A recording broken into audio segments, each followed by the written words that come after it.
Welcome back, everybody, to Galaxy Battle Phase 2. We're really getting into the meat of things now. It's the semi-finals, and we have got two banger matchups for you today to work out who is going to be our two finalists tomorrow in that best of five. I'm M&J. I'm joined by several sheep, and we'll be bringing you through the action for the next 6 hours. How are you feeling about today, sheep?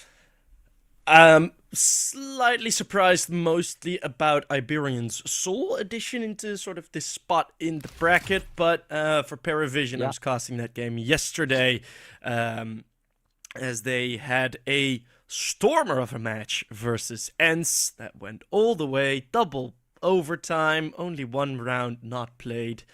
1917, PARIVISION taking it. Which means they are, at this point, I guess, the favorites for the win here. Yeah.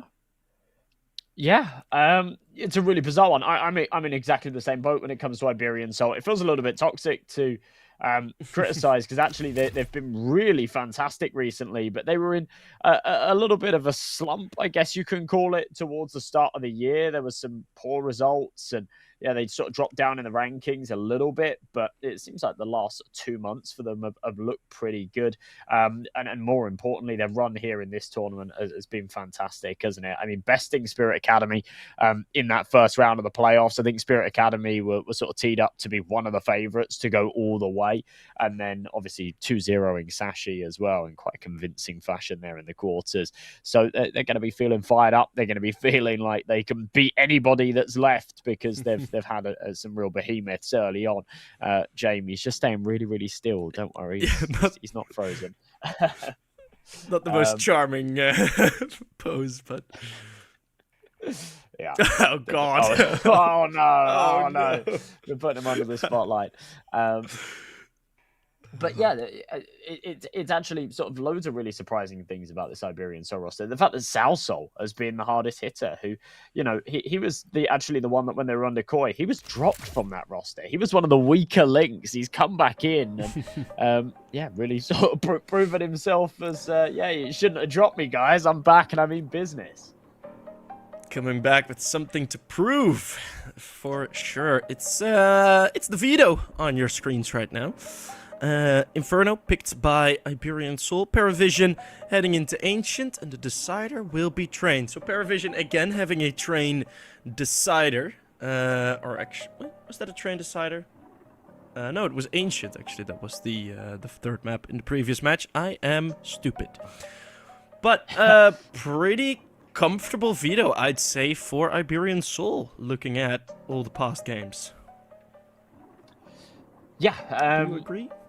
They're a team that are playing sort of 6 of the 7 maps at the moment, right? Both sides are. There's not really any parallels between the permabans, except the one interesting thing here is Iberian Soul's best map, which is Nuke, is PARIVISION's permaban, and PARIVISION's best map, which is Dust 2, is Iberian Soul's permaban. So neither team were actually able to pick into their comfort pick, and are therefore forced into that reserve map choice. And this is where it becomes so important to actually have not just a deep map pool, but actually sort of altering your picks sometimes, and not just picking the same map every single time you get the opportunity to, because sometimes you don't get that opportunity. But Iberian Soul here actually rocking their best result so far in the tournament that they've had all year. This would be the biggest payout that they will have received since playing under this Iberian Soul banner. They've been doing so for about 6 months now. And whilst they've had some good games, overall tournament results have been rather lacking, rather disappointing. So an opportunity here to go all the way and get the big cash payout at the end of it. Alex jumping across. It's Mopos hearing them storming up Banana and doesn't like the sound of this, so he's backing off, but they're going to have to give up B and play for the retake. This is awkward. It's a complete role reversal, as now it's going to be 4 CTs trying to retake Banana from the bottom up. That's how you're supposed to eat bananas, if you weren't aware. But James gets stomped out. This retake looking real good for Iberian Soul already. They don't put a bit of a pause on it. Let these nades, smokes fly in. This is going to be pure chaos, Josh. Oh my word. Well, Alex in there with the first, as somehow these smokes, not a single kill back from PARIVISION. Unable to connect with any of the crossfires, and Kickert now in a pretty hopeless 1v5.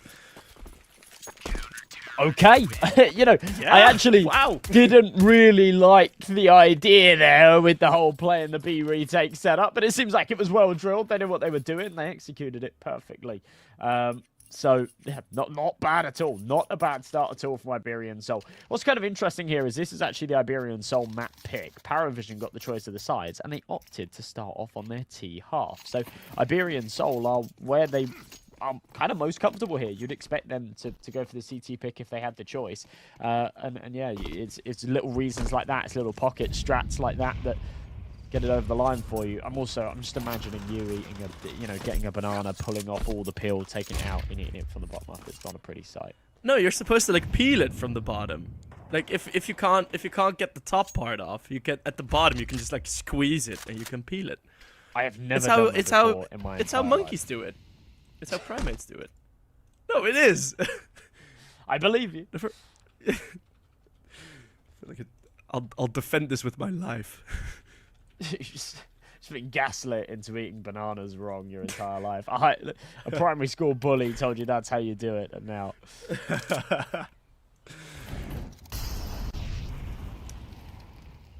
Well, I do have a nice force buy. At least.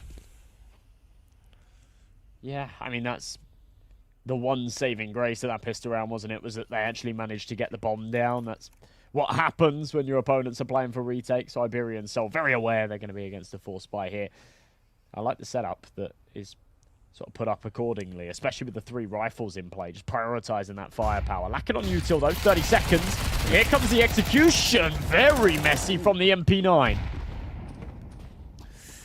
And does stop slightly. Stododo within the sight. He's unable to get one more. Damage done. Feels like there should have been a multi-kill somewhere in there from Iberian Soul. Yeah, Stododo does get 2, but on the balcony, a bit of a missed spray, and now within the sight, frantically looking around is James. Not giving himself a second of rest. Apartments has been cleared, the flanks there. Oh, that's sick. Wonderful moves from Nota. Super nerdy on the flank. And apparently James and Nota have played more Inferno Wingman. As they completely out-rotate Iberian Soul here. Yeah, that was the big problem from Davig, right? It's this great crossfire. You think, right, this is impenetrable without us taking at least 2.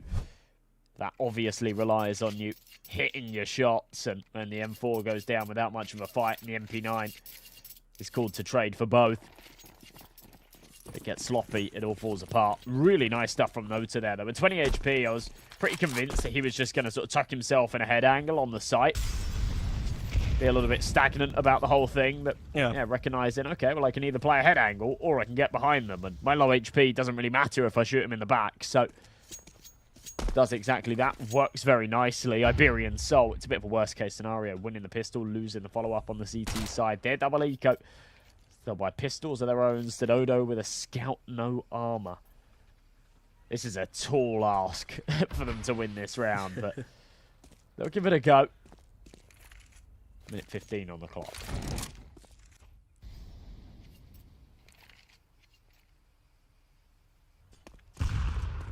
I'd like to highlight sort of one player to watch, which is Belchinok, who kind of is mirroring Sausol, as you said. Sausol recently really been the top rifler for Iberian Soul. Well, Belchinok has been that so much for PARIVISION in the last series as well, versus Ends. So keep our eye on those big capital ladders in the kill feed, and should be some exciting head-to-heads.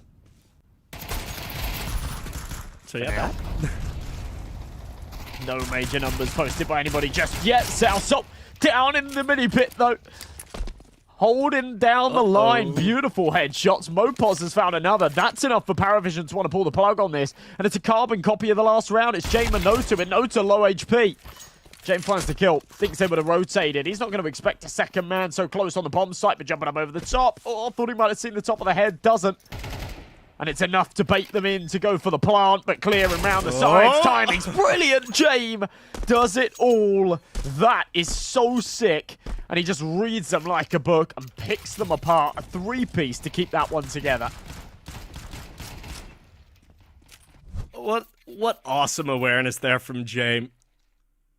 Just to be able to check the bomb site in the end there. And, well, Sausal, nearly some heroics. Maybe just sprinting into it, into the bomb planter would have given him enough time, but even that I don't think it would have been possible. Now, the breathing room is very much there. I mean, an expensive round in the last, so reinvestments needed. Slam dunk of a grenade, though. In fact, there was two of them. Just worked in tandem. Blow Iberian sold to the roof. Just leaves the Dodo left. Well, we've done a bit of damage onto a couple of them, so maybe I can finish someone off. But it is Jake. Full eco round. One kill, you shrug it off. That's fine. I'll be back with a buy here. Stododo, AWP, finally. We get to see a bit of AWP action. Something that Ents was doing very well in the previous series that we've seen yesterday is mirroring when James has his AWP. There were very few rounds in the previous series where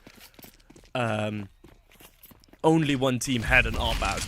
It was pretty dead even in terms of AWPing opportunities throughout the rounds. So let's see how well Iberian Soul will be in that money management. Of course, already a bit of a dicey position losing the force buy, but should be alright. That's interesting. See what Stododo can do. I don't know how often James is going to want to pull out that T-side AWP here on Inferno. It is a tricky map to AWP on, and whilst he's got it now, and if he's plagued with the lack of opportunities to really activate it, we might see him back down to that rifle a little bit later on. Save central so often here on Inferno. Expect to see it out of James. Smoke comes along. Molly under the balcony. Would have heard a little tick of damage taken there by Stododo. Has to take a step back. He will reaggress onto this angle, but Travis is just selling a bit of a fake. Keeping him busy here on 8. They read it. And the rotation's already being pulled over. This B site's going to be stacked with 3. As PARIVISION are about to execute. 35 seconds left. They need to pull the trigger now. Heading in. Pretty on the fly execute there as the opening kill already onto Mopos. Fighting through the edge. It's a team kill baited out. But Alex gets nothing else. Straight through the smoke without anything. Is Sausal going full dry. No salt added onto that dish. But only good for one. Brutal. One more bullet onto Belchanok would have been the difference between them going for that, I feel. 2v2, very obtainable. Especially considering Davig was already halfway there on the rotation as well. He's in towards the CT spawn. The second he doesn't find that second frag, it's enough to just say, you know what? Yep. We'll pull away from this one. Stad's got an AWP. We don't really have the util to accommodate a retake here either. A couple of flashbangs. I mean, they'll go a long way, but that kind of scenario, you need an incendiary. Throw it towards dark. New box somewhere. Flush out an angle. Instigate that first fight. It's 4-1 though, PARIVISION, after losing the pistol round. And as I say, it felt very well drilled in the pistol round from Iberian Soul. So I was expecting that to sort of set the precedent of what was to come. I was expecting that to be, all right, well, you know, they've given us a very well drilled pistol round. Now we're going to see a structured CT half with very little cracks. And it's not really been the case. Attack pause called. Iberian Soul trying to work out what the buy should be here, because saving 2 rifles makes that a little bit complicated, but it should just be pistols and armor. A full investment in the next.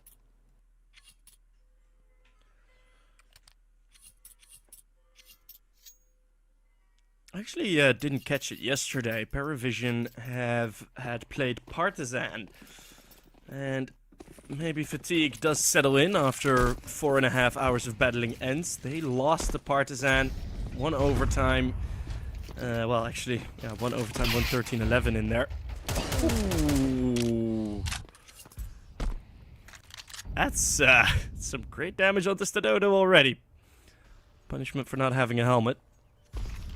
No, but yeah, they lost versus Partizan recently. Oh, okay. 13-6 Partizan have loss been like a bit of a flip-flop team recently. Oh, where, for sure. You know, occasionally they'll just get these crazy wins where they'll smash someone really good, or they'll have a really good tournament. You think, wow, these guys are fantastic, and then they'll lose to someone that's sort of much lower in the rankings than them, and you scratch your head a little bit. So I think they're a difficult yardstick to compare yourself to. They certainly have on days and off days. That app spam, though, it's one that I never go for myself, right? But I'm always caught out by it. You always see it in game. Doing the damage. 5-7 looking to do the damage right here. Southsole on the balcony. Pops the first head. Stadodo's there to provide the cover from short. And with a two-man advantage, what's the call here for PARIVISION? They're committed into the apartments. They've got 35 seconds. It doesn't feel like they've got time to reroute onto B, so they need to just trust their aim and bomb it onto the A site. Davik sprays down one, and it's Alex and Stadodo to finish off the job. A very good round there for Iberian Soul, and one that they really didn't have any business in winning with the 5-7s.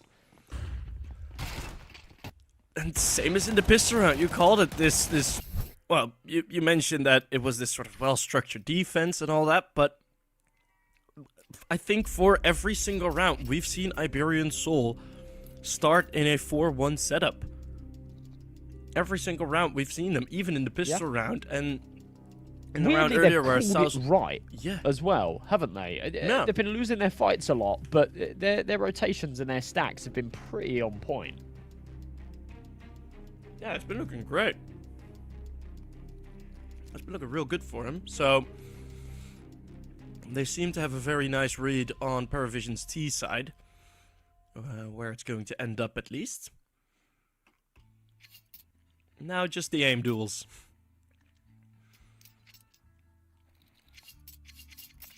Or maybe even a change-up, as I see two noses pointed towards B. Maybe a bit of banana control here. Here's where what I was talking about earlier comes into effect as well. James, there was more than enough money to get an AWP over to him. Travis had 5 figures in the bank.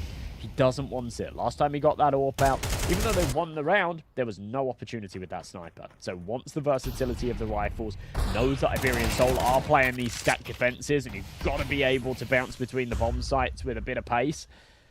So rifles out, but so far not so good. Early double entry from Iberian Soul once again. They're trying to put their foot down and take some control early. Deep banana smoke will do exactly that. Alex doesn't want to overstay his welcome, but will still jiggle towards the car. Kicker's going to blow the smoke open, and Alex, just on the jump spot, sees him barreling up. Could have had a freebie kill there. If he had his weapon out.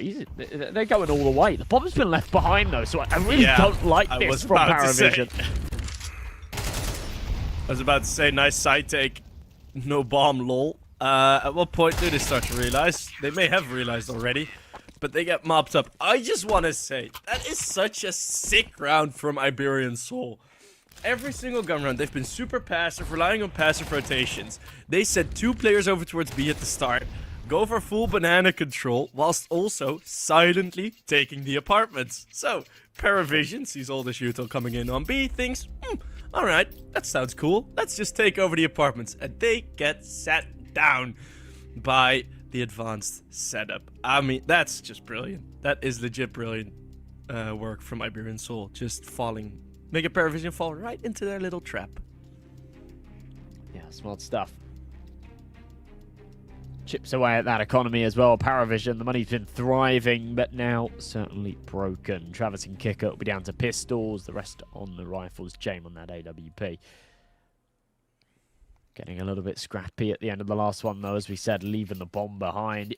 A lot of the time you can justify it if you've got a lurker in like second mid. You say, all right, well, we're going to sort of play into B. If we take the site control, then you rotate over, bring the bomb with you. But David was actually like fully invested. He was deep apartments. He was sat in like the boiler room. So there wasn't that opportunity really. And when he goes down, if the B players did then have success, there's not anything they can do with it. So can't plant the bomb, and there's so much time that they have to waste to then go back onto it. You don't even have the mid control anymore. It would get real messy. I like this though. Bit of confidence out of Iberian Soul finally, as they will pressure once again for the banana control, but a whiff out of Alex won't do them any favors. Mopos bullets whooshing past his head. Reason to be scared for sure. The numbers leaning in the favor of the T side. They will press forward. Unfortunately for them, the kill they found was a rifle that can't be retrieved, so they are still stuck on 2 pistols here. Yeah, but it's going to be full 5-man attack heading into Southall. Spoke about his upturn in form very recently. Well, this needs to be a mega multi-kill. First and second are always there. But Noda able to stop him. A miss from James. That makes this retake possible for at least, well, 1 more minute. Or 1 more second. David G with the wall bang, making it interesting. Trying to fight back and bigger weapons. Ooh, such low HP. David G is able to get through. Now, the top fragger of the previous game of PARIVISION in this tournament. The quarterfinal was all his. Can he prevent the 3K? Can he prevent the retake? Smoke on the bomb. David G feels no other option, but just it's just a Tech 9. Uh-oh. Doesn't know where it's planted. David G under the nose. For a second there, I thought the bomb wasn't defused. But what a chaotic retake, but it does work out. And all of a sudden, that single missed shot from James earlier on top middle does feel pretty damning. Yeah, a little bit all over the place there. A bit of an awkward plant spot as well, actually, to the left of the boxes. So, yeah, we did see Belchanot just spamming the wrong angle there. But another great round out of Iberian Soul, and we'll lean back to playing these very heavy stack setups. We saw it again there. They left Salso on the site by himself. But as soon as they took the contact, it was straight down banana, right? No time wasted, straight down banana. Right, we've got the banana control. We know it's going to be A. Salso, do as best you can to find a multi-kill, and will come in on the fast short flank. And even though James expected it, they were so hot on their heels, it didn't feel like PARIVISION were left any breathing room. Flashback over the top, MP9 in the corner, good for a double. Alex this time delivering the goods on banana. Mopos here in the corner. I mean, he's sure. I was going to say it should be cleared. I don't know, maybe he might be able to catch a timing here. Turns the flash. He now has the information that they're not pressing to B. Oop. A little bit awkward from the AWP. He should have a freebie here, though. There you go. Lovely stuff. Wally down. Caught with his pants at his ankles. A bit ambitious there to instantly switch to the Molotov. Could have been a multi-kill. Belchanok. Still feeling like he has a chance in this round. Only issue is you can't really cross past the Dodo with that AWP. There's a single flash, but that needs to be the best flash ever in the world ever. Or just clean dry peek him. Yeah, that's not gonna work. 1 versus 3 for Travis. In the world ever. Yeah. And even if the flashbang gets thrown, Dodo will still hit ya. Where's your head at? Well, it's gone, mate. Came round missing.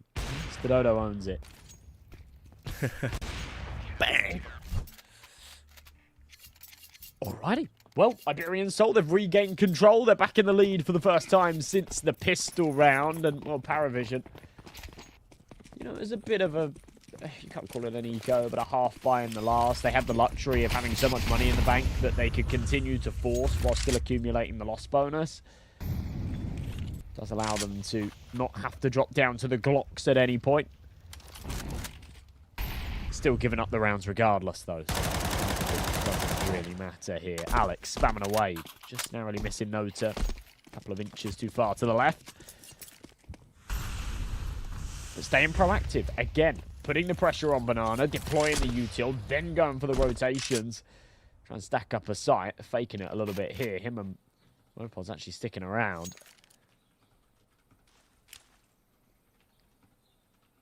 I like how they're just constantly changing things up. We haven't seen this CT boost yet, so might catch PARIVISION off guard.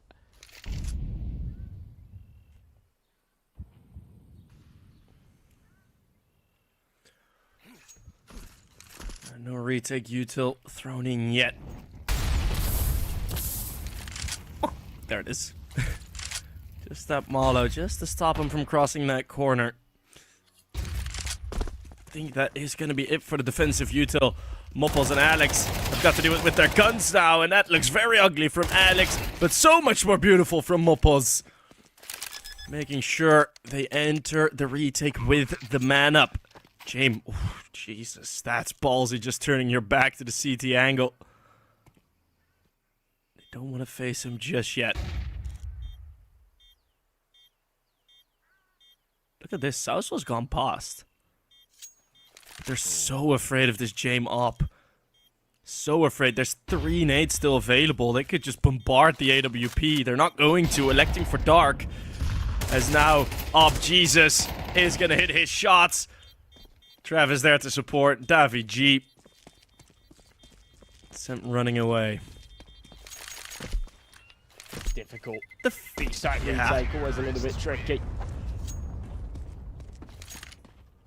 Just simply the fear instilled by James AWP. They just didn't want to cross any angles. Like, didn't want to move in anywhere. It does sometimes have that effect. It has that effect. Quick tack pause here for Iberian Soul. Realizing that that was a round that they probably shouldn't have lost. Oh, where is this? Oh, this is in the. Is it in the church room? I think it is, isn't it? It's actually not in the apartments. This is like the little room in. Yeah. Hey, yeah, I know it. See, I'm an expert. Haha. Yeah, the priest is a big Counter-Strike fan. Big Source fan, though. Has to be done. Are you a big Source fan?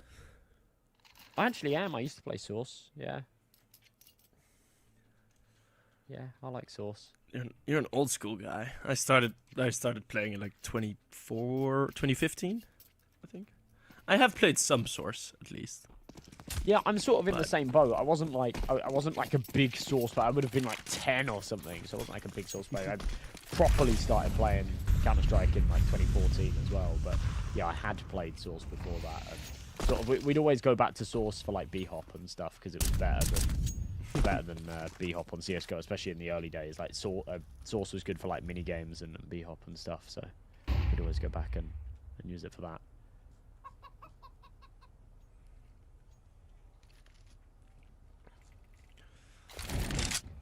I'm still waiting for PARIVISION to pull out the just full B rush attack at the start, because at some point you're gonna start expecting that it's just one player on this B bomb side, but just haven't really been able to get close. It's set up so often.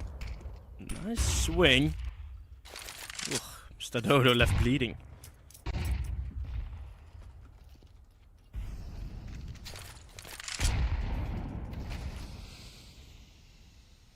Okay, damn it. Time to shine.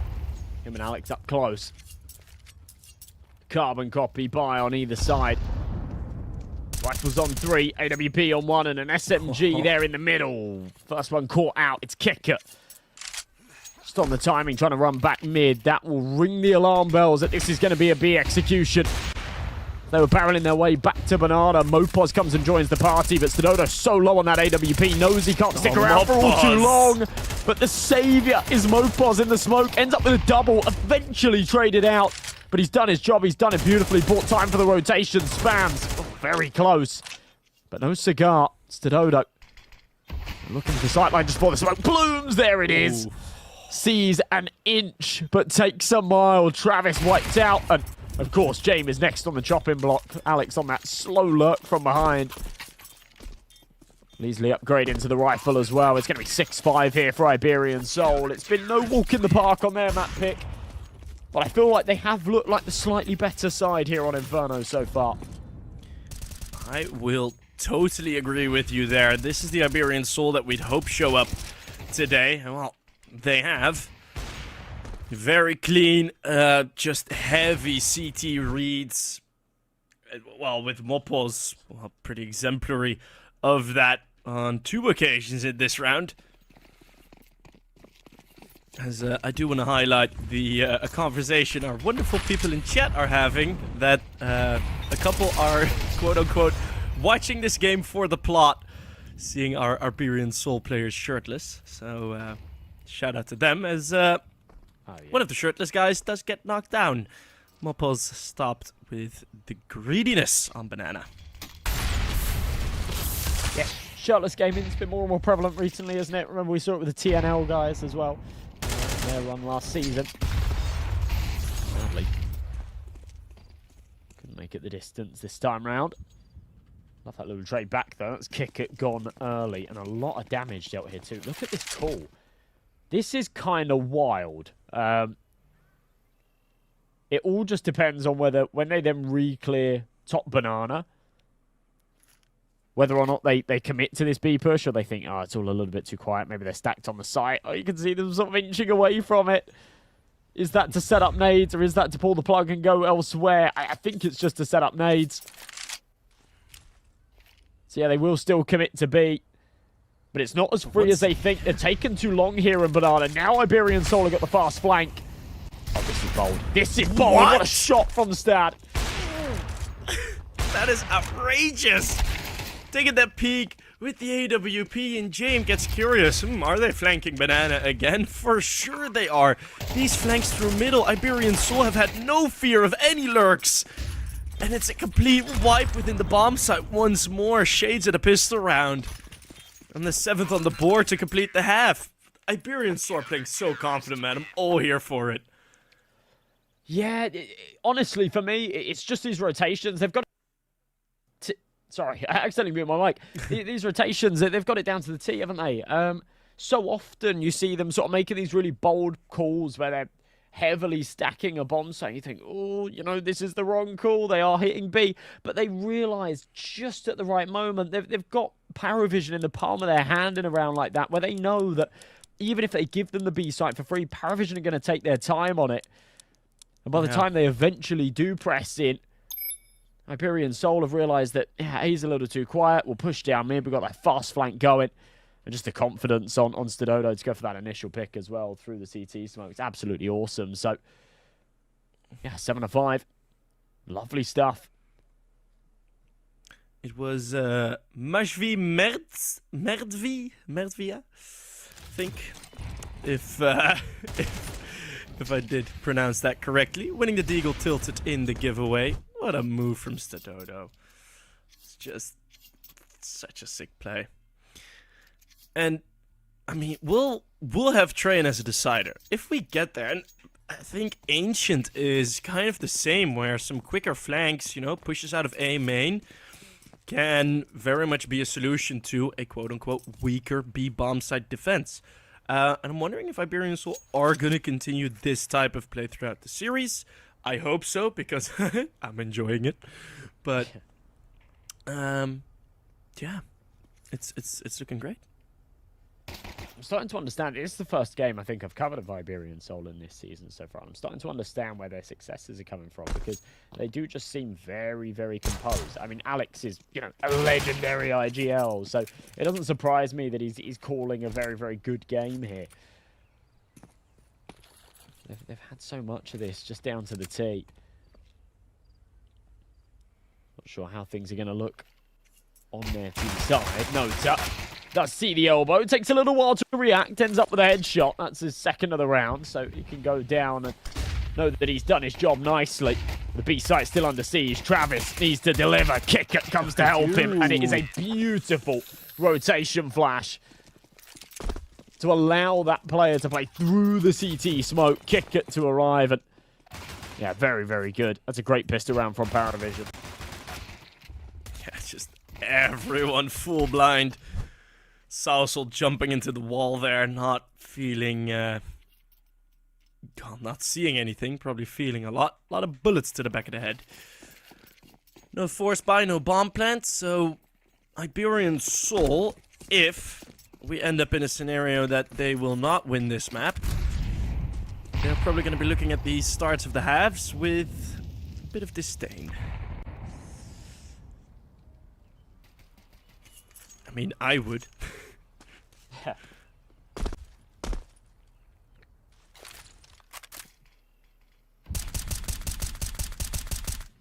Spams through. No one on the receiving end. It is just the Glocks, though, so Iberian Soul haven't got a whole lot to lose. Maybe just using this a little bit of an opportunity to have a chat. Talk about what's coming in the next. Kicker. Working his way up with the MP9. They don't want to be feeding this one SMG. PARIVISION have gone very, very heavy with the rifles, so falling into the trap of that MP9 would be a dangerous game, and they actually get it out of the equation early and into their own hands here. So they now have the opportunity to maybe farm a bit of cash themselves.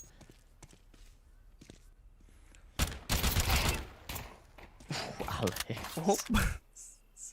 Somehow, Alex is in between two states, and that is either beam everyone down with any weapon, or completely whiff a whole M4A4 magazine. But happens to the best. I mean, of us. that's what IGLs are kind of known for, I think, at this point. Nice lineup there. Has no tap. Will easily get the triple kill. A full house for him and James. And I think Iberian Soul are going to be quite happy that all of their deaths came at the hand of M4s. I think it's what happens when you watch like too many Karrigan demos, right? You're like, unbelievable. You're calling the best game of CS, but you just manifest these rifle whiffs. Side up at 7 apiece here, though. Iberian Soul with the buy behind them now. Stododo demoted down to that Galil, but that's okay. Travis and Belshnock on the FAMASs on the other side, and I'd much prefer a Galil over a FAMAS. I'm a big FAMAS hater. I was talking to Pronogo about it the other day, and he said it must be because it's a French weapon, and that makes a lot of sense, me as a Brit. Are you a FAMAS Yeah, you're hater? kind of like... No. I like my croissants, cigarettes, and coffee in the morning, so I'm very European mainland in that regard. But no, I do like the FAMAS. I do like the FAMAS. Okay. I like if I'm playing bad, both weapons suck for me. But if I'm playing well, I always feel like the FAMAS just is a bit nicer to me in usage. But are you a burst fire enjoyer? Very much not, because I always forget I switched. And then just left spraying 3 bullets. Whew. Sauce only needed 1 there. Straight onto Belchunok, whose performance has been curbed pretty nicely. 5 and 10. Haven't been under threat from that rifler much. Has been Iberian Soul, and they stormed through a smoke. Travis probably makes it a bit more difficult for himself having that smoke put down, but no chance here for PARIVISION.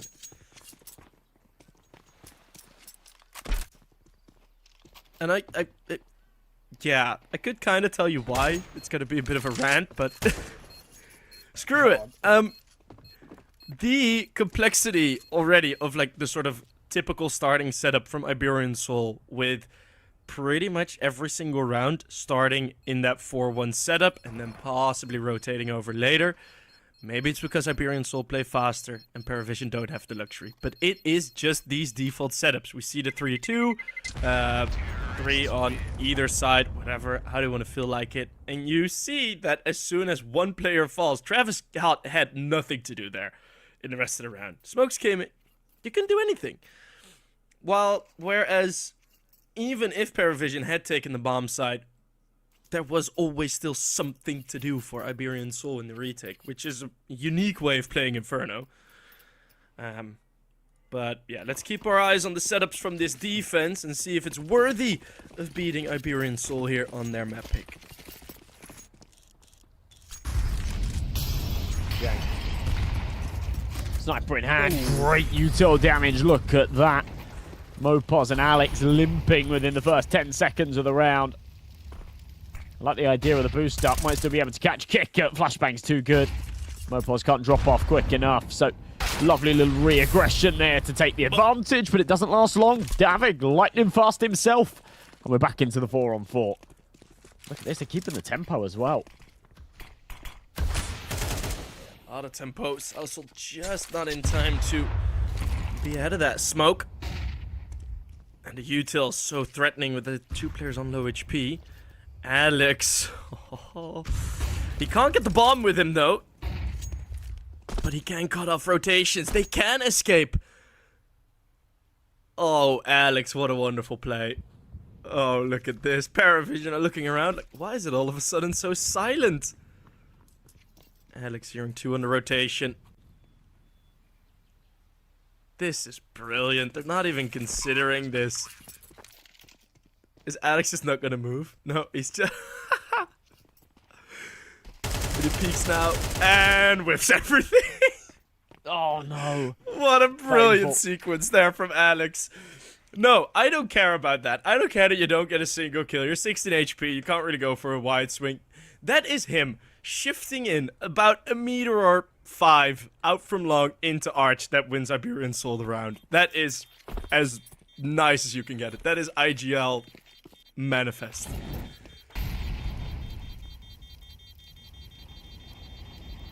Again, just maneuvering the troops perfectly. No one needing a whole lot of anything there other than Davig's re-aggression on Banana. And just keeping PARIVISION guessing. A painful whiff, but ultimately, really, really doesn't make a whole lot of difference. The round is won on brain alone there, not the mechanical side of things. PARIVISION now strapped for cash again. Kicker on a 5-7, which is kind of interesting because Belchanok could have dropped him something a little bit better, but they're trying to maintain a little bit of money here. James down to 0. Stiletto with a sniper of his own, looking to try and challenge this one. You only see the slither of the head though, won't connect it either, flashed off the angle. Yeah, PARIVISION putting the pressure on as well here towards Banana, trying to take that control.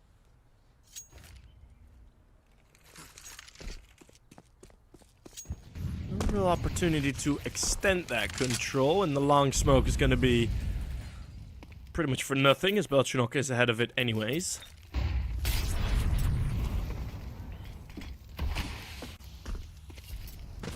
And at around the 1 minute mark, Iberian Soul take control both over top Banana and over top middle, so they can push and prod PARIVISION any which way they'd like to, and some rotations are already in progress.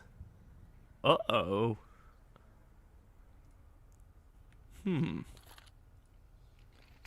4-man stack here, and it's gonna be only Kicker as the B-bomb side defender.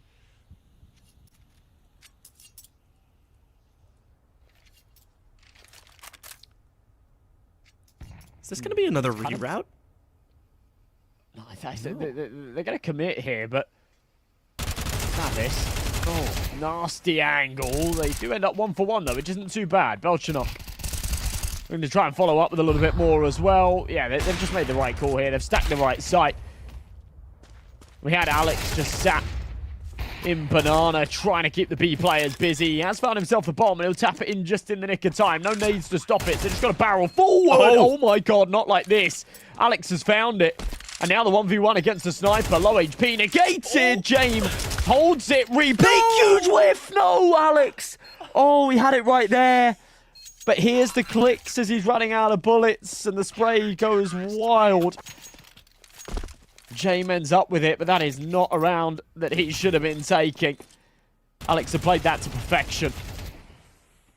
Oh, I would have given him that. I would have given Alex that. Absolutely deserving to win that clutch. He's done it brilliantly. Kicker gets stomped out of it. PARIVISION keep themselves in with what can arguably be called a bit of a gamble stack.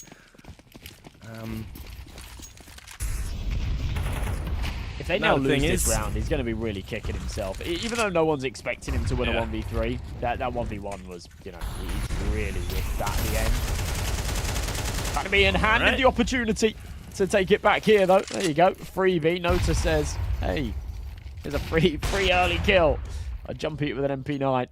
A fair bit of util damage dealt as well. Kick it burning in the flames. Oh, repeat. This is all getting a little bit desperate from PARIVISION, it feels. Yeah. Last round, that peak was with a flashbang. I mean, last time they attempted to go for that peak. Now Kicker just goes in dry. Because James doesn't have any util left on him. Again, lots of investment for very little control, and it just feels like traffic on a Sunday in the back lines of the CT defense. Walking past, waving at each other like bus drivers. Not really what you're hoping to see from the CT defense. James gonna be ready and set for the save. Two wildly different CT strategies or CT game plans at work here between both Iberian Soul and PARIVISION. This is an interesting dynamic.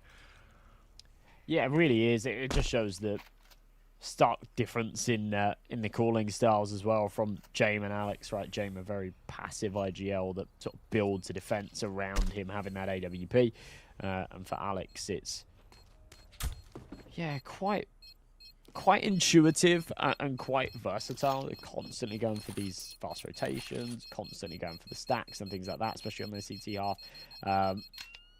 The problem for me is PARIVISION, okay, I guess pulling the plug and saving here was the right call, but we're so close to the end of the game here that you're not going to be able to do that for much longer, right? You're saving this round, fine. One more of those, okay. Then you need to start playing for some of those retake situations. Then you need to start fancying your chances at those 4-on-5s. Because you won't get any more opportunities at them. Are they willing to get out of their game plan and keep map control somewhere? Well, you're not kind of indecisive on where to actually throw that smoke. Forgot which window frame it was, but I mean, still, there has been very little, if not zero, control, and this is a full 5-man rotation. Okay, trying to bait them in.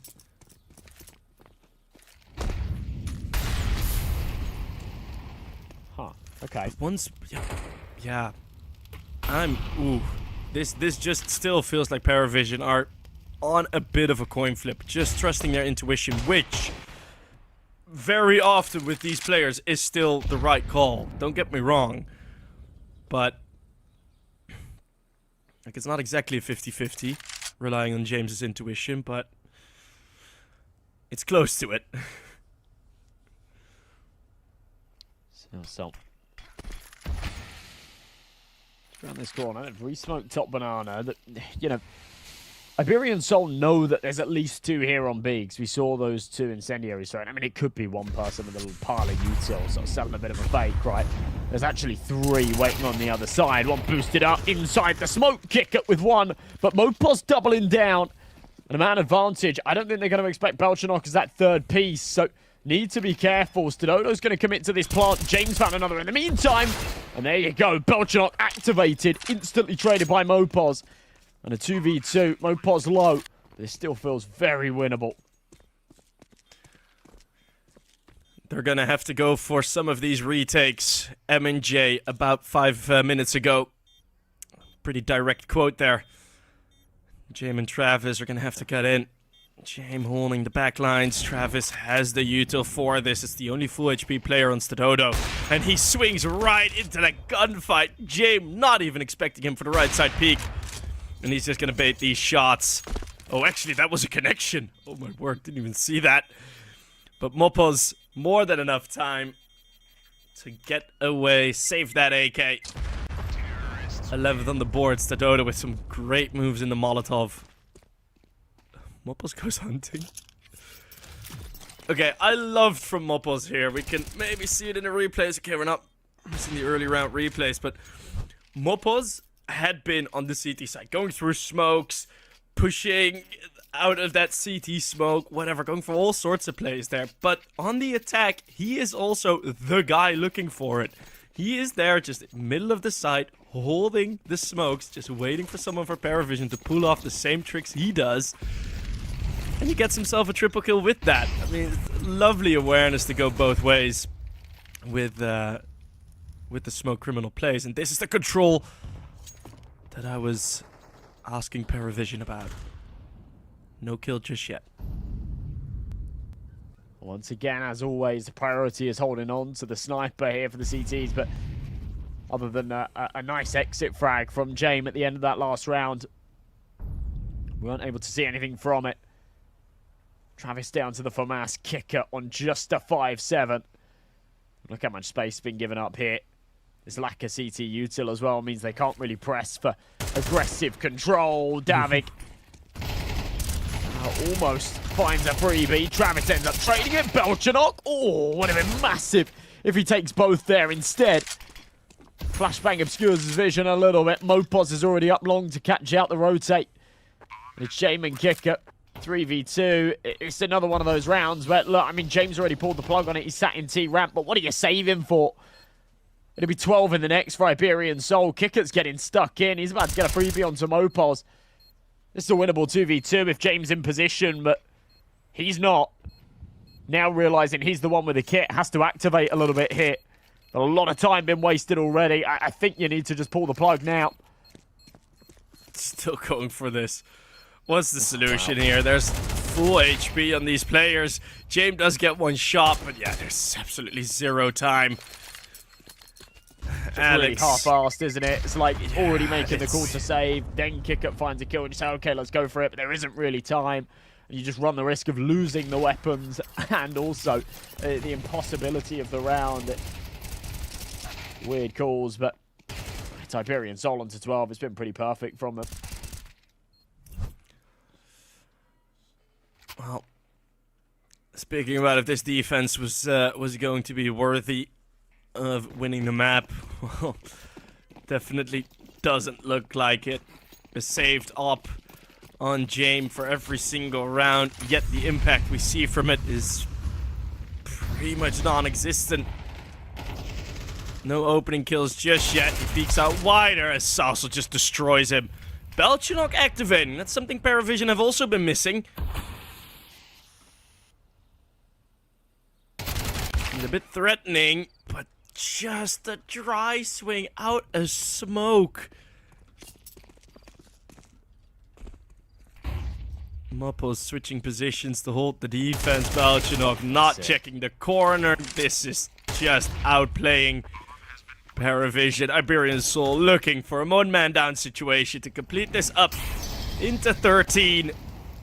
As Mopos, who has been running laps around them, is looking for a double kill. Not just yet. 40 HP left. We've got to keep going here. Not a lot of time left. It's a good nade, but a very fast shot from Nota. He's not going to expect Alex. It's just such a brilliant double setup. Yeah, he's thinking he's CT or towards Church. Alex is just killing time. He doesn't even want to run the risk of whiffing the gunfight. He'll just poke out. One tap at the end. 13-8. A near flawless T-side there at the end. That was fantastic out of Iberian Soul. And yeah, honestly, just keeping up this real dominance that we've seen out of them recently. Even before this game, if I was a betting man, I'd look at this match and go, I don't want to touch this one, right? Because you had the clear favourite in PARIVISION, but Iberian Soul have just been causing so many upsets recently. They do it again here. It is their map pick, so yeah, definitely a chance for PARIVISION to bite back on Ancient. However, I don't know. They didn't look up to par there. No, they did not. The rifling star power that is, well, even the opping star power, pretty mellow on the side of PARIVISION. They were playing quite calm, not the biggest, impact out of, for example, players like Belchanok, who had a chance in the end there. But I mean, over this entire defense, the PARIVISION strategy book is not doing the individuals any favors, because the only single round that was won was when they went for a gamble stack. They put kicker, they just shoved him away to the B bomb site, 4 rivals on B, and then it still ends in a 1v1 clutch against Alex, who gladly finishes it there in the final round, manages to complete it anyways. But if that's the only round you're winning, yeah, the individuals, what can you expect from them? You're always in 2 or 3 man down situations on this defense. It's never gonna happen on Inferno then. Yeah, and yeah, it just felt like Iberian Soul were always the ones that were a little bit more composed. I say that as we saw like a crazy whiff from Alex in the 1v1 earlier, but it was a 1v1 from a 3v1. So, you know, PARIVISION definitely in those situations, giving those opportunities so often. And realistically, you should never be losing a 3v1, right? You play it properly, you peek them together, you win that round without any complications. But yeah, really, really good stuff. Really, really good stuff from Iberian. So we're going to go to a quick break, folks. When we return, we will be back with that second map of the series. I think Ancient's going to deliver us some really interesting Counter-Strikes. A map that both teams play. They both have a decent record on. And Iberian Soul will get the pick of the sides as well. So likely to start off on that CT half where they really posted up a really strong defense, I feel, in that first map. So grab yourself a drink and a snack. Be with us in about 10 minutes' time. We'll be ready with the action.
Hello, welcome back everyone to the, semi-finals of Galaxy Battle Phase 2.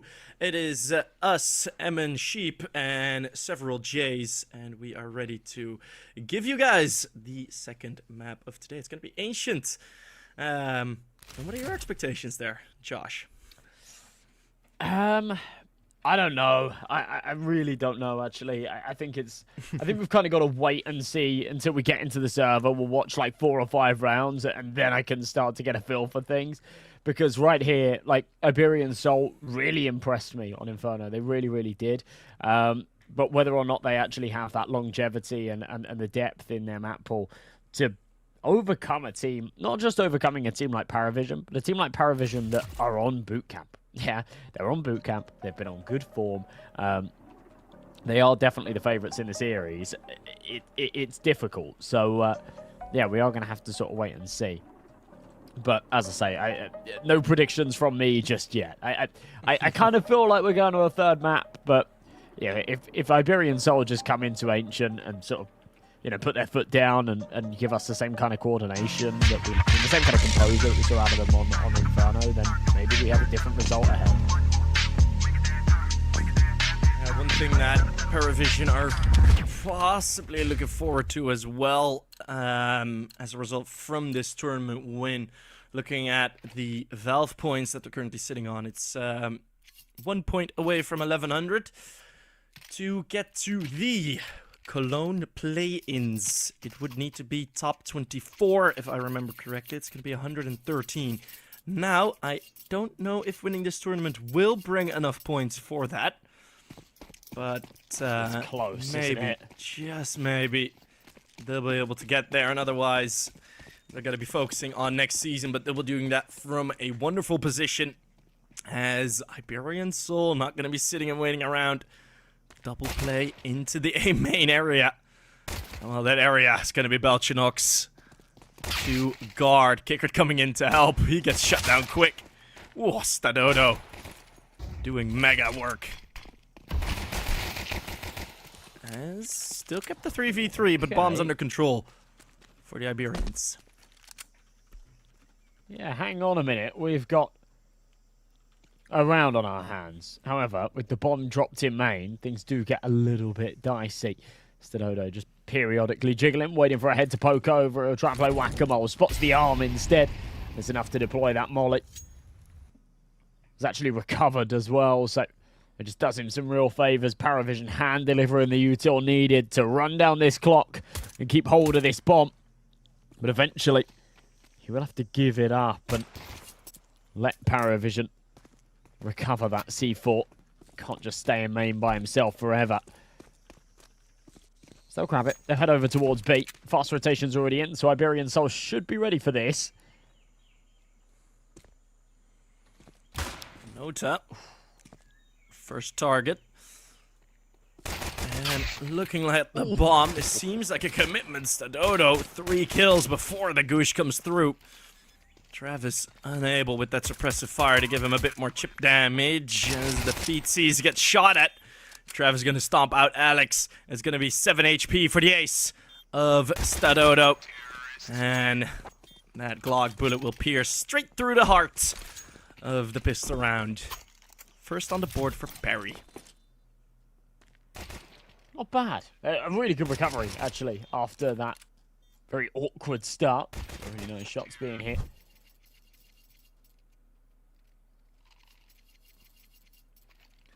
Going to round number 2. Iberian Soul actually coming in with a pretty hefty force bite. 4.57's that 1 M4 on Davik.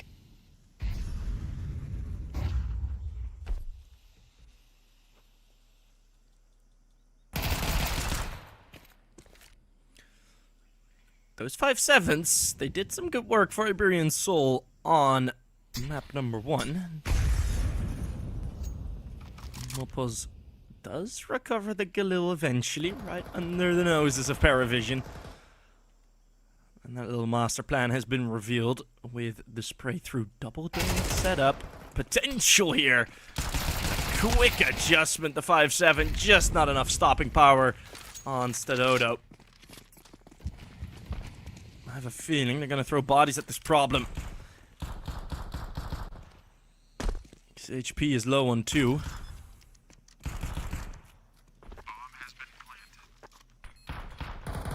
Maybe something to gain here. More damage done even. Ah, but so much of it unconfirmed.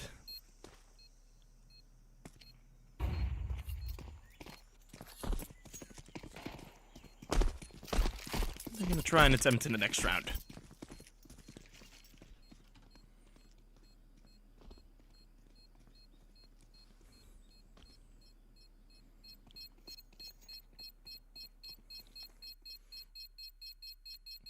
I just love it when you can watch with the players when they have their cams on their screens and you can just sit there, enjoy the game through, really through their perspective. Both teams pretty mellow in terms of how they react on camera. I think it was a clip of Bet Boom, I think. Can't remember which Bet Boom player, but he lost a round, started baby raging, and then just popped his snooze into his upper lip, which was pretty much one of the all-time clips of this year on Twitter. I watched that clip, I think, 1,000 times. It's so funny. Yeah, we see that a lot actually from pros nowadays. You know, the little tilting moment, yeah. Begrudgingly hit the vape, pop in a snooze. Yeah, I'm also like starting to get invested into pros' lives. The player Simka from Z10 apparently has moved houses, like in around 2 months ago, as his camera background changed since a couple months ago. So different room. Again, the boost. Kicker sees this and knows it. Knows that they're already. Alright, let's just all walk through smokes today, shall we? 2v4. Probably just gonna go as expected. Kicker's super low. There's a world that Stadodo catches him out and grabs the cheeky upgrade here. Oh, they're actually routing back towards B, so he might end up with a bit of action. Rifle's perhaps coming to join him as well. Time might get the better of Kicker. There you go. So 8k recoverable, 3v2. You've got one player in the right position. This feels like a round that I think they were sort of poisoning themselves to just save in, but one that they have a little bit of equity to work with now. Stadodo flying out of the cave will lose his life, and the M4 gets a little bit sloppy on the cross. So does feel like this one is now chalked up. A little backflip at the end of it. 3-0. It's a good start from PARIVISION. Okay, yeah, you know, when you asked the question before, I said give it a few rounds and we'll see how sort of the temperature of the water. I think we might be going to 3 maps. Yeah, it does feel like it. Finally, we're going to see a full buy, see how Iberian Soul will treat those. Hopefully not the donut boost anymore, at least not at the start of the round. I would like it to see it be used mid-round, but it's gonna be quite default at that. David G staying in red room for the time being, hoping to stop any of those pushes. I told you before, PARIVISION do quite like playing in the red room, and Nota gets caught on the sneaky cross. So Iberian Soul have done their homework.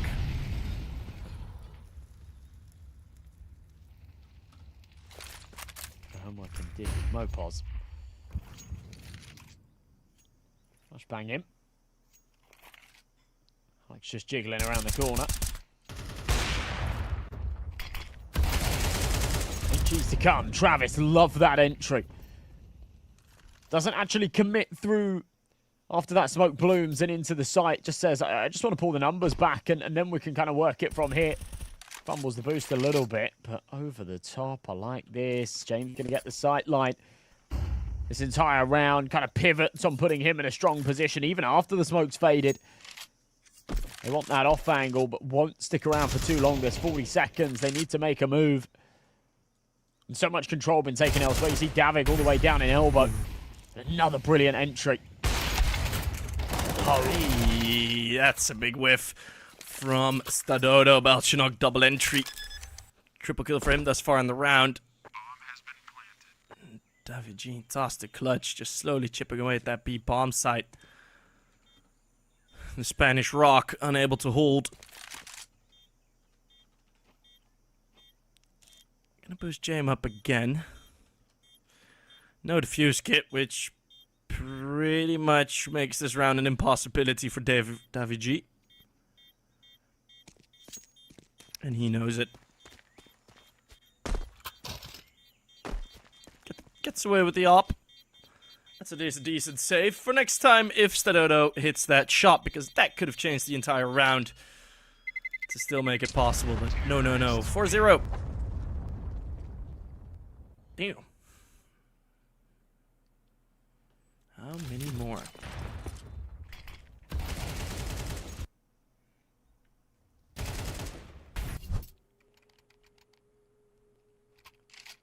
This has been very comfortable, hasn't it?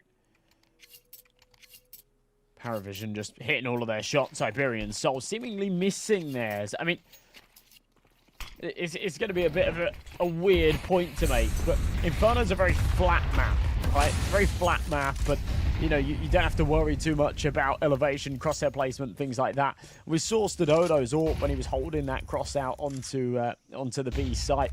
Just sort of taking those jaws down the ramp with the sniper can sometimes be a little bit awkward, and then readjusting when you pull back. Not just having a flick left and right, but on that Y-axis too. Stadodo backing up a little bit here. Smoked off, no longer looking down middle. Little jiggle, spots the arm there in Donut, kicker. Stopped by the smoke.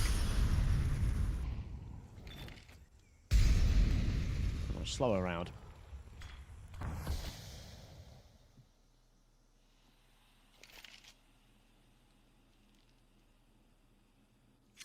Even Mopo's just not even looking at his screen for those seconds. Staring at his mouse for a bit.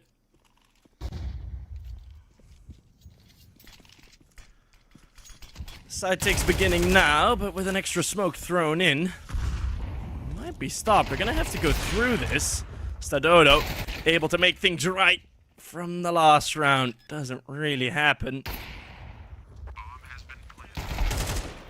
Double setup in Donut is gonna get, well, with a bit of work, able to be dealt with. But these rounds, I mean, we're talking about a similar situation, but then, of course, for the other teams, Iberian Soul, with how much in control they did look on their CT side, it is pretty much the opposite thus far on Ancient here. Every single round, it's just like, yeah, PARIVISION are under zero pressure to do anything. They still feel super comfortable with all these side takes. Aren't pressured into impossible situations. Yeah, slightly difficult entering through a smoke, but Travis has shown he has no problem with that. This is a confident-looking PARIVISION on Ancient.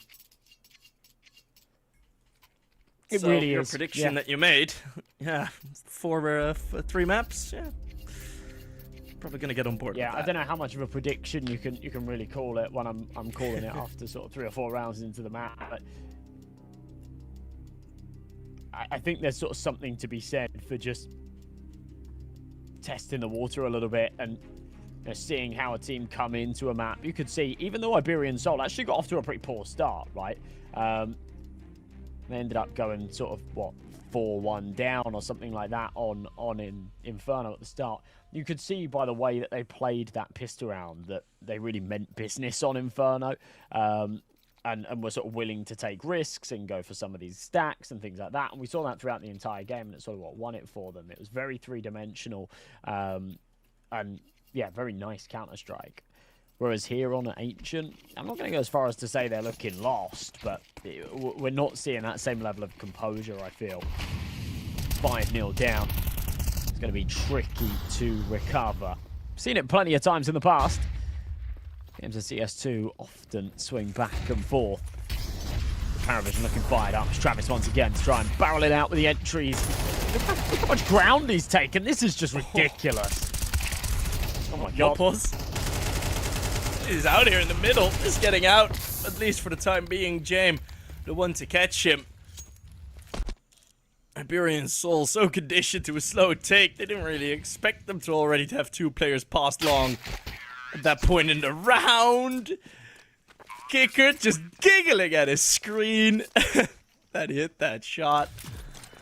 And a beautiful sequence from PARIVISION changing it up, and Iberian Soul just not able to put this PARIVISION team into their Pokeball.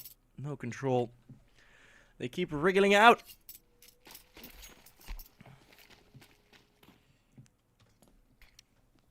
Happens. They need a Master Ball. They can just bang a little bit better than a Pokeball. Ultra Ball, something like that. Lota, Belchinok, big entries out into mid again. Making a lot of noise. Trying to bait out South, so he knows that there's another one lingering. We saw Mopaz as that snake in the grass last round. He was only able to take the one. This is just falling so flat here for Iberian Soul. And so much of the time you can sort of take like a 4 or 5 round early deficit on the chin, right? But, Yeah. 7 is a few too many.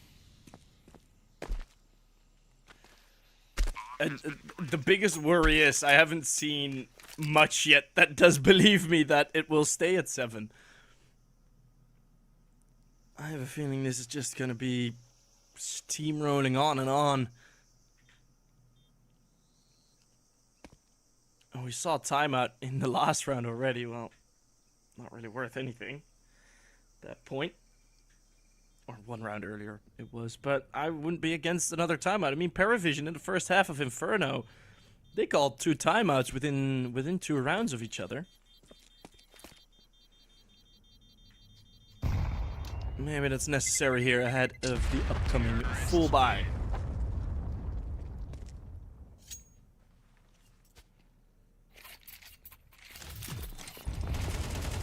Full buy, half buy, no buy. Hasn't really made a whole lot of difference here for Iberian Soul, has it? Even with the rifles. Rarely finding more than the 2 kills that they were able to pull together there. Stododo, despite the fact that he's 6 and 6, and he's actually the one top fragging, it has felt like we've seen a fair few moments where he's struggled on this AWP. Out on the rest, certainly some struggle over on Davik. Jake drops the smoke, playing through this fire. Nobody to give him the fight, though. In fact, nobody even contesting mid anymore. It's all a bit of a curtain in the faces of PARIVISION as they've been given the control. Travis with a big kill onto Mopaz, trying to get aggressive. Perhaps a refrag here. Alex has the advantage in the fight, but has to swing wide. Traded by Belchinok. Okay, this is where I can comfortably say Iberian Soul are getting a little bit scrappy. It's all quite messy.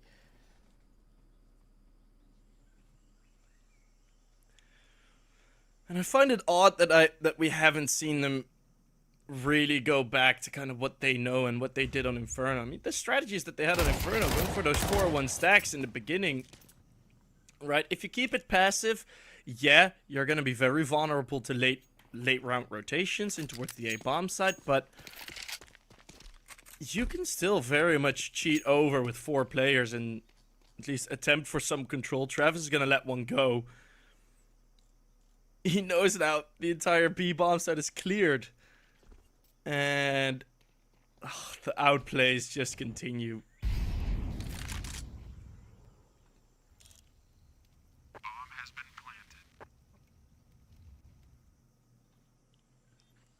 Bomb's now gone down, and they realized, oh, we missed a couple of players. Yeah. And do you go for this? I mean, you feel like you need to, but you don't have the util. I guess Southsoul's got a kit, but the bomb's already halfway ticked. That's a good start, though. Southsoul trying to live up to the expectations that he's been setting recently. The tap on the bomb will put on the pressure to try and peek out from Cave. That is brilliant. It seems like Davik's just on that C4 in the nick of time, recovers the kit. Yeah, that's good work being done.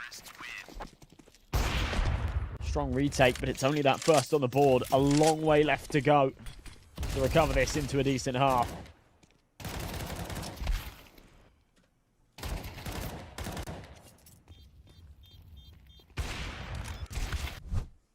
Yeah, I just want to see more of the same that they showed on Inferno. I want to see this 4-1 setup. I mean, retaking retaking the A bomb site by some casters at least. It's hailed as the easiest bomb site to retake. Now I think that's still per situation, but in general they're quite correct. There's gonna be more aggression. PARIVISION just way too ready for it. Headshots dinging out. A symphony of helmets getting broken for Iberian Soul. And another 5v3. Well, Yeah, that after a momentum slight very quickly hiccup stopped. in the last. It's just right back to winning ways, isn't it? Oh. There's a freebie here for Kicker. See you later, Alex. It's just this huge lack of awareness, isn't it? You know, you've got two players in red room watching down mid. Mopos does take a decent chunk out of them, but the round's already lost. As I say, yeah, you know, you've lost two fighting aggressive mid early. You've then late round given up the entire B control. You've got two sat in red room looking towards middle. Seemingly no one is even aware of the possibility of a B flank, or no one seems to be looking for it at least. Far too much map control given up, and PARIVISION are just running circles around them at the moment.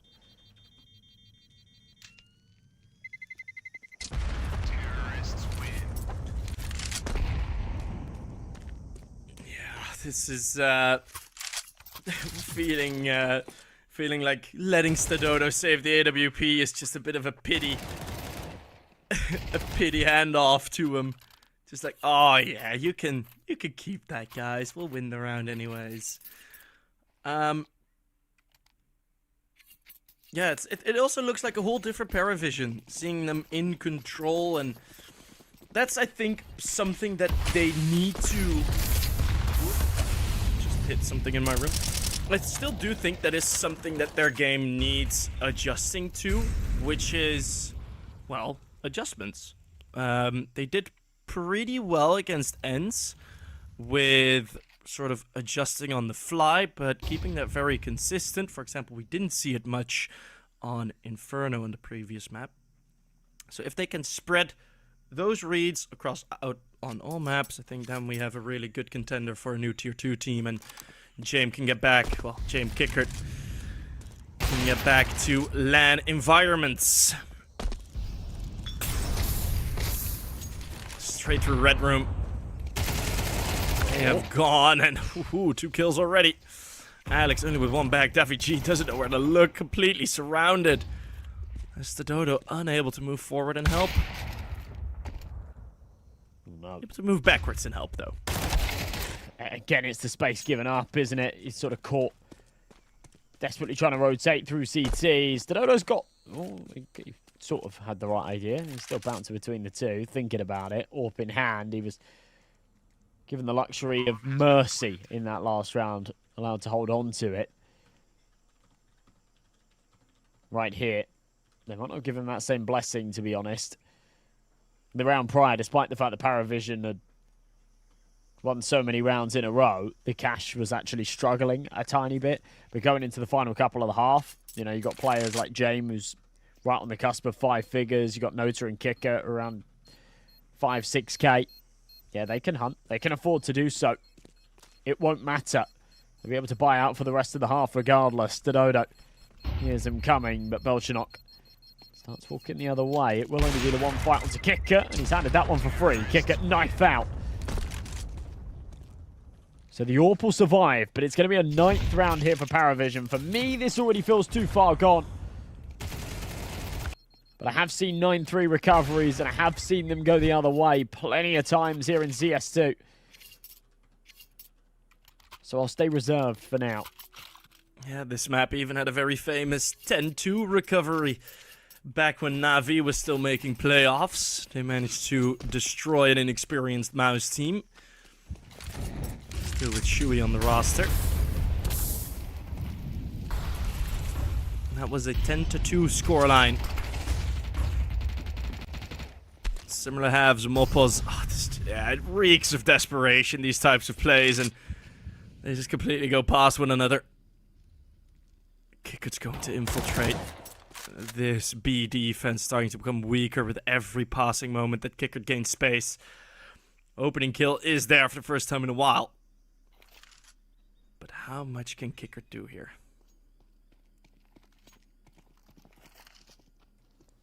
He's just tucked in this corner. You see him talking. Heard the sound cue there. Yeah, I think he did. Oh, that is Oh. so sick. So sick. Taking out the foundation of the tower so it all comes crumbling down. It's a nice pick out of Davig on the other side of the map. He's had a really quiet half so far. It pulls things back into a 3-on-3. Final couple of the half. They know they need to win it. Southsalt catches the timing. Travis wiped out. And a man advantage here on the retake, but once again, no util. You got the AWP on Stododo, which acts as a bit of a bottleneck. The single kit. It's a nice shot from Kicker. Southside trying to put on a little bit of pressure here. James swapped out to the rifle. Southside still picking up one. And Stododo's AWP isn't a contingency. It's there for the fast trade. As Iberian Salt do pick up a second round. So 9-3 half definitely still on the horizon.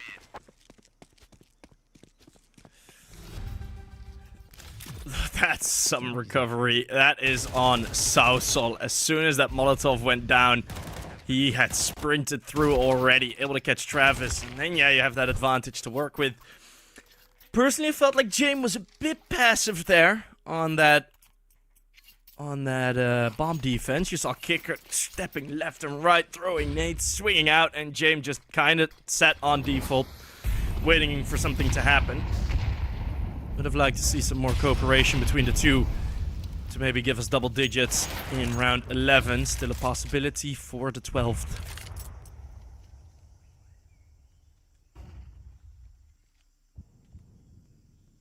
Stododo.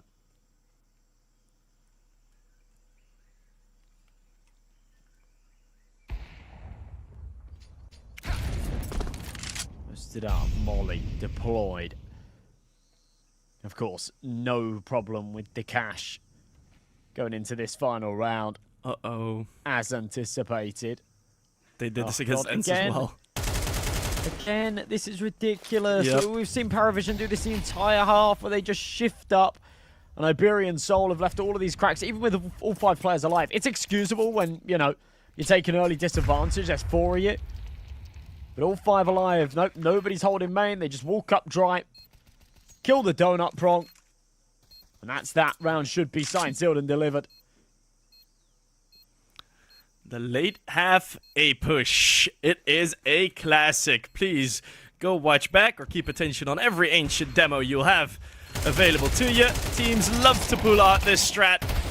And now it's the T side cleaning up easily. PARIVISION replicating strats from that quarterfinal. And it is to secure the half 10-2.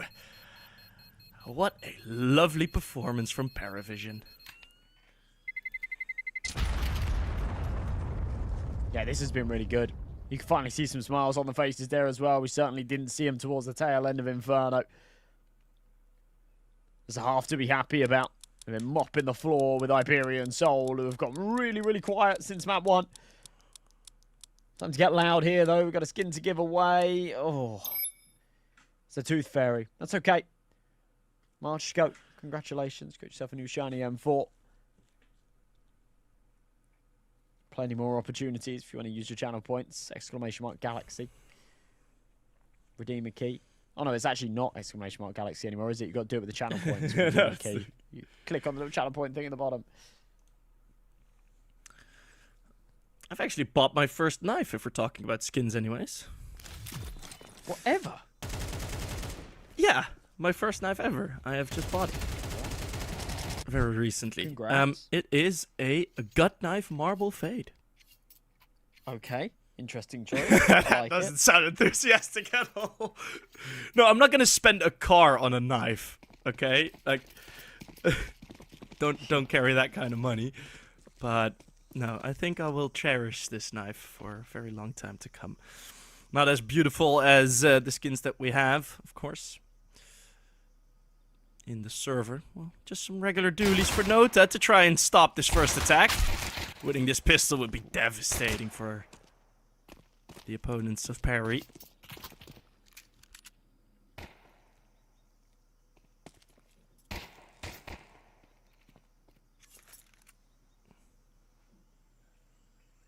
Trading 1-for-1 early on. Iberian Soul know that this map is probably already too far gone, but if they want any hope of bringing it back together, then it will be here in the pistol round. James misses a little bit of a free opportunity there, but aware they're going to now be trying to barrel forward through Donut. Beautiful headshot. Ends up with a second as well. It feels like Iberian Soul have just given James a little bit too much there. Good flash, but Alex still comes out on top. And a 2v2 kicker. Waiting for Travis to get into position. He'll have a freebie here. Oh, no. The shot. Oh, no.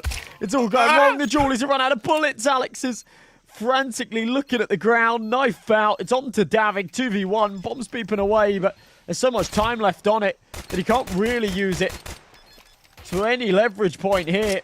With the smoke down as well. Yeah, kicker. It's just going to fall 10 seconds. This clock's not connecting. He still can't find the right angle. As Travis will just barrel forward. That's an 11 for PARIVISION. This game's done. Apologies for the cough. Ah, man. No real outstanding kill count, but this fight from James just out in the open, realizing he has to take those duels. And getting away with 2 there, that gets them the round.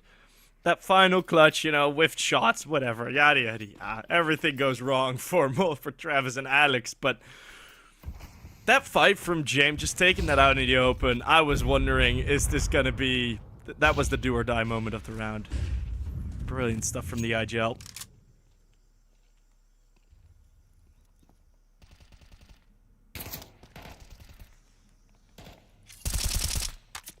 Of course, a force fight here for Iberian Soul. And they did get the bomb plant, so it accommodates that further. But even if they didn't, I think you'd throw yourself at this with some weapons, right? You're not going to eco for then 10 in a row to take it to OT. You do want a slight margin of error if the opportunity's there for it. MP9, aggressive. Belgian will clear the corner, but Stododo a little bit quicker, a little bit crisper with the Tech 9. It's a nasty punch when it hits the head. Almost the trade. Nota hits the dink. Down to 2 points of health. Stododo will limp away. They're still going to try and pull this one together.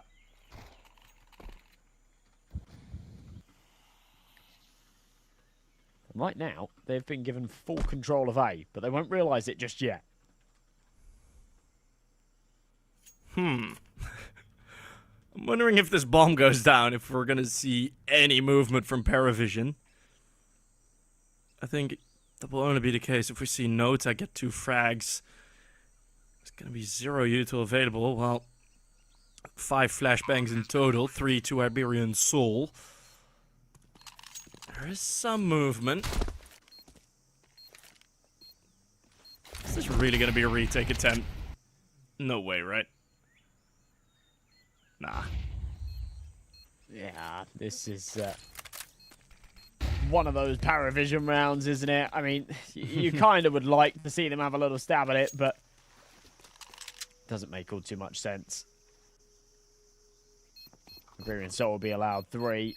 There's no pressure on just yet at all, really, is there? So you can definitely chill. Terrorists win. Take a back seat.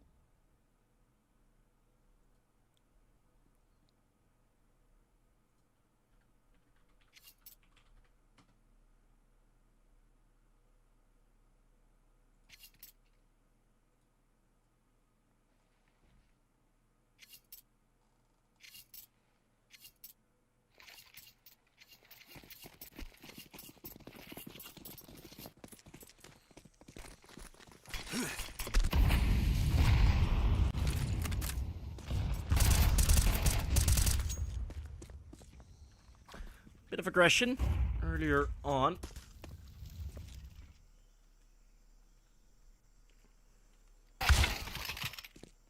Ooh. Nice early start from James. So before sort of saving in that last round. Will then give them the rifles once again here. James almost catches the timing, but he will eventually get himself that freebie he was looking for. Patience pays off. Belcher not there for the trade. Alex is already low. And Davik left for the 1v4. 30 HP and a dream. But it's quickly squashed by Kicker through the smoke as it pops. 12-3 PARIVISION. Making their map pick look a whole lot more comfortable than Inferno.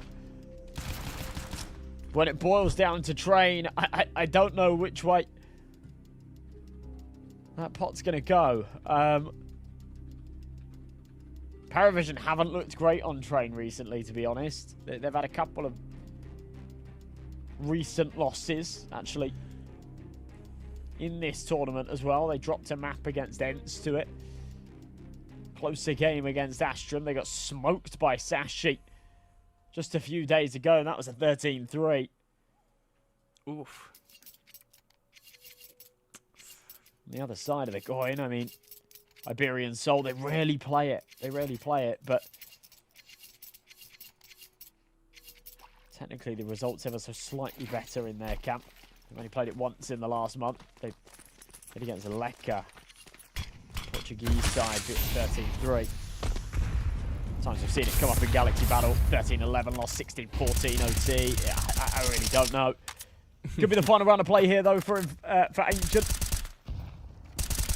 Very much so. Spams away.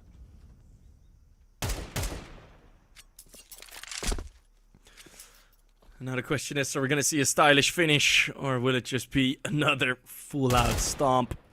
Well, the style points are on the shirtless man, which go hand in hand, of course. Oh, just such good intuition on the timings.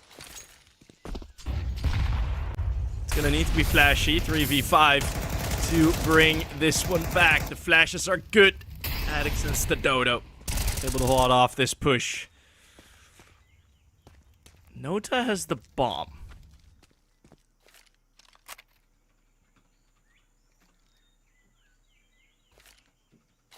Alright.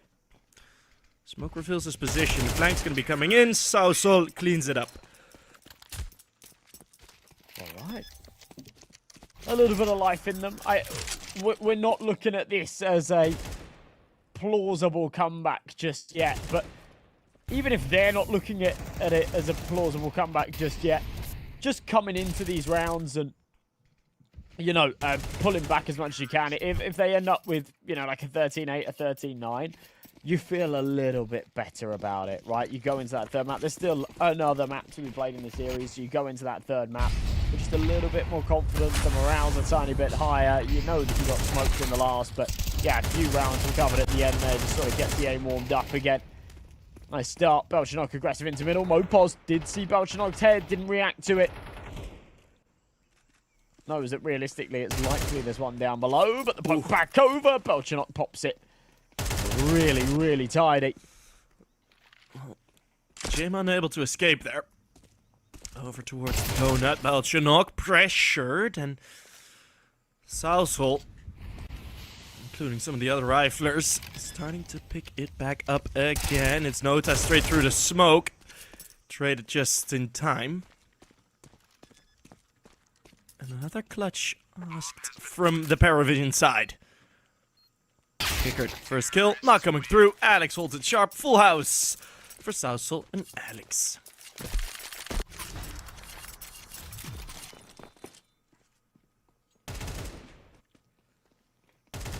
Some sharp shooting here. Early doors. Brilliant double entry out of Belchenok, and just a fantastic recovery out of the T side. Doesn't fill you with confidence when you realise they have to win 7 in a row comfortably. Because at some point you expect there to be a little bump in the road and for them to not convert a 2-man deficit like that. But maybe it's those kind of rounds that put you into flow state. It's a full eco here for PARIVISION, so should be a comfortable 6th out of Iberian Salt. And yeah, just as I was saying before, these rounds, even if you're not playing for the full comeback, Try to boost that confidence a little bit before you go into the third. Lovely little spray transfer then from Stadodo, even against the Eco. Just a single casualty. We'll go 12-6. Even with the little breaks in between the shooting, which, of course, every single second not spent shooting does reset the spray pattern a bit. So spraying, then for a very short moment stop shooting, and then respraying. It's actually a very difficult technique to master. Don't see it happen too often as WG. He's gonna cross into red room. A lot more aggression, and Mopos full swings it. Iberian Soul look rejuvenated here, freed by the map point. Every round could be their last. A man with nothing to lose. Team with nothing to lose, rather.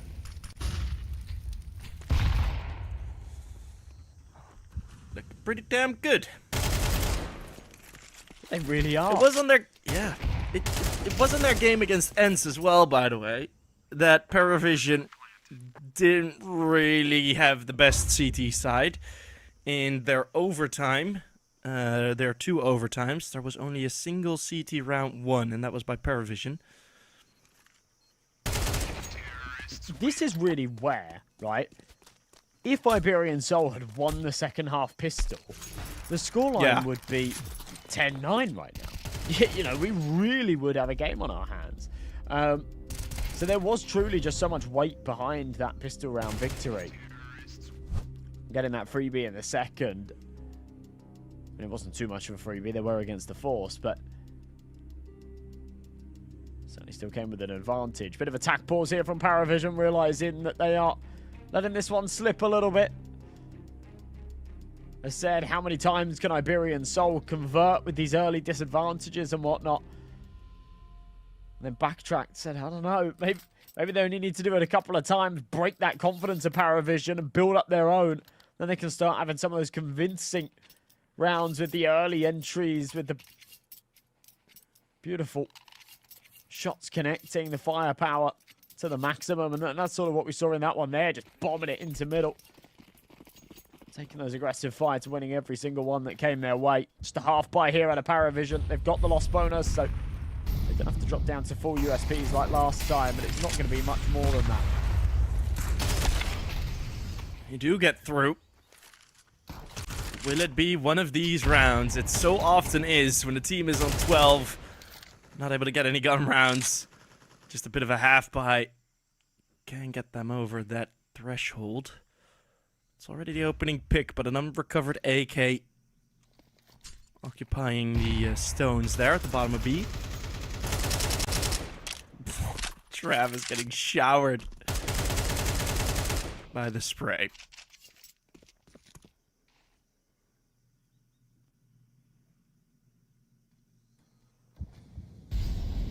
For one early against the buy like this, you do have to be careful. The one man with nothing. Jamie wants that AWP in the next. Is the one that could have done the damage there, but Notice straight back for the instant trade with the Desert Eagle. You'll love to see it. Still has to work his way over. Knock in the meantime. Thinks he's cooking a flank. He's not. He'll realise in the next few moments, but by then Iberian Soul should already be on to A.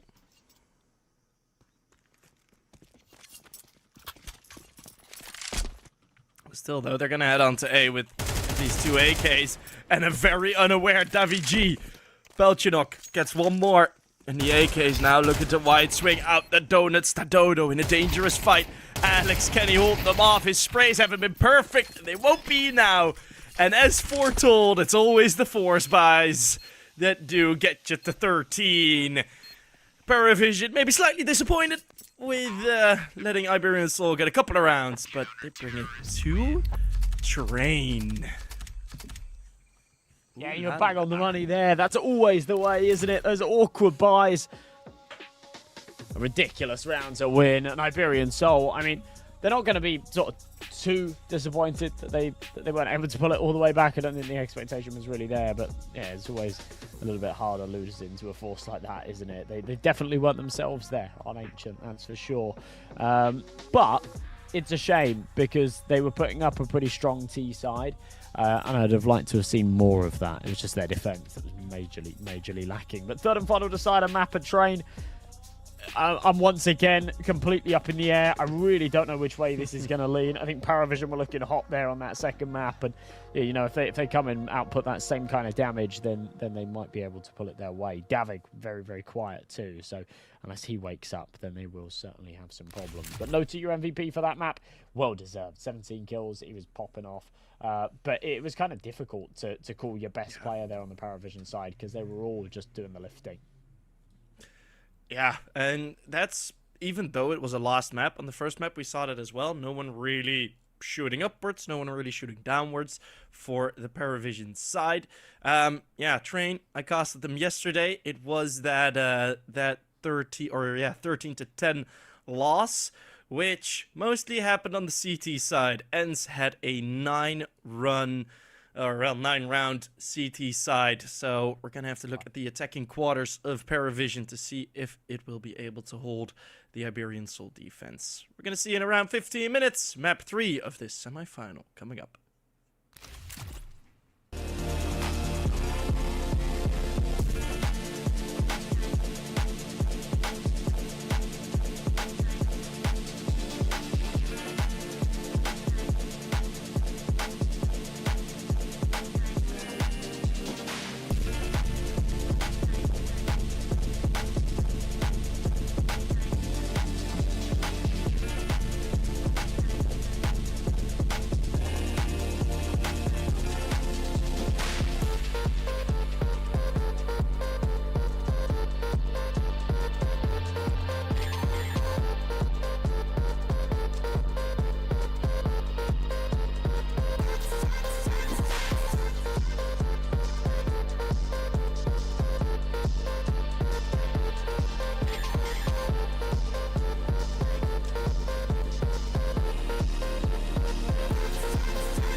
Welcome everyone back to map 3, Galaxy Battle Phase 2 semi-finals. Those are the stakes, and it's going to be train to decide between the Iberian continent and the CIS PARIVISION.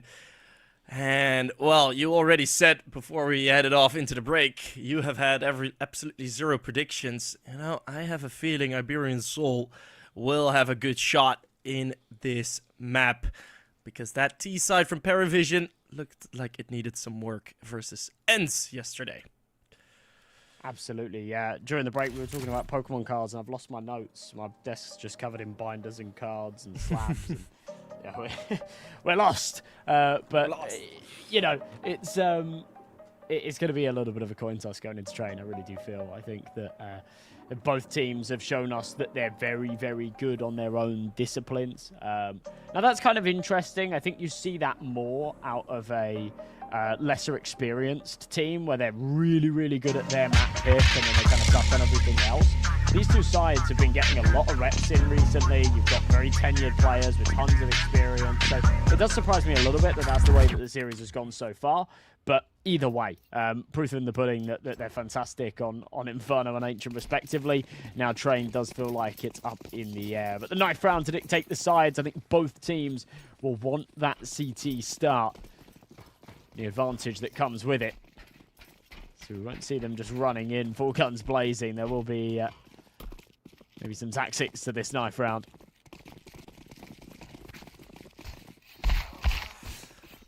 Yeah, well, it's going to be quite an important one, and PARIVISION look to be the winners out of that, so I assume they're going to switch very, very quickly.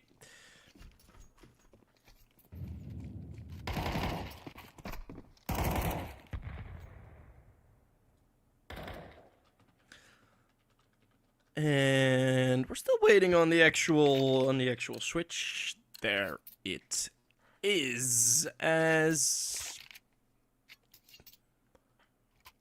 only 4 CTs. Yeah, all that's right. what they need.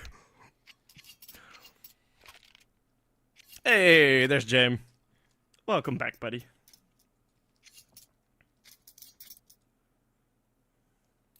Always easier to sort of iron out tech issues when you're on boot camp as well. Especially when you're... It's always kind of blown my mind how, like, just absolutely, like, PC illiterate some of the pro players are. You sometimes sort of had conversations with them in the past where, you know, like the most minor of issues that... You know, I'm not like a computer wizard, but I don't know, I know my stuff, and yeah, just the most minor of issues, and it absolutely stumps you. That's why we've got the admins and stuff to come and swiftly fix some of those problems. But when you got 5 brains together in a room, something goes wrong, someone generally knows the answer. Ready to get things rolling, though, into our third and final map of our first semi-finals of the day. Iberian Soul starting off on their T side. PARIVISION on the defense. Birdshot with the Julies out. Kevlar on the rest. Kick up with a flash and a smoke dropped over. But it's pace out of Iberian Soul as they barrel towards the A side. Full sprint Usain Bolt ain't got nothing on these Iberians. Sprinting into that A bomb site. And already getting the bomb now in Belchanok. This flank has been very effective in the quarterfinal. We're going to see more and more of that throughout this half. But for now, it does seem like its effectiveness... It's not going to be too high, as very passive positions. He turns his back. Okay, David G gets a couple of whiffs in. Now, just what a setup here for the T side. Travis tries to get on the bomb, but that smoke won't be there for long. And just pure Glock madness in the Z connector. Iberian Soul with the pistol. Those David G whiffs do give the opportunities for a moment there, but yeah, recovered very, very nicely. He had a rough map in the last, so does need to wake up a little bit here. 4 kills he finished there on Ancient. I hate to rub it in, but yeah, certainly nothing to be happy about. Got to focus up now. Opportunity against the full eco, though. Farm some kills, pad those stats, feel a little bit better. Still good frags maybe to come. He's not the one with the Mac 10 though, it's Mopos. To be honest, well, everybody's always hungry for the eco frags. Does feel like you got to try and give it to the SMGs. Oh no, Davik's gone early again. That's so brutal.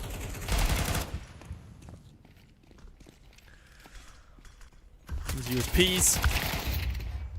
Not much more. Travis in the back lines.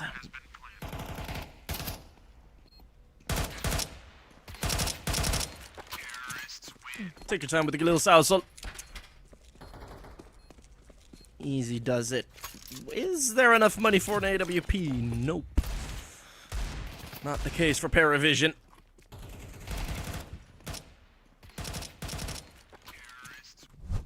So I'm gonna have to do it the hard way.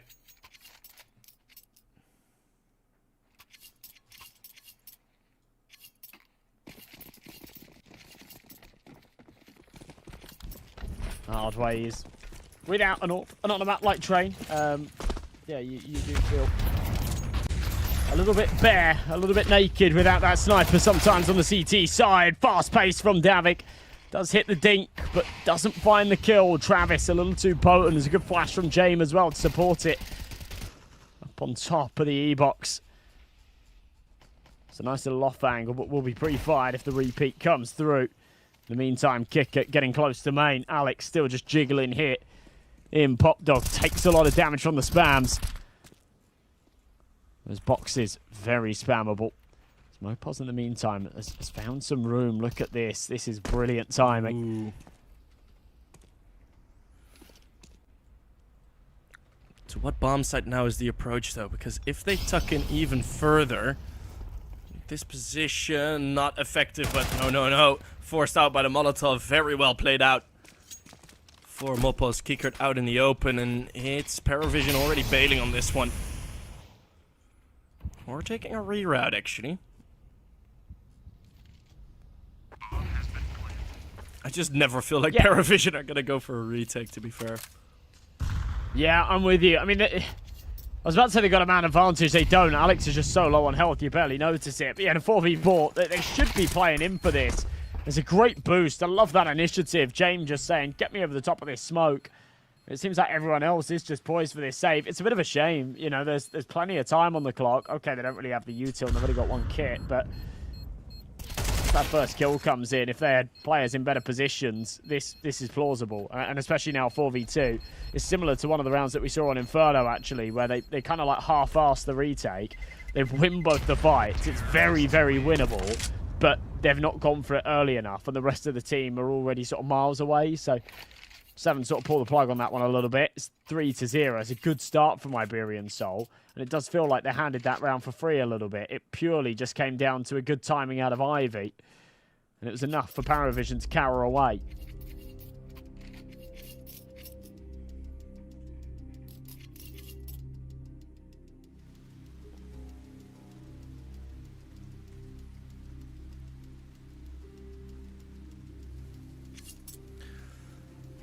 And enough to give them a timeout.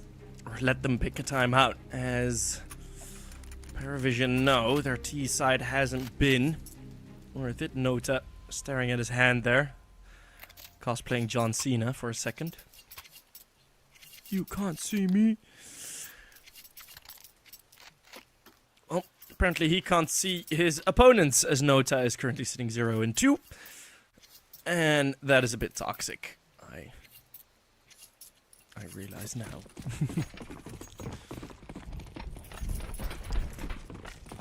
But yeah, PARIVISION are gonna need to get on the board very, very soon here. Otherwise, that second half is gonna be mighty difficult.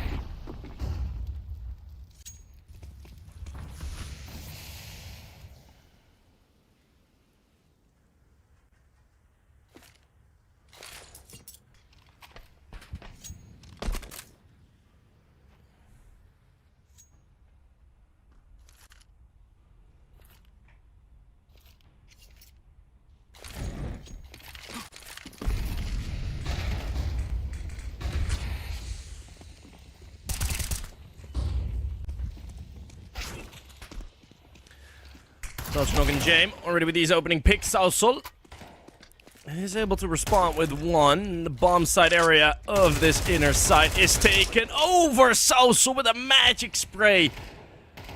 Hoping there's more to find from there. Nota and James all of a sudden fighting uphill. Looking for anything to give him space. Sausul just very much stuck in this corner. Does give himself up to the fight. Don't think that was necessary. It's going to be Alex. Another IGL clutch. Needed. Oh, what a sharp shot. Is there more to find? Just 2 bullets necessary, but it's a headshot straight in Alex with more clutches. As he gives Iberian Soul a 4th. Wow. How do they hold on here? This is an early 2-man advantage and a 4v2. I mean, unbelievable spray transfer out of South, so you've got to give him credit where it's due. But Alex staying composed, dancing around the trains. It did feel like a fight that Nota should have won. But missing the mark gives Iberian Soul 4. We will finally see that AWP in play for the CT side. Max loss bonus does you some favours. consolation prize for a poor start. And Kicker wants to change it. 2 kills early, but we know that didn't do them much in the last. Still need to convert here. Ooh. It's going to be Balchinok at least holding on for one more now. 2 versus 4. And this time Stadodo and Alex. But also a bit more of an upfront play. Don't want to let him get as much space as before. Alex touching his own flames. So frantic on these peaks. As Jane comes in for the flank. An easy pickup. Not twice in a row. PARIVISION just in time, I'd say. It was an 8-4 half versus Ents, which then came to be not enough on this first half. So hopefully PARIVISION is able to hold on for all of those 8, because they're gonna need them.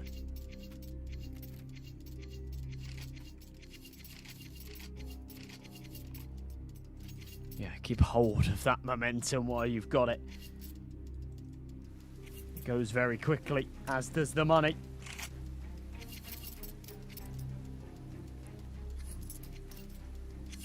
Very weird economic position here, though. So call a bit of a pause, because money's all over the place. Salso has got himself an AK. Alex was loaded because he only died once. Selfless as he goes down to the Tech 9.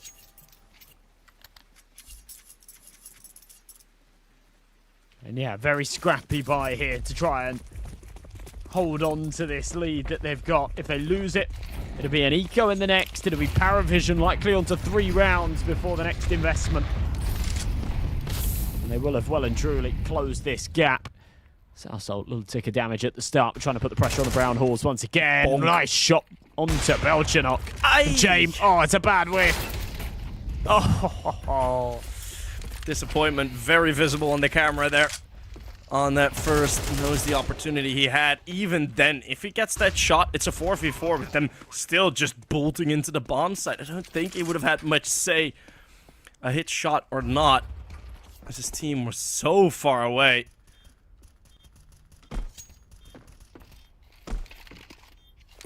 Iberian Soul upping the pace and able to find the weakness that is the B defense. 5th on the board. And Iberian Soul, I'm a be honest, they are looking good to win this T-side half. I wouldn't be surprised if they do. I mean, 5-1 up. You've got to feel that way, right? PARIVISION haven't worked out the answer yet. Obviously, they had the single round win, but clearly hasn't been all too repeatable. And until they work out that magic recipe, until they find the answer, you can expect Iberian Soul to just keep the rounds coming.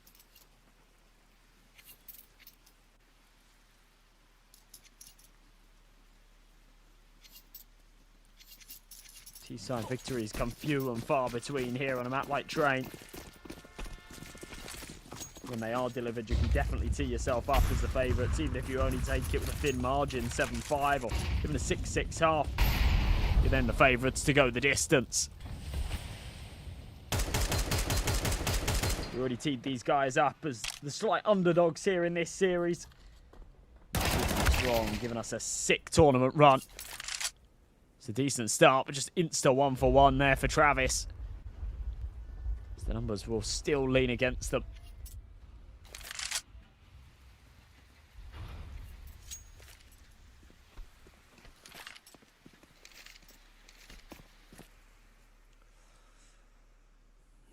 Man up, and a lot slower pace. I've seen a round like this in the previous quarterfinal, previous match of PARIVISION, where they were just also sort of defending their own spawn. This is just Iberian Soul being passive, expecting Balchinok to make some moves, expecting Ivy to be taken. Kicker peeks right into a flashbang.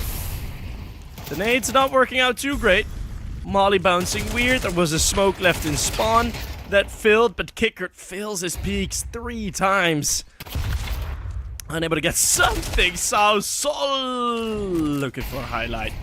Just gets 3. Only 3. It was nearly 3 in one fell swoop, though, so I was hoping for it.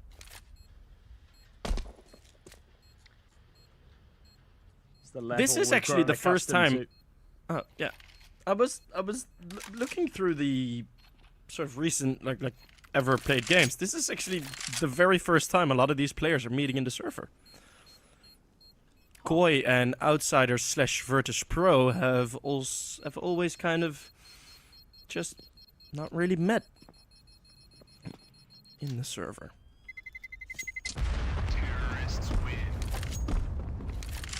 That's interesting. You know, the 2 teams and players that have played at very similar calibers for a very long time. So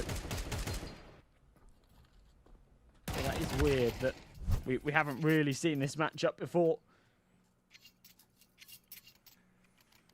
It's fun seeing that wallbang finally work. Oh yeah. As well. Everybody goes for it. It does hardly any damage.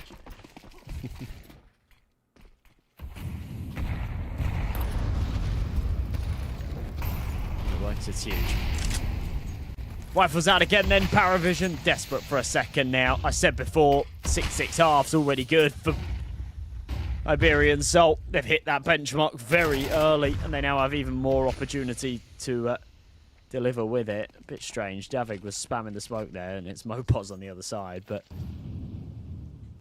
Oh, actually, I'll tell you what. That is kind of cool. That's smart. That then sells the fake. Yeah, that is smart. For a second, I kind of had this lapse of like, why is he doing that? But of course, it gives the illusion that no one's crossed. Now Mopos can just sit quiet, patient. Yeah.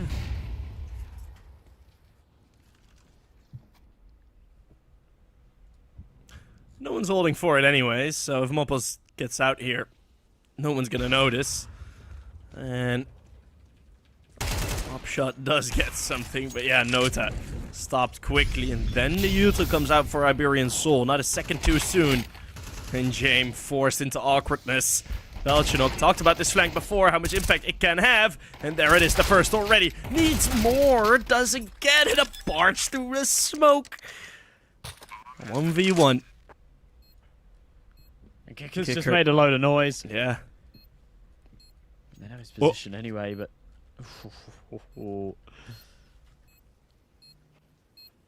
Does he? This is painful. Wow, these timings. Oh, this is insane. Kicker. Will he have enough time, though? Because there's no kit on him. And he's just lost Davigi the same way Davigi has lost him. At this point, you gotta expect him to be in the corner. The spray does connect. But there's no time. He only starts moving when the bomb starts beeping. And that is the beep of disappointment. You can see it on his face. Terrorists win. Just tilting his head back. Not happy with that one. 7th on the board on the T side. Iberian Soul have won the half already. Oh, God. This is worst case scenario for PARIVISION. It really is. That was one of the best chances they've had as well of actually converting. Probably the best chance they've had of converting in a while here too. But really, really strange. I said the first 2 maps of this series were one-sided in each other's disciplines. I was expecting that to mean that the third and final breaks down the middle. I mean, look at that. That's ridiculous from Mopos. He's all the way up. James sat holding Ivy with an AWP, and he's going, where's my support? How has someone come all the way out main like that? Iberian Soul giving us the same sort of aggression, the same sort of performance that we saw out of PARIVISION in that last map, when just so confident. Running circles around their opponents. As I said before, I was expecting this third map to be a little bit closer. It's just not teeing up to that at all. About to see this go 8-1.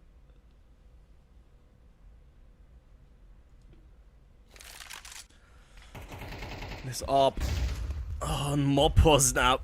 Don't see that quite often. haven't brought out an op, it feels like it seems in a while. We haven't seen it get impact. All these rifles just doing way too much work. PARIVISION sent to the Jame realm once more. Oh god, what a half this is.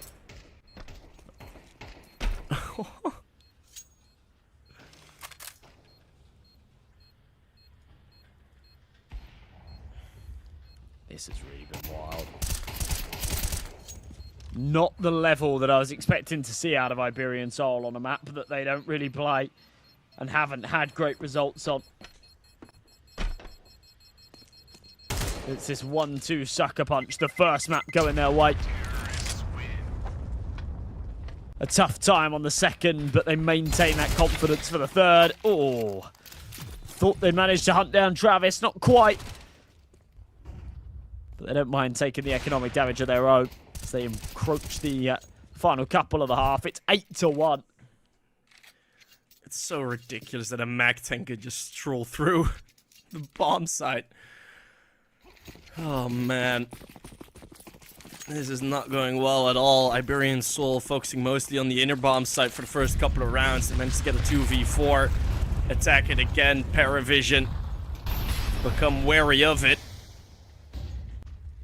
But then proceed to completely fumble the A-site defense multiple times in a row. And I'm not going to make too many assumptions, right? But that's where you see an IGL like Jame, who's ordinarily very calm, very composed.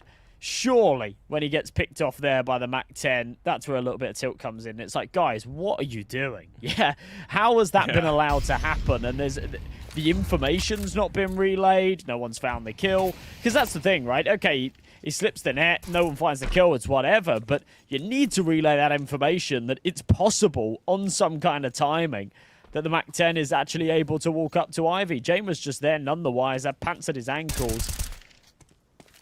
Nice early entry from Kicker.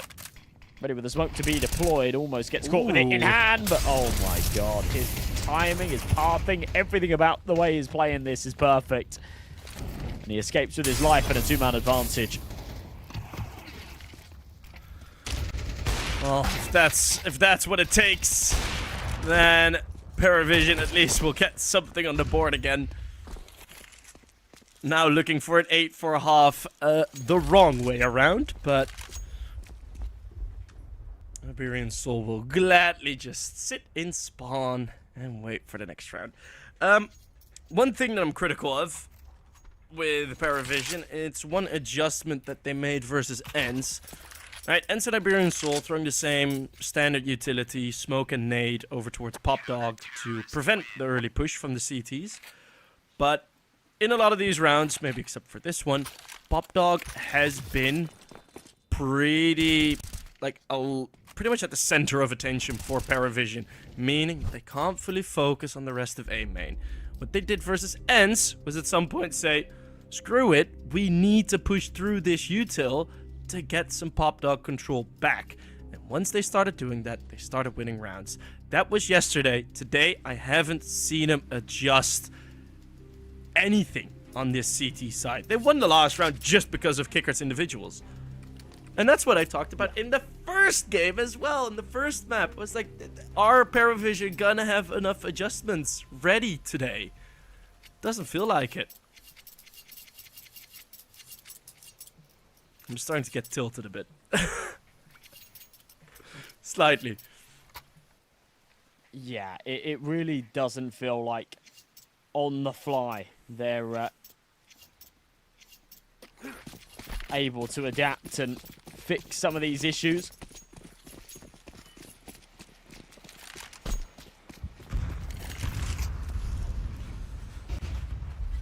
Stadzorp. Perhaps ready to meet his maker. It's Jame. He's anticipating the higher angle. Does see the run boost across. Doesn't want to stick around. Knows he's about to be double peaked from both ends of the stick. And needs to readjust. There's the smoke open. Someone's going to be trying to run through it. Doesn't give him as deep of a sight line as I think he was hoping for, but It's not going to matter all too much. This is a really key round, though, for PARIVISION. 4 rounds at the half is an absolute minimum. That requires them to win both of the remainder.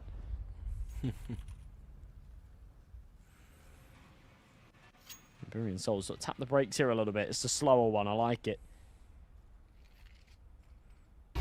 Back towards what works in the beginning.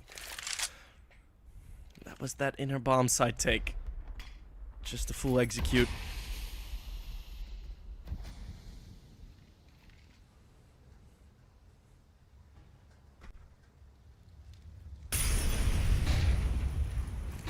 Great timing on the flashbang. Nota still ready for the fight, though. Rotate's coming in. Trying to take space. Nota is asking for a payment for that space. It's a toll road. Have to pay your taxes there. And it's gonna be Salsol in the 1v3, which will end up being nothing. Belchinok finally getting some action. 11 kills. Again, he's the top fragger for this PARIVISION team, like he has been a great many times in the previous couple of series.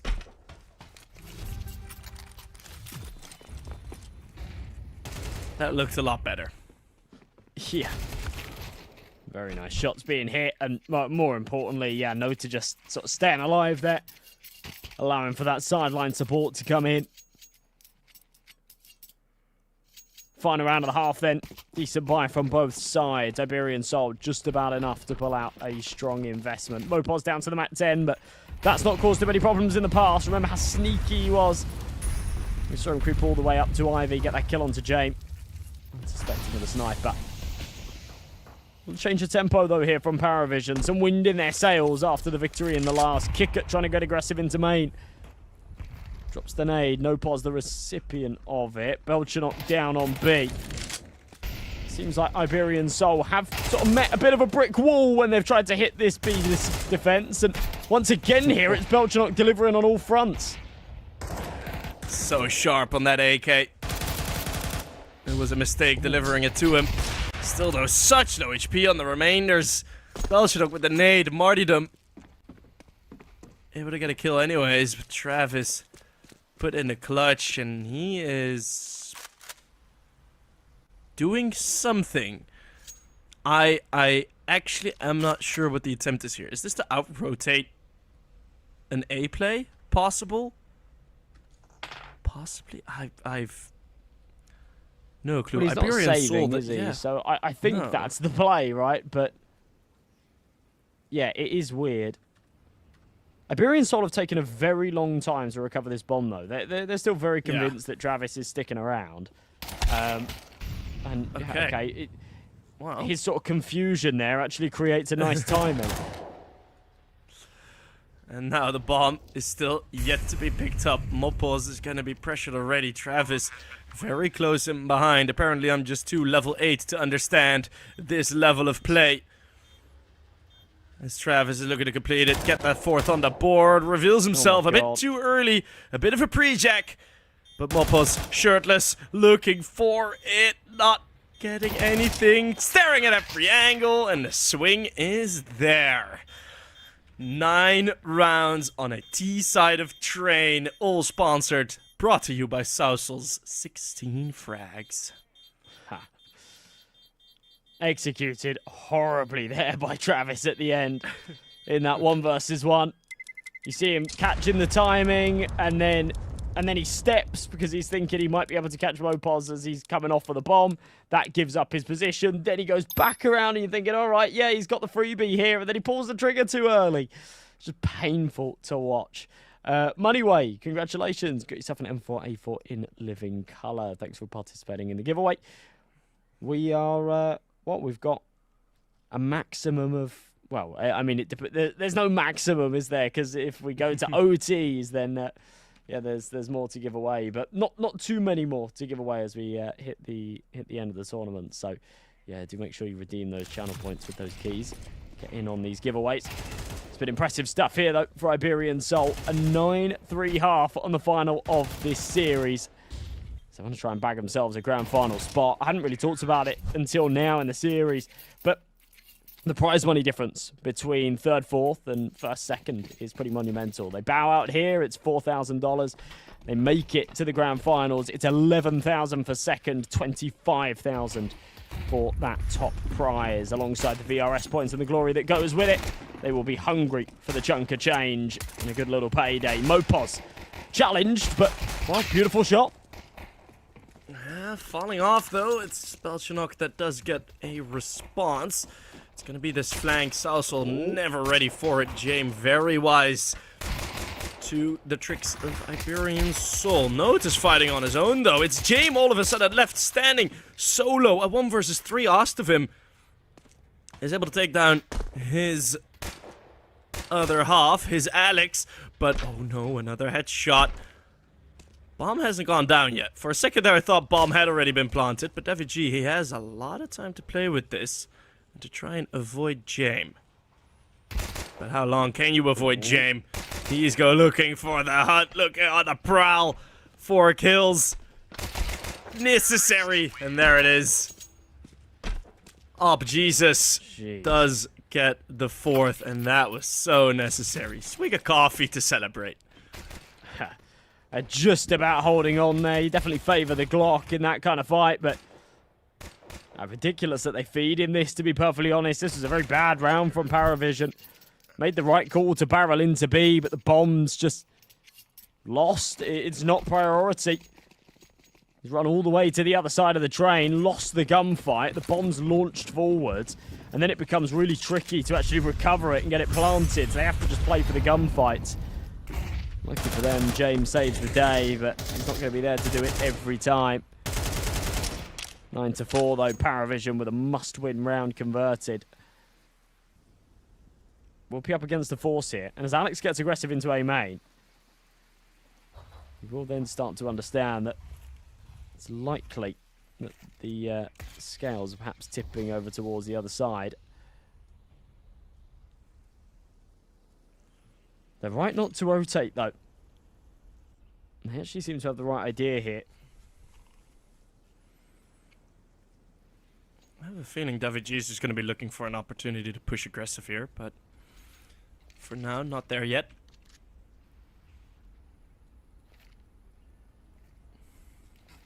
It feels like one of those rounds where counter-stratting is like super important, you know.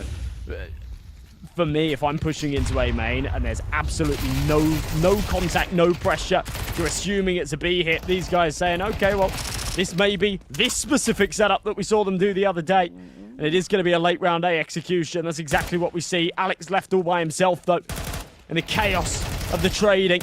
28 seconds left to tick, but he's so low on health. Desperate to isolate these fights. Won't be able to do so. It'll be a 5th for PARIVISION. Besting the CT4 spike. And finally, they'll get that freebie.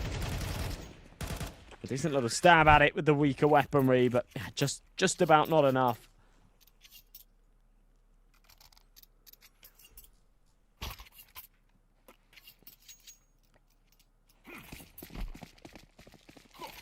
Sweet eco for Iberian. Oh man, I mean, like the thing is, I wouldn't put it past PARIVISION to, after choking on the T side completely versus Ents, to start rolling back this offensive half and just still win it, but I thought you were about to say you wouldn't put it past them to lose an eco round. So it wouldn't be the first time you've seen no, it, but... I'm not that toxic.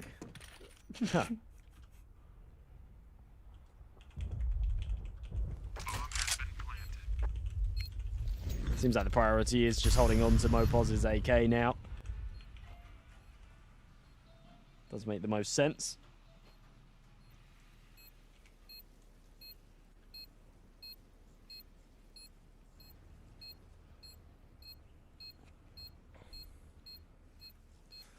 Mopo's on an AK for the next round. Gonna be a bit scary.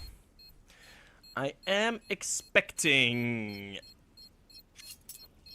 a bit of a pop push from the CTs in the next round.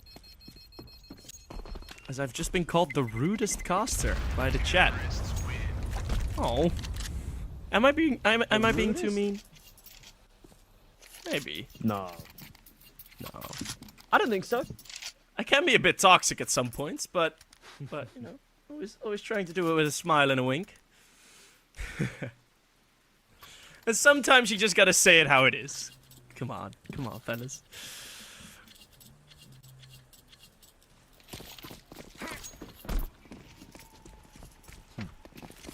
Well, all right. Well,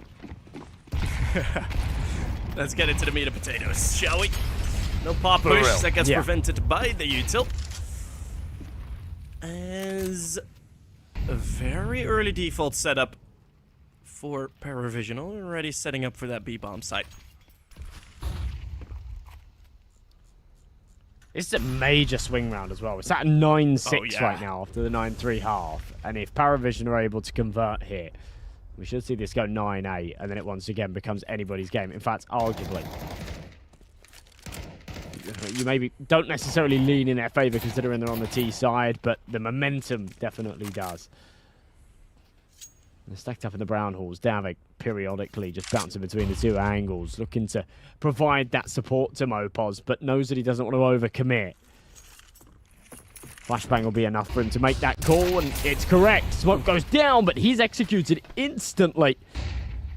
And it is all on to Mopos. If he can find one or two, maybe they play in for this. Without it, they might just go for the save. He has found the single. Insta trade. Stad with the lucky shot through the smoke. 3v3. All right. They should have a dig at this. Oh no, look at the sweep the long way around. But James close range. Sousel needs a multi here on the close angle, but such annoying angles to try and find something on it. It's going to be a save. That's a bit of a consolation, but oh, this is indeed that swing probably heading PARIVISION's way. Don't know what I messed up there, but and once again, it's just this sort of fierce B-side attack. Iberian solded a couple of them as well, where they just started barging through.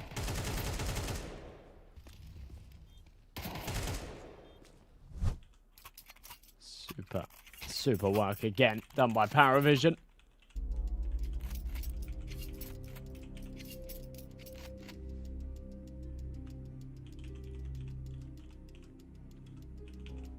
See a little bit of attack pause.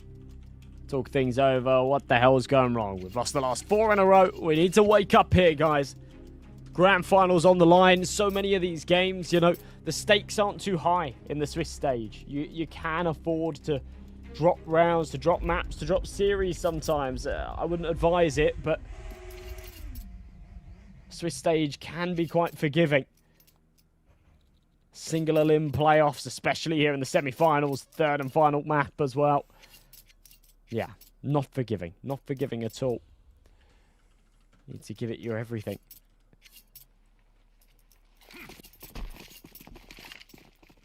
Everything is what we're seeing. They gave us their everything against Sashi the other day. He said that one. It's a 2-0, but by no means an easy one. First map went double OT. Second map went OT as well. So nice start with the Alex headshot to trade back after losing Southsol to Belchanok, but still a 4v4. Minute 25 on this clock. Finally, that pop push coming in, an attempt at control.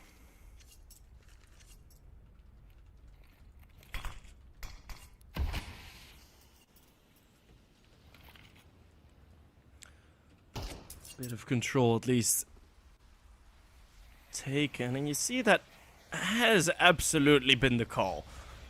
Right? Already the push into Pop Dog. Already Davy G going ahead. And settling down on Ivy. He's disciplined with it, but it means already, even in the 4v4 scenario, 2 players set up nicely on B. Knowing that this attack is either coming from Pop or coming at the B bomb side. Davy is gonna get rewarded. Does make a step, but it's not gonna be that much of a matter. The flick hits the E-box on an electric shot, as hoped. Now, there's a lot of worry about Davy G. Look at that, all watching main. Oh, big pick, Dalek. Two-man advantage, bomb beeping away though. This can be very easy to fumble. Mopos has found the timing. And Jay spins around, but Mopos has already disappeared. Slips away in the wind. Jay still trying to keep the pressure on, but knows, yeah, bomb's going to be being held. There's going to be another two holding it. He's popping heads. He's doing damage, but can't convert the round and eventually put to the grave. Good little trade out from Alex there. Iberian Soul hit double digits. That timeout does him a lot of favors. And the pace that goes with it too. I mean, Daviji's had a pretty slow map as well. You know, we were criticizing him on Ancient. Prior to this round, he was sat 3-12. Oh, sorry, 3-11. Maybe it was 3-12 actually. I think he survived, but now on 5. Following in the impact when it really counts. A lot of damage taken to the nades early. Oh, do you not? Oh, what a shot from Southside. Is it enough? No. Not enough. Just barging in. Again, looking to be very overwhelming. PARIVISION realizing that the slow approach wasn't working. And they have Stododo sandwiched. A little Spanish sandwich. Some chorizo. The reaction from Stododo. Pretty funny one there on the cams.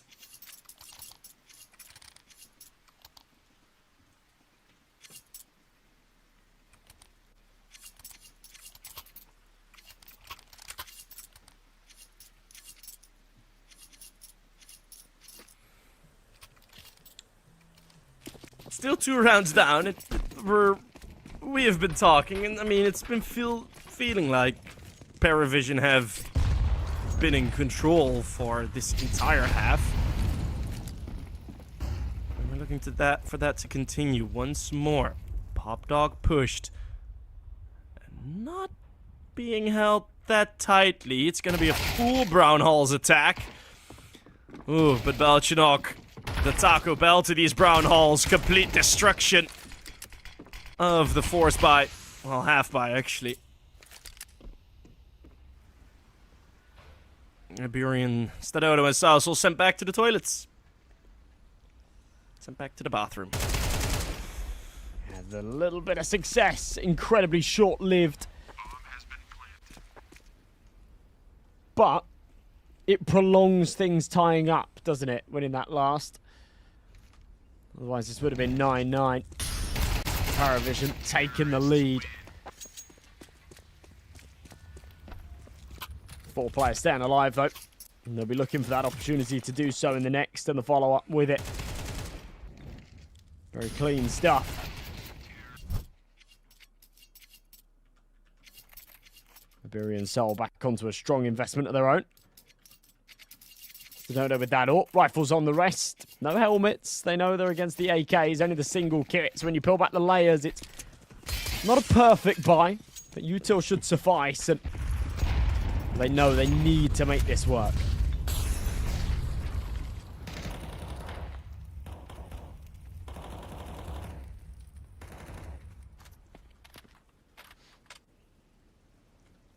An intense round for Iberian. I don't see any change-ups yet. Or any big change-ups. We see a slight adjustment on position for the inner bomb site. More of a retake setup.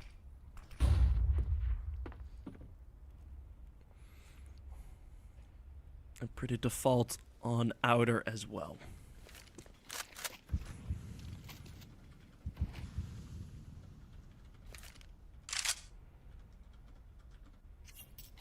Long dog. Steady. Yeah. I like this. It's a much slower, much more disciplined round out of PARIVISION. Just so keeping their opponents guessing, constantly conditioning.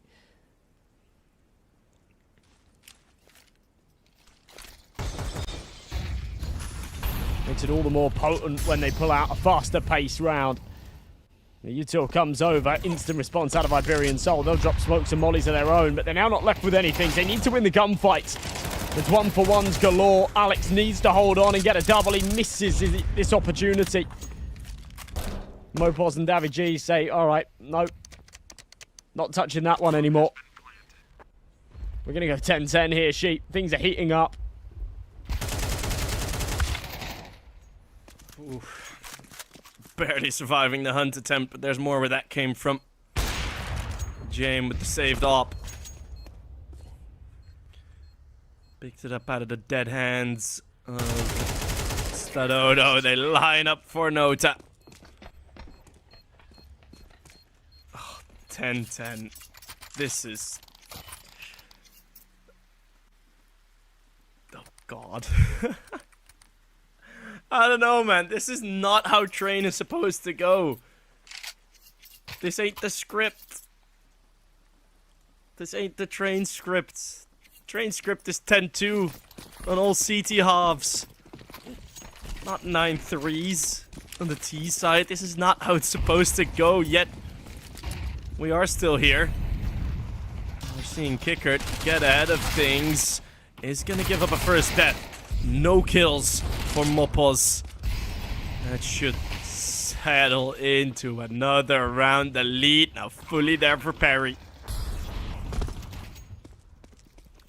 Oh, this is a horrible time to lose control. What a bizarre mapper train that we've seen as well.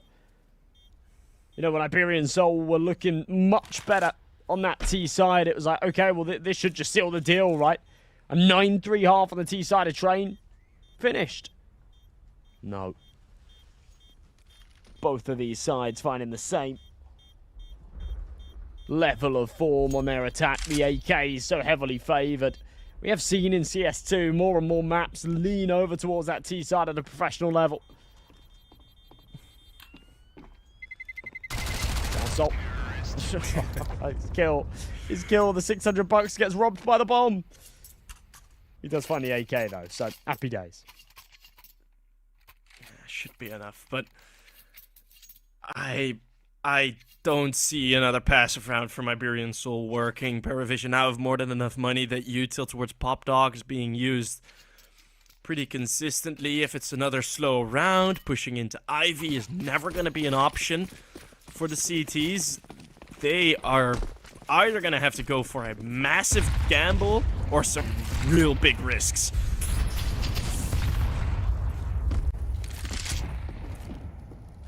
Starting to look like they're going to go for the gamble side. 4 players on the outer side. For now, looking like the wrong call as well. PARIVISION have read this. Leaning over towards the B side of things. The only defender's Mopos. He's got an MP9 and hardly any health. I like this. Innovating. Getting up close. Behind the smoke. Drops the incendiary. Knows that they'll go for the spam. So pulls it back. That does a lot of damage onto Nota. Hearing those sound cues, you'd think we'd have seen a rotation by now. But it's not the case. Mopos shouldn't be able to escape. How he survives for as long as he does is beyond me. But either way, he goes down without much of a fight. And now to 5v4 retake to deny 12. Oh, no. Okay, Ooh. okay. Hey, that brings it back. That brings it back. Another social double in a 2vx situation. Stadodo, whoa, just moves his crosshair away. Would have been a chance, but bombs beeping away. Smoke is going to give cover to James. Do you have the balls to pull the trigger through this smoke or just to jump through it? No, they don't, but a smoke on the bomb. He's going to make it possible. I say that. Sniped from James. Aware of all the possibilities. Well, and there's only one certainty. That's 12 for PARIVISION. Painful to save at a time like this, but it's absolutely necessary. No benefit for going for a round like that.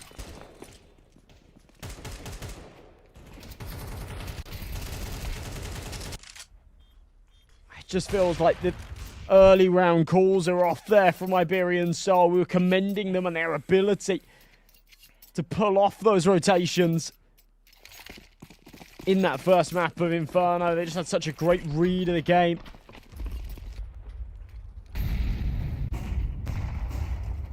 Right here, it feels Maybe the anything lower but pace the helped case. with, yeah.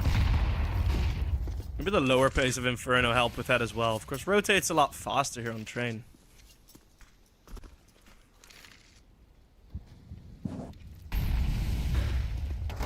But Alex, oh, look at it get swiped. Let's get one still. And the double ops. Are they holding off? PARIVISION now know the tricks.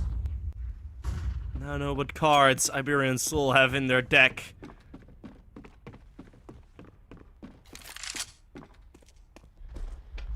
I summon Pot of Greed to draw 3 additional ops from my deck. Is that maybe the solution in overtime? If we get there. 11 on the board, just one more, and Iberian Soul can capitalize on the good work that they've done in the first half to give us some extra. 11k in the bank as well. He's stacked up with the pot of greeds. It is just the one AWP though. It's just the one AWP. Double AWP on the other side. Starting Davik. So we do see 3 in play. But an absolute must here for Iberian Soul. It would be poetic. Absolute cinema for the decider to go to overtime. I may have jinxed it a little bit when I said earlier that, you know, we've seen 3 one-sided maps and this third was looking like it was going to follow that trend. Certainly doesn't end up being the case. But losing this one here, losing the map 13-11 would be absolute heartbreak for Iberian Soul. It's worked so hard to get to this point. Oh no, Alex pulled the trigger too early. He's going to play in front of the molly as well. No. Painful. That should have been at least 1 for free there.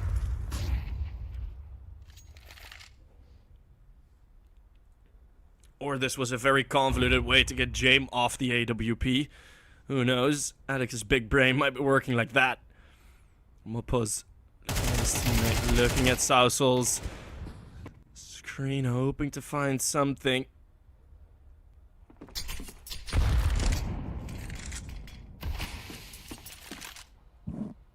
As it is a kill back. Notes are getting dropped. Mopuz, I think he's gone completely unnoticed. Yep, there it is. Oh, freebie onto James. beautiful. Don't often He's see going to relay him. all of that info, Yeah. saying, yep, they're not here. They're not here. They've all backed off. Stack up on A. There's 15 seconds. They haven't got time to go anywhere else. It's going to be Travis to barrel forward. Big shot, but Davy G with one back. And it's all on to Belchanot. 1v3, slither of health, no time to work with. And he knows that they're going to have to settle this score in overtime. As Iberian Soul, after giving us a pretty miserable performance on their CT side, have that lifeline adrenaline kick in once their opponents hit 12 and say we're not going down without a fight. There's still a lot to be done here, though.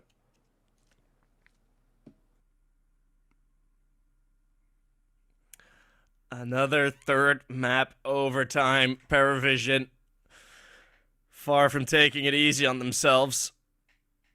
As I think the toilet break has just gotten confirmed. Good. It's needed. You can't be playing with a full bladder. I don't know if you're, you know, ever been in that position. It's wearing not good. Crocs. It's not good. Look at the top For right. real?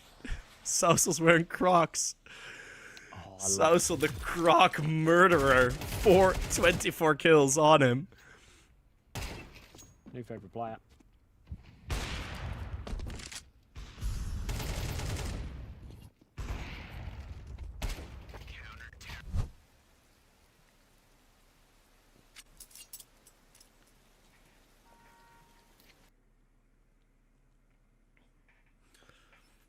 I always think in overtime, especially when it's been mostly T-sided rounds won, I always think in overtime is so interesting because now the CTs have all the money that they need again.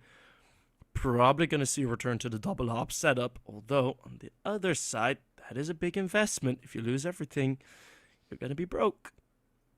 But I think Iberian Soul will judge it worth it. How long are these guys going to the toilet for? Jesus.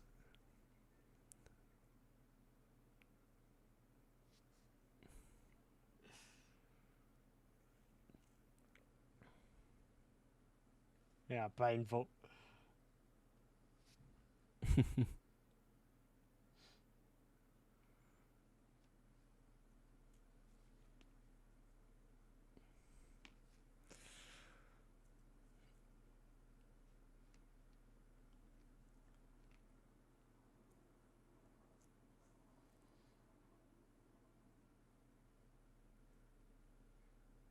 Always fun to see a bit of personality shine through in these very long camera sections as Kickert is hard in thought.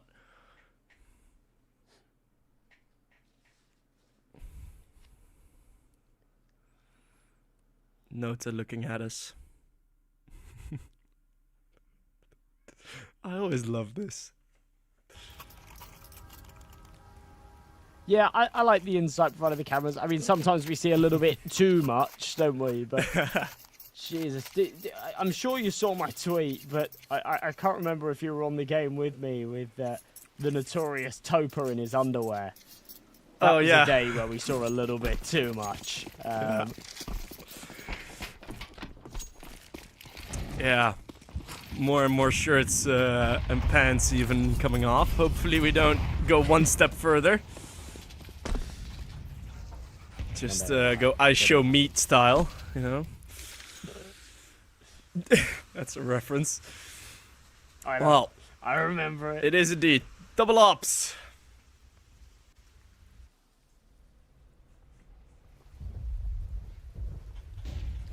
We saw it work in the last round. It's got to work again. It could be easily plugged with a bit of pace here from PARIVISION. We won't see that pace come through yet.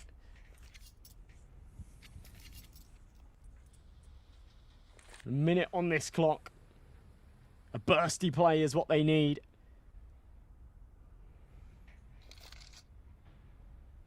Nota.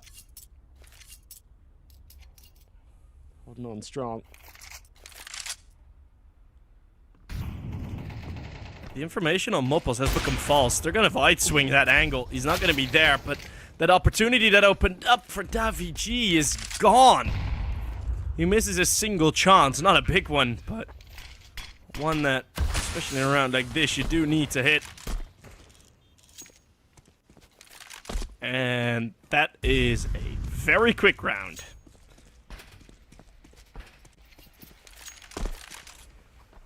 It's difficult to save in OT as well, but it's the right call, especially on the CT. So when you go for a double AWP setup, you can't afford to sort of take any crazy risks. So yeah, just back it up. Hold on to that one sniper. The rifles will be another strong buy in the next. Have another stab at it. PARIVISION. I mean, both teams have been much better on their T side. You expect these two teams to have that edge on their attack. Terrorists win. It's just very important to find at least one here on this CT side. I was kind of hoping for Iberian Soul's sake that they could keep up that little bit of momentum that we saw at the end with those two in a row.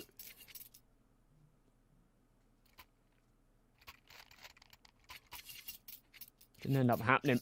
That little pause suited PARIVISION nicely. That little talk and plugged the holes where they were bleeding. Here we go again, the double up setup in play. Travis opting for the Mach 10. Out of choice. This is interesting. We'll see some pace here. But look the speed. Very fast in. The Mach 10 is going to go down first anyways, but Belgium look at Nota. Already taking what's necessary. Oh, and this is just so good. Waiting very, very long to go for the play and to be in the previous round. Now, just straight in.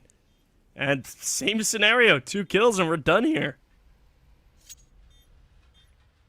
Feels like a good moment to say. Of course, we'll have another halftime here coming up on the live stream. So make sure you use your channel points, because there's going to be one extra pull. Yeah, I kind of this teased point, it it feels earlier, like- didn't I? I really wasn't expecting to go into overtime, but Oh. Terrorists win. I mean, this is... It's looking like it's going to be the last overtime of today. With the way PARIVISION have been storming through these rounds. Bit of an odd mix and match. Doing away with that second AWP. It hasn't worked in this overtime. Davi G, we are nearing 30 rounds deep. Sitting on 7 kills. Feels like it's not enough.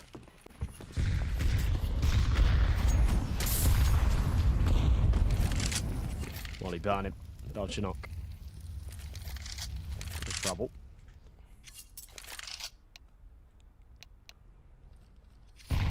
It's in the chat, which is a little bit worrying. Yeah, James just DC'd, but Mopos has taken a little bit of damage, so we might be live here. If both teams agree, then I think we can be... still reset the round. Yeah. And I'm sure they will. They're good sports, but... Because looking at where Mopos is at... Yeah, but look at where Mopos was at. I think it's probably team damage as well. And, well, at this point, we're never going to be live again if the rounds already get reset like this, so...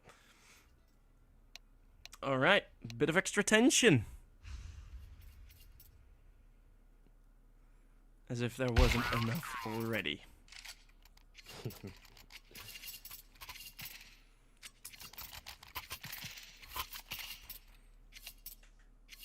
Wow, wow, wow. Seems like James back in the server at least, so we should be good to go very, very shortly.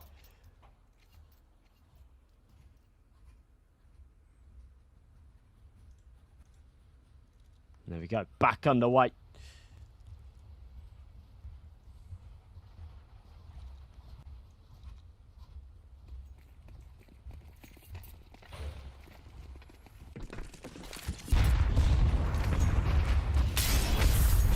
Alright, here we go. Molly down, trying to put on a little bit of pressure early. Alex walking up long dog. Oh no, caught with an aid in hand. How does he escape there? We've seen Alex whiff in that position in the past. It cost them. It will do so again. He's got to stop doing it. He's got to stop doing it. It's not working. I mean, it weirdly is, right? Because he's catching the timings, but he's not hitting his shots. Brutal. Cardinal sin.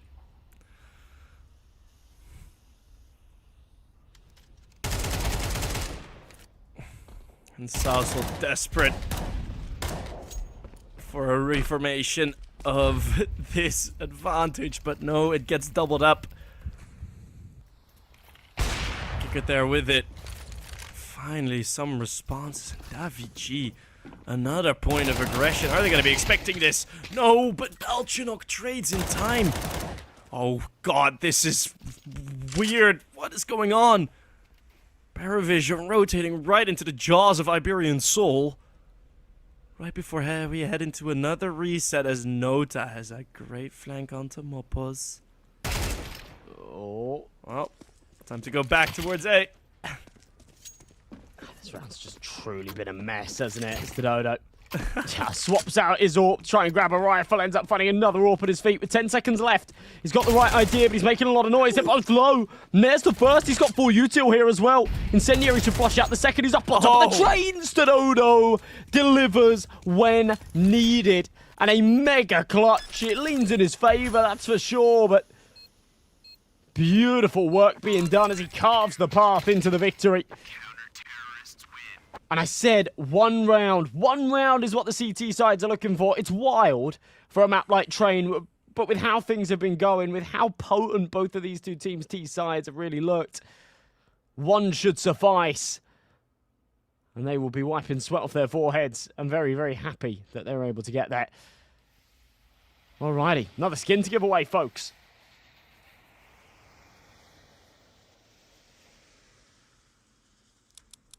Is this reset going to be enough for PARIVISION to return to the form that they had versus ENCE on the CT side? Oh! Okay. That's banging. Marin Merenga 99. Merenga. Sounds like meringue. AK-47 Empress. I'm hungry. Do you notice? Meringue, Taco Bell. You know, we're getting all sorts of food references. You a meringue fan? Don't even like Yeah. it, to be honest. Oh, no, not really. I think the texture's a bit, well, same thing as the texture of the CT sides have been a bit, Good night. Jesus. Mega damage dealt onto Davigi, who has just been bombarded so much in this map. I mean, in this series as well, had a really hard time taking space without being punished by the util. We will see it cause some problems here. Mopos out of main. In the space, barrel spotted. Very slow to react there. Can't be letting that happen as Travis is on the back of the site ready. Head pokes over the top. Stadodo will find it, but Southside falls in the meantime. Still a two-man deficit. We'll go for this plant. Can't be denied. Alex will be holding, though. That HE is actually going to do a pretty good job of the damage. Kick it falls. No. This would be massive. I see him doing this. Oh my goodness, Alex. Oh, hit or miss. Well, this round, he never misses. Low HP, though. It's taking a toll. Clawing this back from the 5v2. And Alex will pay the ultimate price. Stadodo, ending the clutch. Starting it now. Goes for the spray through the smoke. Does hit it. James now the only one left. He's on the pistol. He's trying to hunt him down, but the time is way too low. James doesn't have the legs for this. Stadodo with another overtime clutch. Terrorists win. Oh my god. What? It's unbelievable there. When momentarily that was a 5 versus 2. It was a pretty instant trade, but so sick. And it's Stadodo's positioning after he gets that bomb planted. Alex gives him a little bit of space. And it's the instant spam. If he wastes any time, if he misses any shots there, the round's over. But a laser beam through the smoke. And it denies PARIVISION from hitting map and series point to go to the grand finals. We're tied up at 14. And the T sides are still hitting hard. Such awesome IQ to just swing him back to the red train. Ladder. Kicker did see it. Mopos knows. He knows. Small He's game of spotted. peekaboo. It's a sneaky little boost.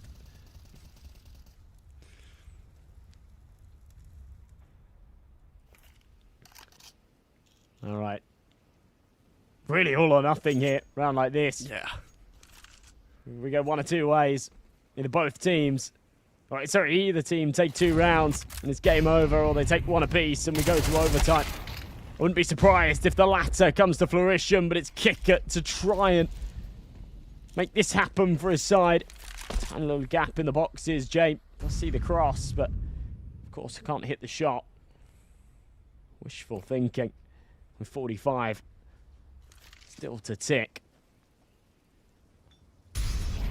Iberian Soul looking like they're going to lean here towards 8. Another kill through, though, from Travis. At the back of the boxes, it's Alex once again fighting back. This time, he has David G by his side, but very similar scenario.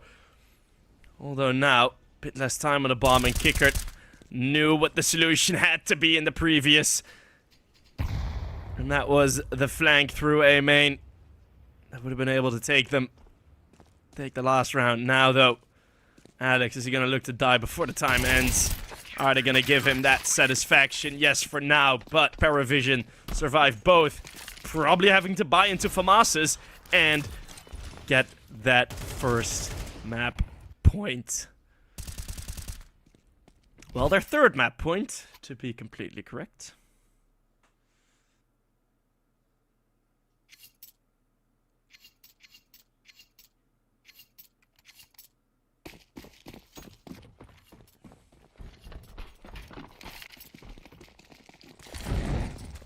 4 AKs, Josh. Look at this. Yeah. A stacked up CT side looking to try and close this one out and push their way to the grand finals. Nota and Travis will deliver the goods for the opening 2 picks. We've seen Iberian Soul do great work at recovering scenarios, just like the one in front of us. But this may be too tall a task with the pressure on as well. Alex has the right idea, holding the flank. Don't look away now, it's coming. And James punished for his shenanigans. It felt very unnecessary considering they had the 2-man advantage, especially if it's the first domino that falls to cost them this map point opportunity. Mopos has got a good position. Timing, very important. Travis is holding for it for now. Nota coming in on the double flank. Well, they expect this one too. I need to speed this up a little bit. 50 seconds. Yeah, it had to come from Mopos to open it up there. It's the Dodo in a 1v4, and that extra flank from Nota will pay its dividends. 16-14. PARIVISION reset their CT side just in time, as only in 1 overtime we have our first finalists. It's going to be PARIVISION. Look at the T sides there. It's just unbelievable, isn't it? 3 apiece. 3 apiece. And Iberian Soul weren't able to take their 3 until... Oh, sorry, 2 of their 3 until right at the end of that first half. That was a bizarre map of train. Not fitting the norms, but delivering us some very, very exciting counter-strikes. That's going to be PARIVISION, your first grand finalists. At the very start of this series, they're the team I would have teed up to be there, but with the roller coaster that it took to get to that 3rd map, it absolutely could have gone either way, and at stages, it very much felt like it was going to lean the way of the Spaniards, but yeah, unfortunate stuff. And it does end up meaning that, yeah, we sadly wave goodbye to Iberian Soul. I think there's a lot for them to be happy about. They've had some great results here in the tournament, and the top 4 finish is absolutely nothing to grumble with. But, yeah, not the result I think they were hoping for, especially after a 9-3 half there on Train.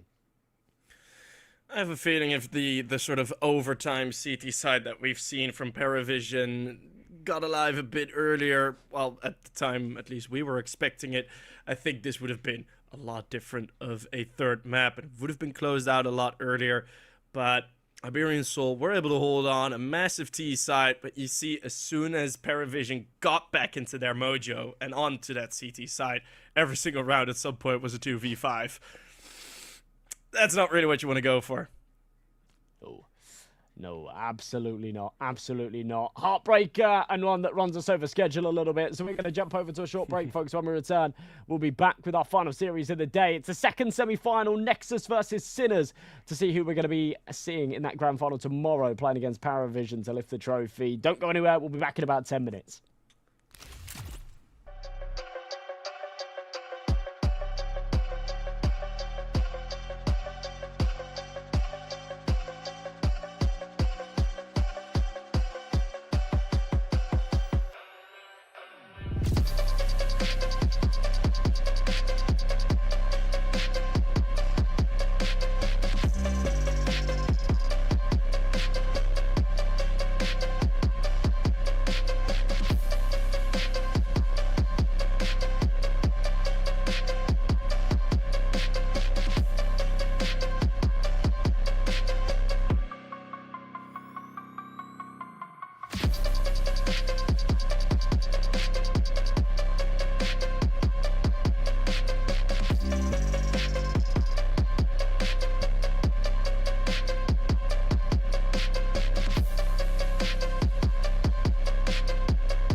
And welcome back everybody here to the Galaxy Battle Phase 2 into the semifinals. We've seen ourselves quite the goddamn semifinal. I mean, PARIVISION, the way they win it in overtime, they bring it back from 9-3 on the last map. It was a beauty to watch and a beauty to hear you, MNJ, as well, go out there on the cast. So now, let's hope we're gonna have another one, right? It's Nexus versus Sinners, jumping up out here into the second best of 3, and I'm feeling quite excited. You know, of course, I'm gonna be seeing my my countrymen out here go at it, but I've also gotten to cast Sinners in their last best of 3, so it's gonna be exciting. There's some good narratives being brought up here. I'm really genuinely excited for this underdog battle. Yeah, it should be a good game, right? When I saw that 2-0 from Sinners, I was quite surprised, but sorry. Not two. Yeah, when I saw the 2-0 against 9 from Sinners, I was quite surprised. That was a very convincing 2-0 as well, wasn't it? You know, not a game that you expect to be that one-sided at all. But yeah, incredible stuff out of them to show that kind of form. I think both teams have actually had some very difficult opponents. Of course, Nexus in their quarterfinals game as well. Played against Cybershock, who I think are fantastic. I'm really, really fond of Cybershock. I think they're a fantastic dark horse team. They're always putting up these great results. Nexus were able to 2-0 those as well. So, yeah, I think this has been an interesting run out of both teams so far. I think it's going to be a really good semi-finals matchup. Sinners are a formidable side that have been putting up some strong results recently. I think it's very dependent on whether Peppo delivers or not. Sometimes he has these lights-out games. Sometimes he goes a little bit quiet. Shock's a key piece for that team as well. Very, very important. But, yeah, obviously crowning a second grand finalist for tomorrow. PARIVISION are going to be sat there nervously waiting. I wonder who they'd rather play. I mean, either way, they're going to be going up against the technical underdog in their matchup. They're coming in as big favorites to the tournament out here, but Sinners are locked in. Beastic has had some really nice performances, and you take us back to that game against 9 for the Czech squad out here, and it had a couple of layers, actually. Sinners were playing by-the-book Counter-Strike. They were shooting really well. Peppo wasn't the main star at all in that game. Zetko was actually having quite a bad game himself. It was Beastic coming up to the save, so many clutches, so many individual rounds, and you know, everybody kind of performed. Morisco especially had a crazy lineup of just clutches after clutches. And out here for Nexus, their narrative is quite cool as well. Not only the fact that they managed to take down Cybershock after they lose against Cybershock in CCT, right? So they managed to get that revenge, and in phase 2 out here, they are unbeatable. They've gone 3-0 in the group stage, and now they've gone flawless out here into the playoffs as well to get to the semis. And yeah, it's just going to be overall really fun. We saw the map veto. Sadly, we do have to get into the game, but I will reiterate, it's going to be looking like an Inferno first pick, Mirage Nexus map pick, and then we go on over to Nuke. But MNJ, you people at home, welcome out here to the semifinals once again. We've got ourselves one last best of 3 to end off the day and see who is going to meet up PARIVISION in the grand finals, taking the lion's share of that big prize pool. Gonna be a bunch of fun. Nexus CD side, Sinners T side, Inferno will start up again. Alrighty. Getting things going early. Julie's out on Launex, of course. A pleasure to have you with me here for the Nexus game, the resident Romanian Counter-Strike expert, Atro. Slow stuff from Sinners, though. Remember, this first map of Inferno really does favour them. Nexus, a team that have had their struggles here on the Italian town. Yeah, I will say, slow round. For Sinners, their CT side saw a lot more streaks, a lot more progress usually being made out here when they played against 9 yesterday. So if they keep up that pace, Nexus are really going to have to mount up a big defense. BTN has got to call out some really innovative plays against Sinners if they want to take them down, like peeking through smokes, flashing away, being aggressive, and utility is going to be key. And here comes Beastic trying to entry up. He's going to be the first one in, into the B bomb side. BTN has got it on lockdown. Zello trades back on another, but sadly the IGL for the Romanian squad is not going to connect on another kill. It's a bomb plant, and it's a 3v3 on the retake. No defuse kit, and Raga is playing Doom with a headshot. Shock finds his head on the ground, and Lon X, as you highlighted him before, is going to look for a shot to be made, but Raga's the last man standing as 2 quick taps again come from the T side. Morisco is going to have the same diligence as he did yesterday and is just going to be tapping away to get the pistol round for Sinners. A massive 3k there from him. Just felt like Nexus didn't have the answer. BTN hit a lovely shot on his first, but second those Glocks get up close and personal and overwhelm you. They've just, you know, got that spam ability. They've got the extra bullets in the clip as well. Causes you some big problems. That's what we see sort of unfold as they lose control of the site. So, first on the board for the Sinners. Somewhat to be expected, but a force spike on the other side does give the opportunity for this one to turn back the other way. Solo will drop the smoke.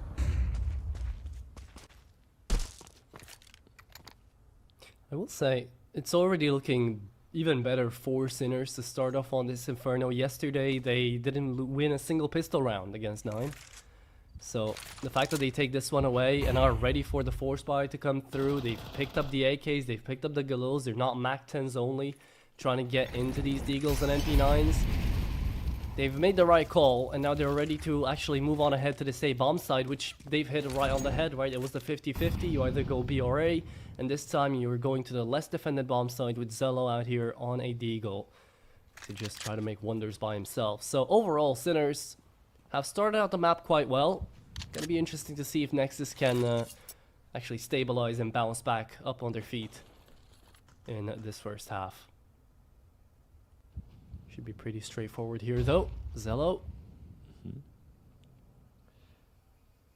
It's all by himself. All by himself. So, do or die, Mr. Zello. You got 4 kills to find. What a shot for the first. Remarkable.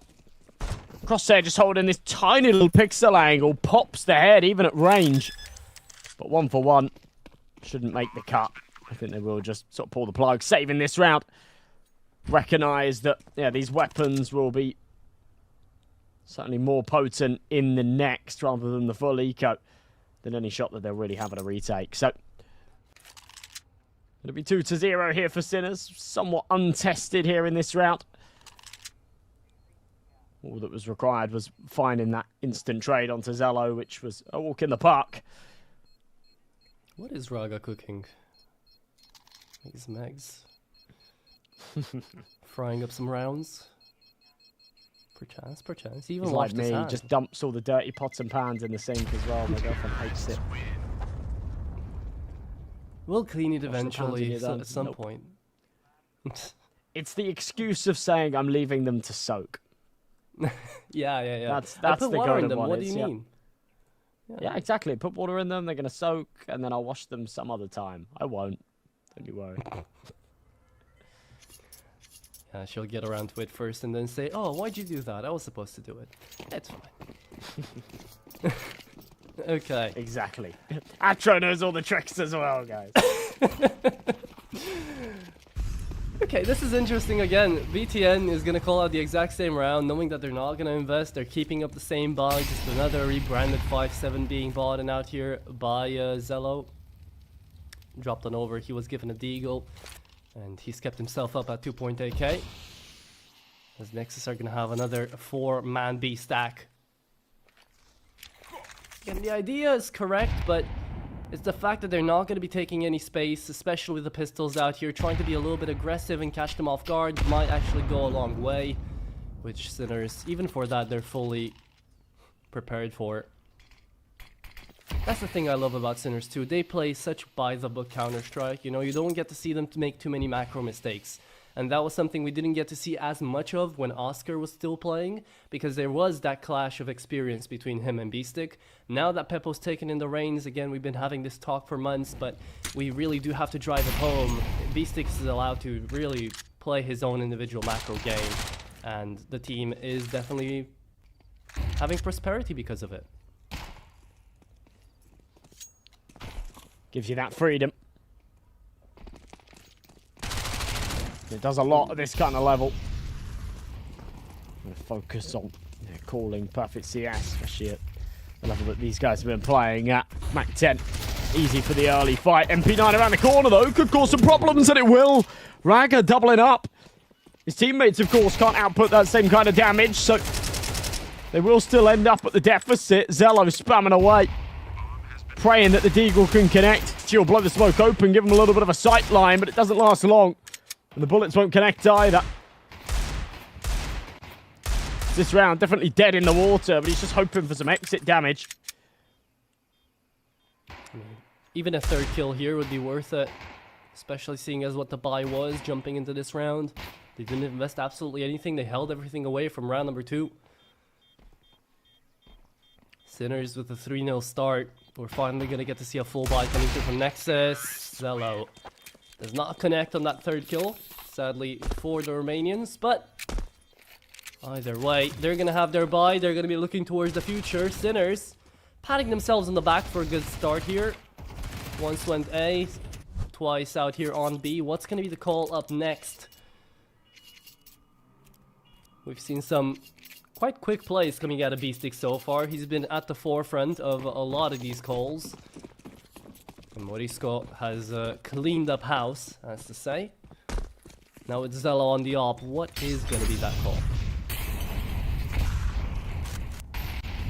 Molly top banana. Stand on the other side of it, fire at his feet. So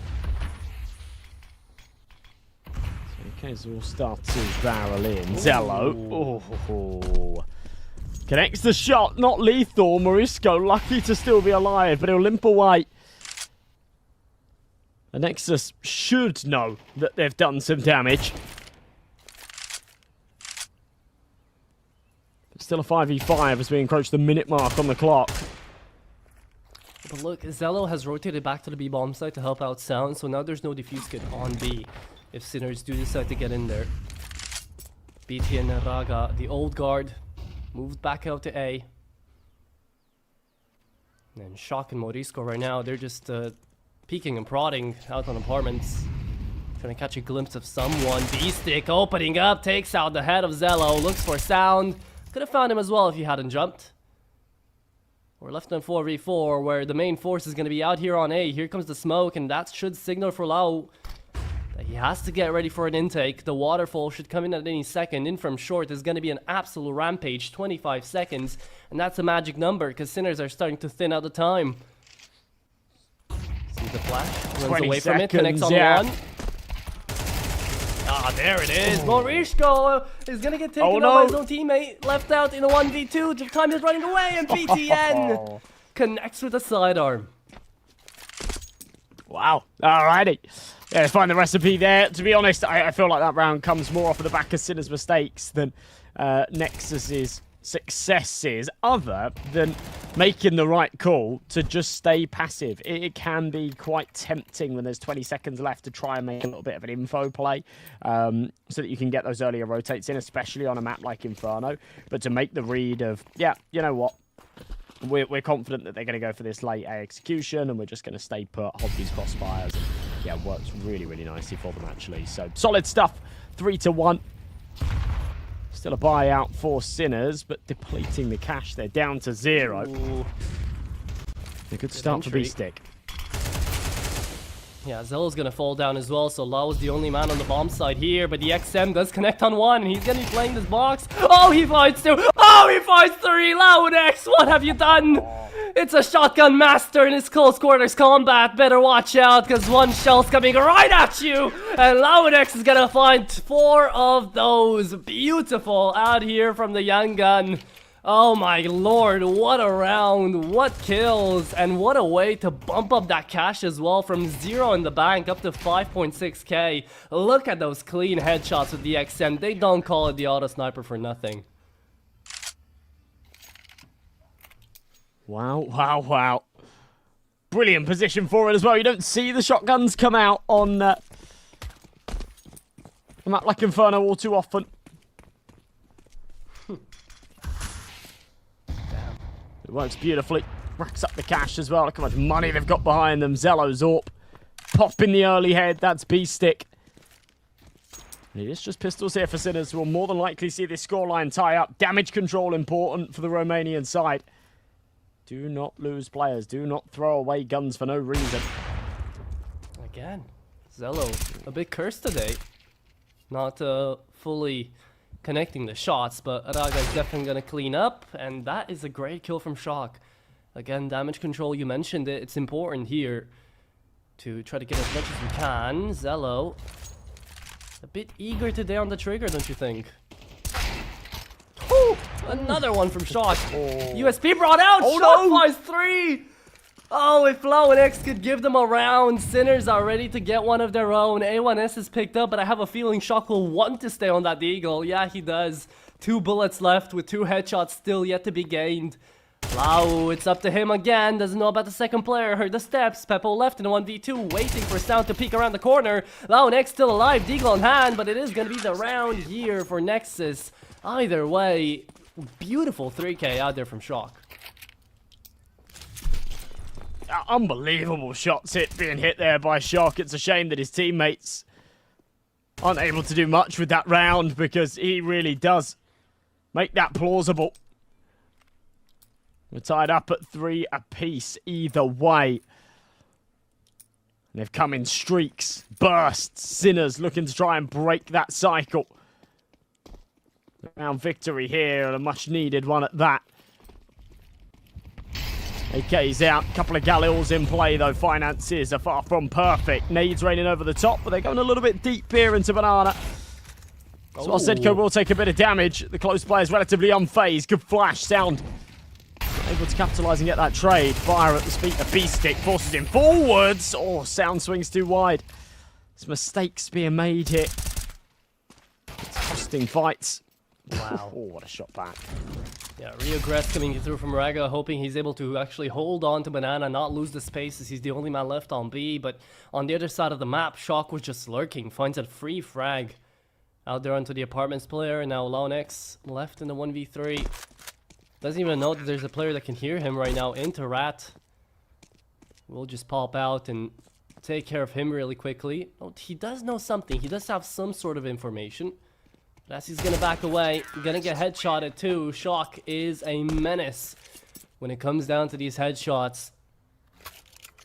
And that is how Sinners managed to win out a full gun round as well. And the initial kill that really does it is the one from Beestick. No, it was from Zedko. Up on the block, up on the barrels. To connect that first shot. Yeah, it was a nice shot as well, actually. A really good entry. Sort of unfazed by the util that was flying around him. Just held that angle on top of the logs. I was confident that duel would go his way. It did.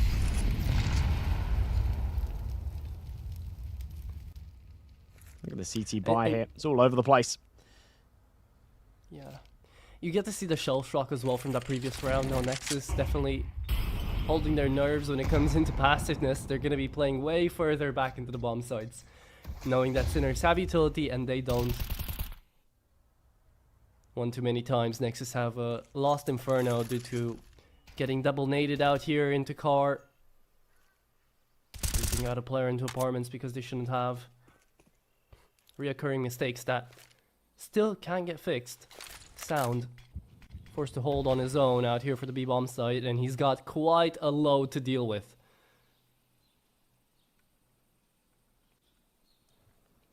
And that smoke fades. He might be in for a bit of a nasty surprise. Zedko's boosted over the top of it as well. Sees the jiggle. I'm not sure. Sound might have seen him there. And the repeat. Ooh. Yeah, he did. Insta pre-fire. Smoke goes back down. That is gorgeous. And he can just run down that timer further. Surely Sinners aren't going to wait for this smoke to dissipate before going for the execution. The problem is that Nexus now think, well, they think that with that smoke, Sinners are now going to rotate back to A. That's not the case. They've made the wrong call here, and I think it's going to cost them the round. Yeah, they haven't seen Sound anything needs to go massive. Nothing in towards brackets, so Sound has got to hold on for dear life out here as finally the rotate will come through. 15 seconds left out here to plant, and Beestick is shifting through that smoke. Takes a little bit of chip, but it doesn't matter. The bomb is still going to go down, and Sound wants to deny it, yet no one will be able to find that smoke right on top of Church. And a second one to boot off as well, just to buy up that time. No defuse kit, remember, out here for the Romanians, so Nexus have got to make a big move in here. Lau throws out the flash, and in ready they go. 3-man flash coming through. Zello, Sound, and Raga too. They all find the kills as Pepple's the last man standing, but on 9 HP, there's not enough to do. And the rifles bought up into this force buy do manage to save the day, especially due to the heroics of Sound. Beautiful bit of coordination there on the retake from Nexus, but I didn't love the call prior to that. You're right. As soon as Sound took that contact, found that kill, dropped the smoke, it's reasonable to assume that they're going to try and backtrack onto A. But you need to take a little bit of initiative. Once you've taken that contact, okay, we can't just stagnate and have 4 players passive on the site. We do need to sort of flash someone into brackets, try and take a little bit of room, and then you can start to gauge, all right, we haven't taken any brackets contact. Let's rotate a B player over a little bit later and just get those preemptive rotates in. But either way, the retake was perfect, so not a lot you can fault with it, really. Until into Banana, MP9 trying to get aggressive, but he's left himself on a bit of an island here. BTN waiting for the smoke. Will be pre-fired, wins the fight regardless. And a man advantage goes their way. Make that 2, make that 3. What is going on here? Again, it's it's a very risky take out here from Nexus that wasn't really supposed to work out, and yet it did. 2 kills through smokes with headshots. BTN pushed himself into the corner. He wasn't traded either. There was good pressure coming through from Nexus, but it just felt like Sinners' utility was non-existent in this round. No way to help each other out on Banana. Falling in way too fast. Nexus took really good advantage of it. They really just pressed W and didn't let them think. That is why we didn't really get to see a lot of util coming through from the T side. Well called out here by BTN. It's a risky take, especially with the buy they had. You know, 2 AKs saved away, 2 A1Ss. They had everything going for them, yet he decided to go in for the MP9, play aggressive. And it was the initial flash allowing him to gain that space. But yeah, this is going to be just a bit of a French timeout for Sinners, having to save away these 2 guns. Nexus have realized it too. Just gonna take a bit of a chill pill. Yeah, it'll be a 5th round. Whatever happens, they don't really have the money to hunt, so let them have the weapons. That's fine. Always kind of crazy when you're on your 2 sides, you go for these saves, you do run the risk of dying after time if they want to hunt you, but we won't see that be the case here. So pulling away, taking the lead, it will be Nexus. And the money low here. Sinners just struggling to get out whatever they can into this one, but desperate to try and stop Nexus from extending this lead here. They'll keep a little bit of money behind those save weapons as well to try and support a buy in the next, but Zedko and Marisco shouldn't have the money for it, so this all gets a little bit sloppy in terms of the financial side of things. Yeah, this is going to be a round where Sinners, I don't think they even attempt this, and they're only going to attempt anything if they manage to find Nerdic frag, Zedko or Morisco out here on the big guns, trying to search out for something. There's also something interesting that we didn't have time to talk about in the pre-show, which was the map veto coming into this one, right? You get to see Inferno, which does make a lot of sense out here for Sinners to be picked for. They managed to win out on their previous game yesterday on it, and it was an interesting thing that happened yesterday as well against 9, because 9 permaban Mirage. Sinners are a team that permaban does too, so you get those bases out of the way, and you're left with the more tactically advanced maps, which is a lot of fun. Nexus love to play on Mirage, they love to play on Nuke as well. Dust is one of their attus as well. So kind of opposing out here on the map veto for these 2 teams, but still managing to get to a point where Nuke is going to be your decider. That mix between aim and skill in the macro level. Looks like Sinners with 30 seconds left to go are going to be attempting to stay bomb side. So while I've been waffling around, Sinners have been taking space. 25 seconds left, and Raga alongside Lau and Zello have got to hold on for dear life, and that's one, that's the second. Raga allowed to get out with so much, but yet the sidearm brought through. Shock, another headshot connected, and still B-Stick will continue low on HP, and yet he goes. What? Opens up the bomb site, tries to plant away. Peppo holding down the line, and the bomb plant still to go. BTN is going to be waiting this one out, waiting for his teammate. And Sound needs to make the first move out here. In from Library, there needs to be a double peek. B-Stick waiting for a shot to be made. Incendiary thrown out, and he connects it. Sound, last man standing, clearing out Graveyard. Not supposed to be the play here. Sees one, needs to continue to spray. It doesn't get it, and B-Stick is an absolute champion in this round with that picked up AWP. There's the smile. That is ridiculous. That is a round that Sinners had no business in winning. Especially after the Raga double there on long. That's a 5v3 against a pistol bite. And B-Stick's just popped off. He's had support from Beppo. He's had support from Shock. But an unbelievable time to step up. Deny that 6th round for Nexus. Deny them extending that lead. Instead, we'll see the scoreline dead even once again.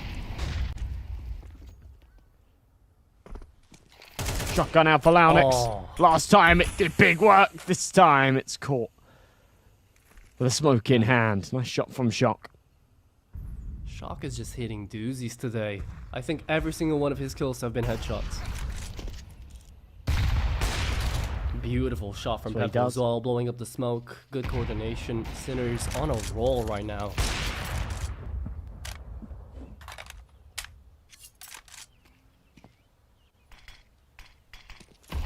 Well, we saw a two-man disadvantage recovered by Sinners in the last round. So this would be a good opportunity for Nexus to give them a taste of their own medicine. However, being on that CT side and with a three-man stacked commitment here to the B site, that is easier said than done. Pressure being put onto Brackets. Seems like the commitment will be here towards A.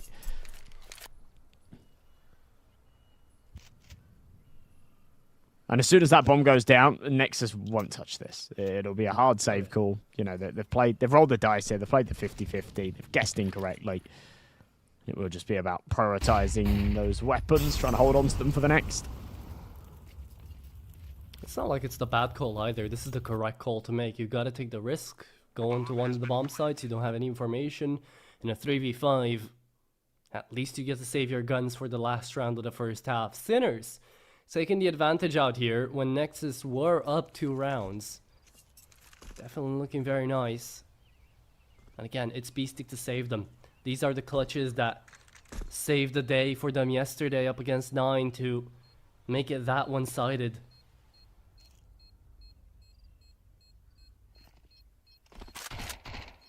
Oh, and now they're going on the hunt. This is very smart, but how many are they gonna get? They're only trading out Zedco. This is beautiful from Sinners. Taking out so much value. Zello, I don't even know if he stays alive here.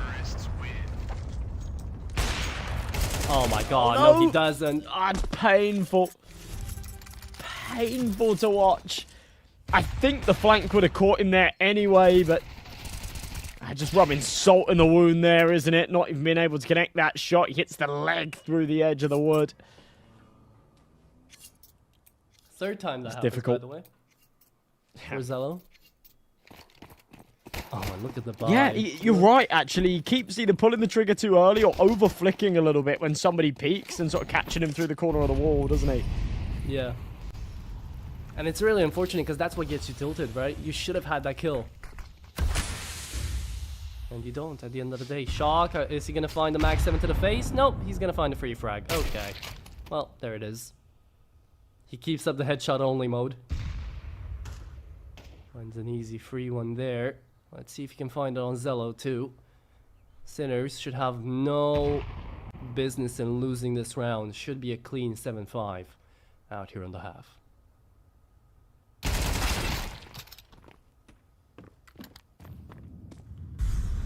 BTN.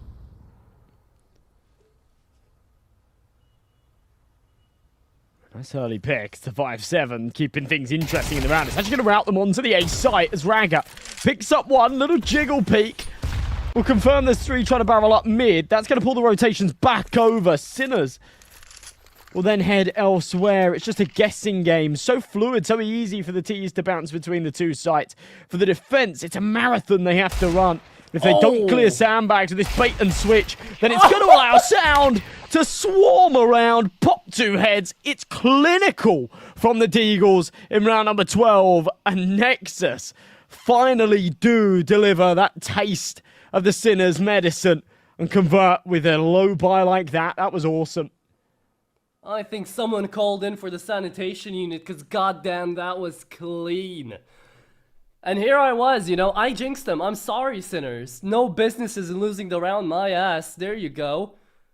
Just pistols to the rescue, I guess, here for Nexus. But first, we do have a giveaway, so let's see who is gonna get what. Drum rolls. We did see the knife, but instead of a knife, sadly, it's gonna be an RIM out here for Wysiaki Potugni Shell.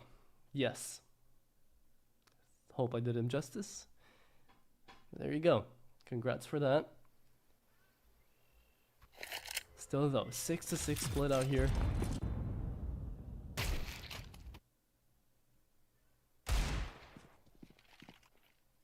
This was beautiful.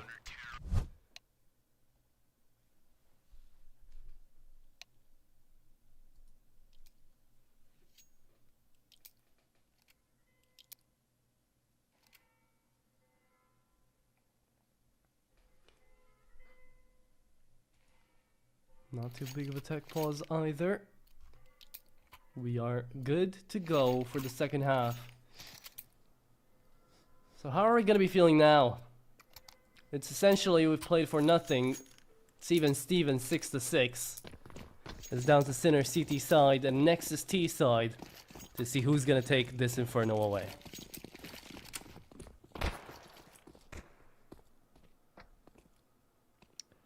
All right.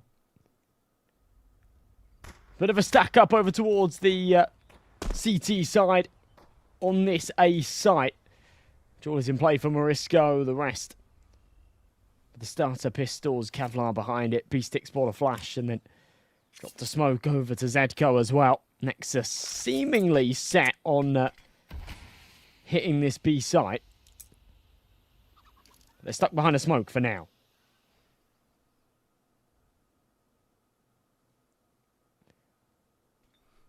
For how long though? There's just lonely Zedco here trying to act like happy. Oh, and he's gonna manage to do it! 3K, 4K off a single mag of the USP. What is that? How do you do that? How do you pull that off? Raga needs to do it in the same fashion and better if he wants to win the round. My lord, it's keeping up. It's going on. 3v1. P250 is gonna get overwhelmed. What a segment.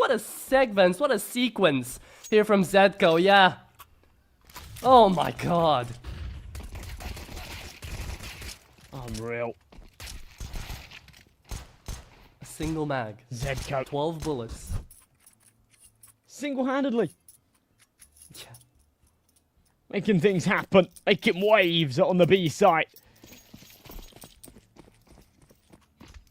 The Nexus could not handle the storm that was in front of them. It sinks their ship. And now with a full eco. Where do you go from here? Surely going to be 8 here for Sinners. Oh. Should be. If they get a bomb plan, Nexus are going to be very happy. But 8-6. And then an actual full buy coming up. Nexus going to have quite a little bit to do. And the fact that Zedco also had 4 kills at the half and now he's doubled it up in a single round. That's when you need to have impact. That's when, if you're not performing, you need one of those big moments to get you back in the game.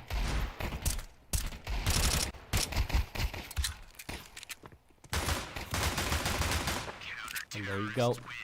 Flawless here out of Sinners to end off the conversion of the eco. And now here comes the buy.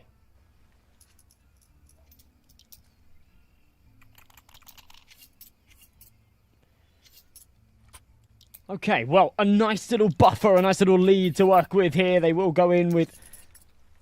I wouldn't go as far as to call it a bonus round, but you got Peppo on that for Mass, B-Stick on the MP9. So a couple of little vulnerabilities for the CT side. And chance for the AKs to poke a hole in this defense. Good molly as well. B-Stick's going to take a load of damage from that one.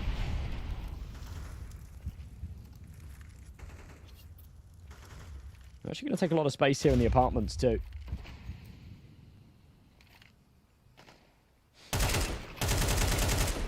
Okay, there's the opening and there's the ending too. That is one way to get out of balcony, Zello. Quick 2-shot to the heads there. Puts the guillotine right on display here for Sinners. And gives Nexus the first gun round on the board. B-Stick does not want to save away this MP9, but he'll kind of be forced to. Staying back. Waiting for a potential hunt to come in play. Zello is indeed searching for it. Zedco has thwarted it on Banana. And surely Nexus do not want to lose any more guns. They don't need to peek this.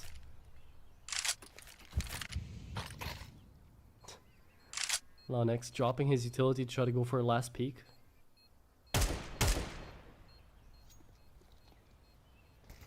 There it is. 8-7. Nexus do bounce back. But Sinners are going to have more than enough cash to stay afloat into this half early on. Terrorists win.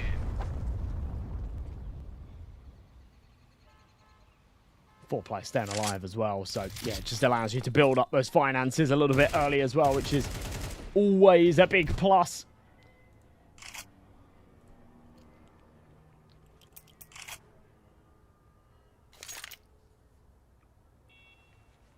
Move over towards round 16.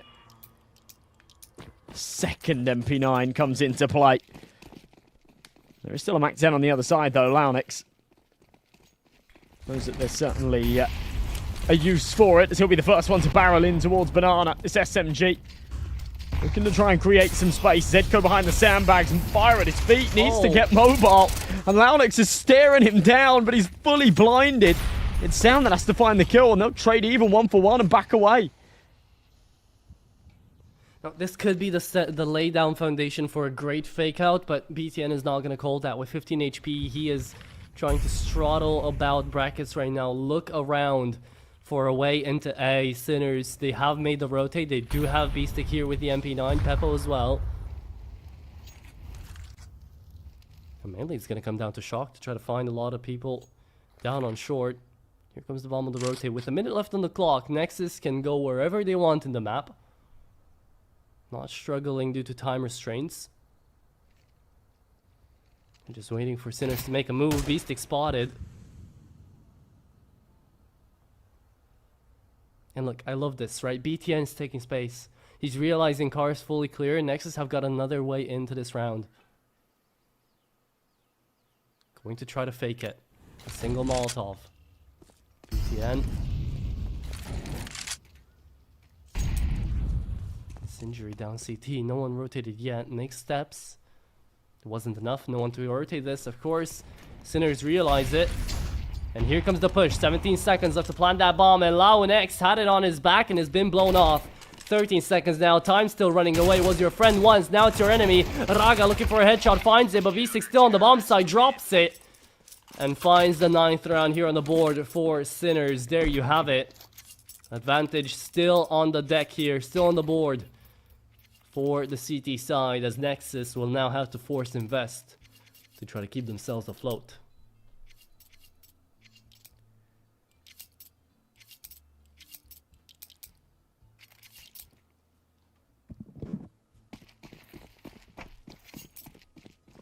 Okay, Nexus. It's kind of do or die time now, guys. Inferno, not a must-win map for them, and they're very aware of that. So the pressure is off to some degree in that regard, but they want to get this one done in 2 bites, or if they want that luxury of a map advantage, they need to start putting their foot on the gas hit. Sinners taking 10 rounds and a likely 11th off of the back of the broken economy. Do them so many favors. Sound boosted over the top. Zedko's ready with a smoke to his right. He's not worried about someone lurking through it and peeking him from car. He's just ready for that half-wall boost. He deals with it, no trouble. Spams both ways, neither connecting.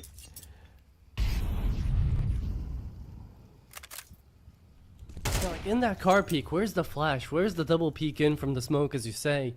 Right, Nexus just... They've gotten lucky so far, and maybe they're converting that luck into thinking that it's going to be a guaranteed thing that's always going to happen in these rounds. Sinners are getting ready. They're adapting. They're evolving again. They are the team that takes the correct choices most of the time. Launix trying to be quick, trying to get in early onto long, but Peppo denies too. And Zello, is he really going to be enough to open up this A-bomb site? Morisco waiting in lie. Raga spots him out. Zello plants. And Nexus in a big disadvantage, 2v4. Have to go nuclear here, but Raga just walking in the crosshair of Shock. Zello left in a 1v4. Good luck, have fun, because this isn't easy. You don't have bullets, and you don't have HP anymore either. Sinners up to double digits, and as you say, it should convert into 11 quite easily. Oh, no. I mean... There's the bomb plant, but at this stage, and in a round like that where you're so heavily invested, it's this tiny, thin silver lining, isn't it, that you're not going to be gloating about. But it does give them a little bit of extra money. Seems like Sinners have just worked out the recipe for this defense finally. They've had some strong rounds, having that little hiccup in the middle. It's been confident, it's been smooth sailing. Nexus, with the 2,900 loss bonus, can get quite deep into the buy. Zello's a little bit overinvested here, actually, so he's reliant on finding a couple of kills or a bomb plant to be able to comfortably invest into the next. Aggression into the apartments, though, and this just screams confidence. It screams confidence from Sinners. Shock barrels forward. I mean, if anyone, Shock should be allowed to. He's found so many headshots up until now. He's managed to put himself up as the top dog in the server right now. 15 kills. Might not tell you that it's a lot, but it is definitely the most any of these players have got. Zello, great headshot on the hero AK. Does find one into A, forces out the rotate into B stick. Because they've seen the AK, they know they shouldn't have that many of those. And Zello, being the lurker with the rifle here, is definitely an interesting choice. The flash will time, the smoke as well. The Nexus haven't made a sound yet. And there it comes, Zetko, forced to stay alive. Can he find them all? Yes, he can! Zetko! He's done it in a pistol, he does it again. The anchor of the B bomb site. Absolute cruise ship that you get to see out of him here. Beautiful spray transfer, finds them all. 11 to 7 secured. And that kind of puts just the nail in the coffin here for Nexus.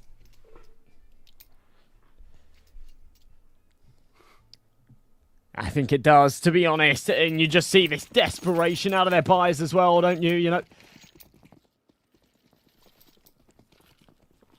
Tech 9's in the last. Now this one here comes with Galil so that they can get the util out.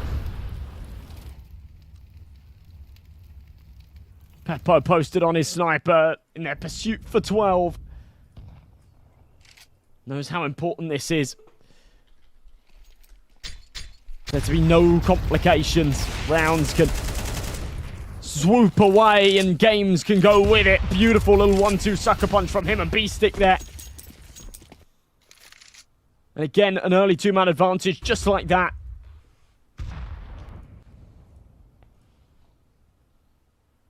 Even with all this space taken, Nexus, they don't have the bomb. So they're taking it just out of pure courtesy here. Zello, the fall again. Raga, quick one-tap, sure, on Shock. Gives him a taste of his own medicine. But it's not like it's going to change that much. Raga still making noise out here on the A-bomb site. And Sinners' heads could be a fake out, but in a 2v4, you're not really worrying about that.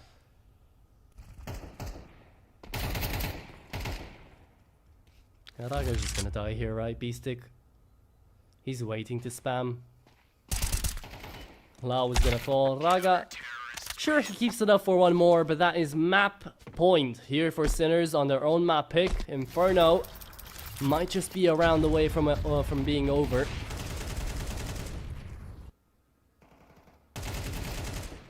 And again, clean and concise here from Sinners to put themselves up to this point in time after a 6-6 split. Their CT side, really damn nice.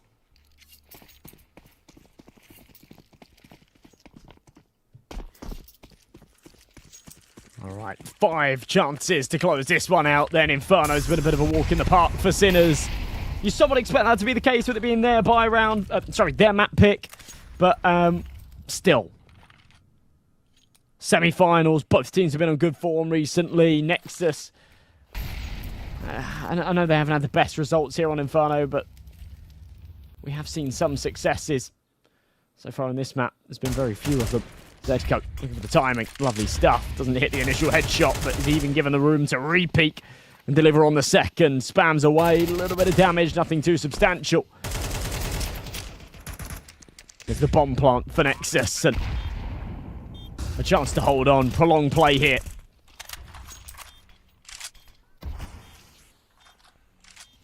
Yeah, 4v5. Of course, the retake is going to be attempted with the economy out here for Sinners. All of them coming in through Church, though. Shock doesn't even have a flash to try to fake it out. They're in from CT. So there it goes. Time ticking away. Sinners are going to try this at the last possible second. Nexus, they're not leaving. They know this is an important round, but Lau is still going to fall, and there's still time to go for this, but now there's not. So there goes the round. Nexus are going to die with the ship. They're going to fall right then and there. Zello, the only man who saves, but only a Galil. And a 12-8 scoreline, sure. Keeps them alive for an extra round, but we're going to have to look towards the next buy.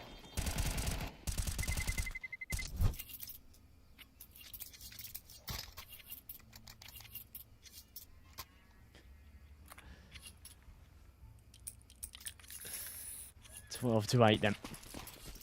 Nexus, slowly but surely.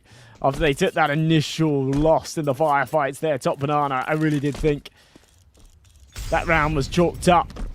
But they make it work. They take a lot of damage, so the buy's not great here on the follow-up either. And a beautiful bit of initiative from Peppo to get aggressive and go for that early second mid-fight. Beast-Stick on the other side of this banana smoke. Should be good for the one. Lines up both instead. And like dominoes, Nexus will fall as this map seems to be coming to a close. Fantastic work being done here on Inferno. Nexus have just not had the answers. Yeah, we've been raising Sinners up on this podium for Inferno so far, and for good reason as well, but not to say that Nexus have been playing it perfectly either. They've had big mistakes. They've opted in to not use util when util was needed. They've been overwhelmed, taken advantage of. A lot of initiative was wasted away, and now, yeah, see, rounds like this, Zetko has held on to this B-bomb side like an absolute champion, and that's what he wants to prove that he is. Out here into Galaxy Battle, they will pick up their first map out here on Inferno, 13-8, as Nexus did try to hold on for dear life, but only managed 2 rounds on that T side. Up next is going to be Mirage, Nexus's map pick to try and hope for a different outcome out here into the semifinals. But Josh, do you think there's a way in a world where this is going to end off in a 2-0? There's definitely a world. It's not going to be an easy 2-0. I think if they are able to take the second map, it'll be in a close affair. Maybe OTs will be needed, but yeah, I don't think it's completely out of the question. They definitely look like the better side there on Inferno. Obviously, our last semi-final really flip-flopped, didn't it? We saw one-sided map 1, one-sided map 2, super close map 3. So it's very, very difficult to predict. All of these teams are of a very similar caliber, and it just really so often comes down to who can find their groove and get a bit of momentum in a map, especially in CS2. Yeah, it is going to be tough to try to predict anything, but we're just going to have to wait for a bit, just a couple of minutes, 10 to 15, and we'll be right back with that Mirage to figure out if Nexus can bounce back up against the Sinners and find themselves onto that nuke as a decider, or if this is going to be ending off quick for the day and for the semifinals to see who's going to match up against PARIVISION.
And welcome back everybody out here to Galaxy Battle. Second map incoming out for us, and it's gonna be Mirage, the basis of the basis, as we know it out here into the map Vito. The one that's gonna tell us who is going to go out on top of this best of 3. Are we going all the way into Nuke, or are we going to be staying at a 2-0 here for Sinners to meet themselves with PARIVISION into the grand final? We're about to find out, and I hope you guys are just as ready as the players hopefully are, and as we should be out here, Josh.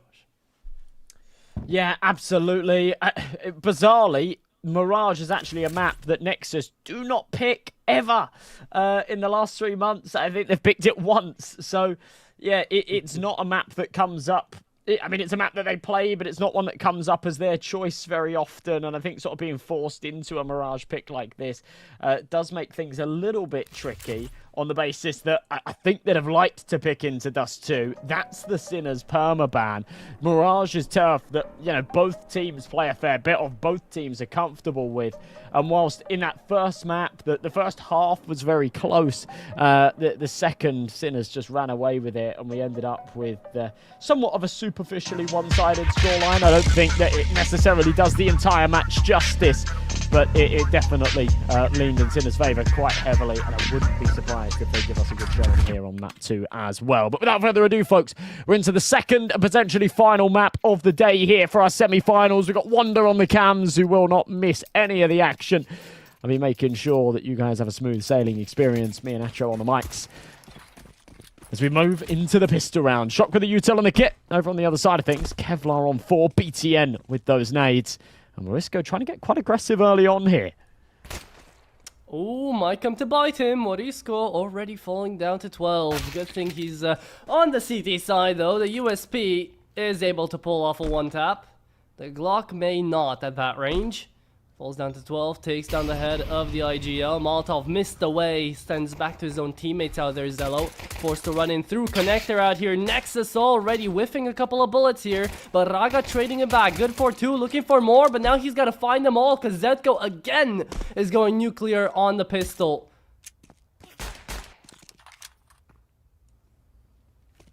They've dropped the bomb, though. Oh. He's got a minute to work with. I mean, that bomb's going to be really tough to recover, but he's got time to try and work out how he's going to do it.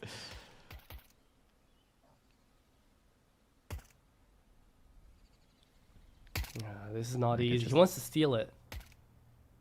True Romanian move. The smoke fades though. There it is. Zetko 3K again. He's a menace when it comes down to the USPs, man. Yeah, absolute beast. Both CT pistols as well. Yeah, as you say, the USPs, both CT pistol rounds in this series have been unbelievable from him. Really, really good work from Sinners to just comfortably take that first, keeping 3 players alive as well. Nice and tidy. Couple of MP9s in play around Morisco's FAMAS, and the M4s on the rest. Shot getting aggressive just against the ecos. Shouldn't be any real resistance. There was no bomb plant in the last round, but it was dropped towards jungle.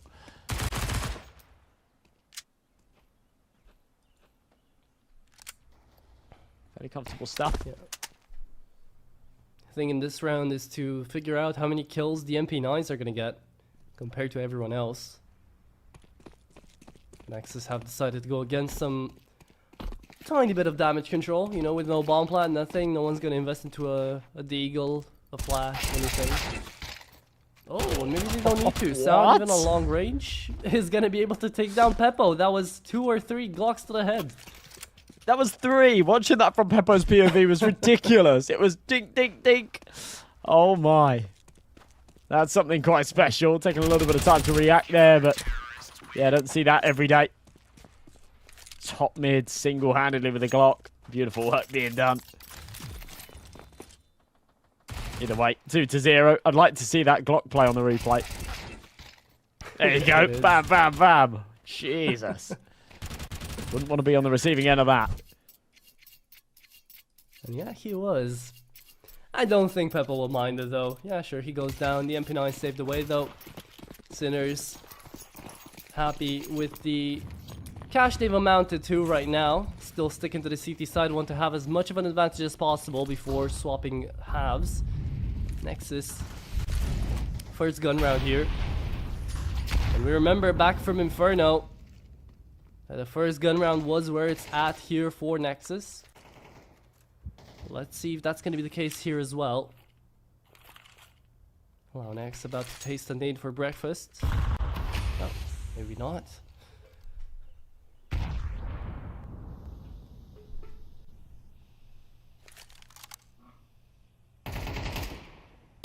Slow plays apparently coming through from Nexus, connecting on Zetko, yet apparently the FAMAS is going to do just as good of a job as any AK would. Big headshot, connects on mid, trades it back to a 4-on-4.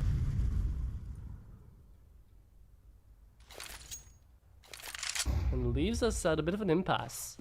Nexus are just going to wait until 30 seconds, get to the B-bomb site. This entire round, Sound's just been stuck behind this smoke, kind of waiting to activate, isn't he? Looking for that opportunity. Now it's faded. He can start to work his way forward. On smoke in hand, B-stick. We'll deploy it. Molly to try and sort of funnel him in. They still need to clear the booster. This is the big problem. I don't think Sound's going to check Peppo's position. He sat there with an M4. All in the meantime. Yeah, bombs out onto A. Oh, God. Booster's exposed himself. This has been really well played. But Shock over on the other side of things. Holding down the line. We're into a 3-on-3. We're into a 2-on-2, really. Out here, Zello cleans them up. Because Peppo and Sound are playing their own game into the B-bomb site. And it's ring around the rosy. Would you guess it? Who's going to peek first? Ooh. Ooh. Well, there we go. Peppo did peek out first, but Sound couldn't connect. Still though, Zello definitely biggest impact in that round. Those were 3 quick headshots into the A-bomb site to win out that round. But Sound, a really good fake out. Sinners completely by. They even had Morisco rotating in early. Out there from CT. Staying into kitchen. Essentially giving a free bomb plant away for Nexus. And the round, now a force buy. And Nexus could actually take the advantage if they win this round. Yeah, they'll be set to. Sinners already are out of money. If they lose this one, then that becomes even more problematic. They'll be down to a full eco. So committed to the cause here and really having to convert off of the back of it. Shock just around this corner.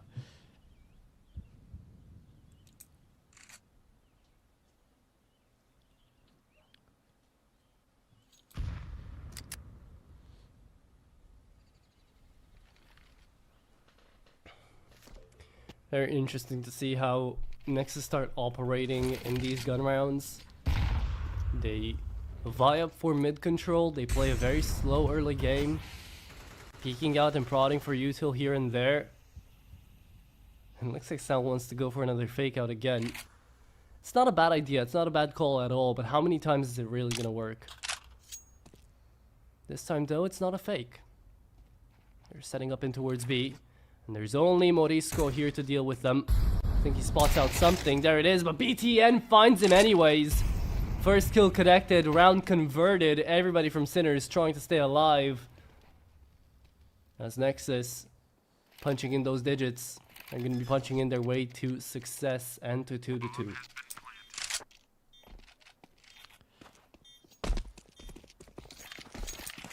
Not a lot of resistance there as soon as they find that entry onto Morisco.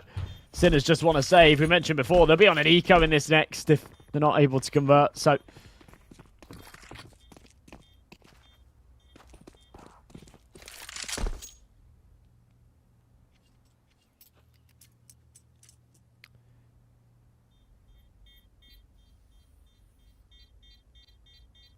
very important that, you know, if they are going to lose the round, they at least do so with something out of it. That for now will be the rifles. A little bit of hope moving forward. So tied up at 2-2.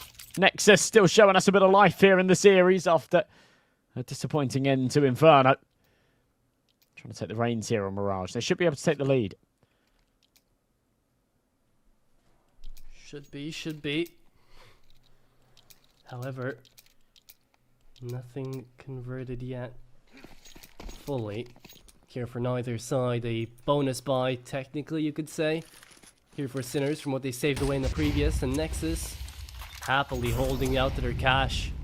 Again moving in through mid, again leaving out a late lurk out there on Laraga.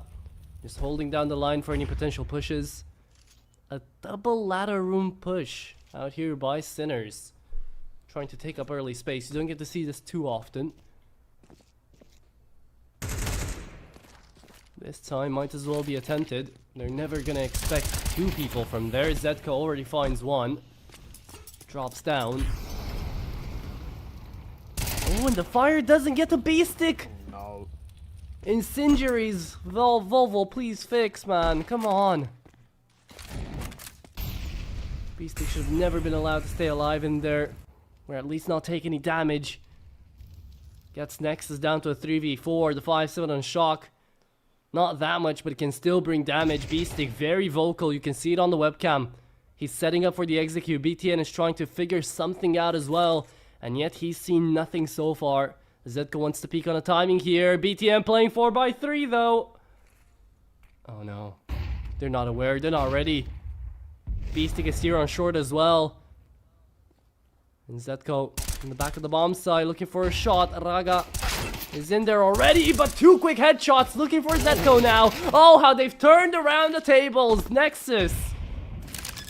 They might have gone into the incorrect bomb side, but man oh man do they make it up for in individual play. Quick headshot from every single one of them. Shock should save away the AK here. But instead is going to attempt something. Really ridiculous kip recovery in the round. A little bit of a shaky start. Shock arriving to the party fashionably late. He's got the health. I fancied his chances having a go at that. The problem is he doesn't have a kit. I think that's the major bottleneck there. Realising even if I do somehow find both of these kills, which they're unlikely to give me the opportunity to do, I've still then got to get that defuse in, and there just wasn't the time on the clock to do so. So 3-2, solid stuff. Nexus take the lead. We will see another strong buy out of Sinners here, though. No AWP available, but rifles in play. Kevlar. One kit, lot of util. Should be enough. Could be enough, I should say. Could be. But again, you never know. Early game, early days. Here on Mirage. 3-2. And it's going to be a close half either way, right? We're not really expecting a blowout anytime soon. It definitely wasn't for Inferno in the first half. So these are just testing grounds. These are the proving grounds right now. Oh, Raga though. Acting like a spy. Got himself there. Out of the blue. Finds a quick one. Sound helps him out. And that is the A-bomb site. That is the bomb down. And that should be the round as well in the 5v3. Sinners, with the cash they have, should never attempt this.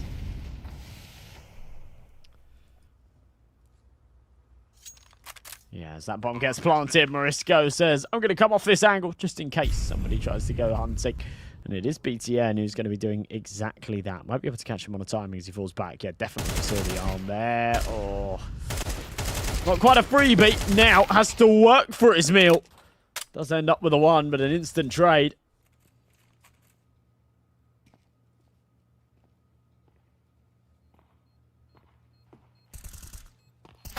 Stick and Peppo. Ooh. Good work.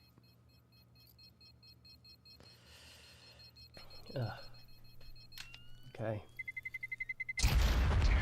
So, he's gonna fall as well. That is a lot of weaponry given away. Sure, they have the cash to back it up, but surely you'd have liked to just have had contingencies. Now those are all gone. Forced to reinvest. Yeah, look at how happy and proper Sound is looking at 8K. Everybody else down to under 4.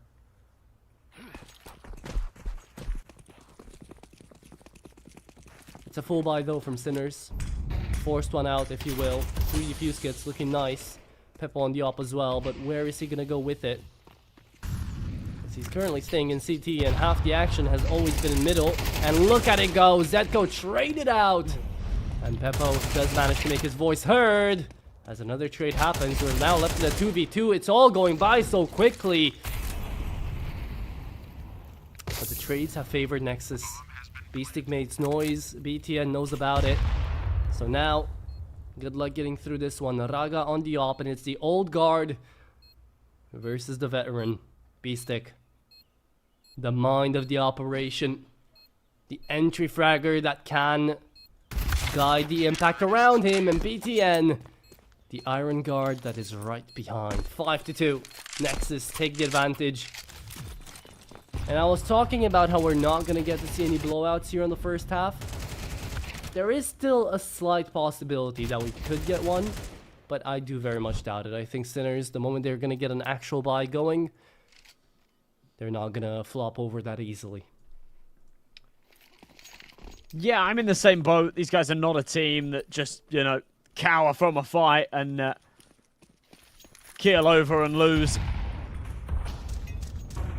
However, so far, Mirage certainly not looking like their desired turf. Nowhere near as potent as they were on Inferno.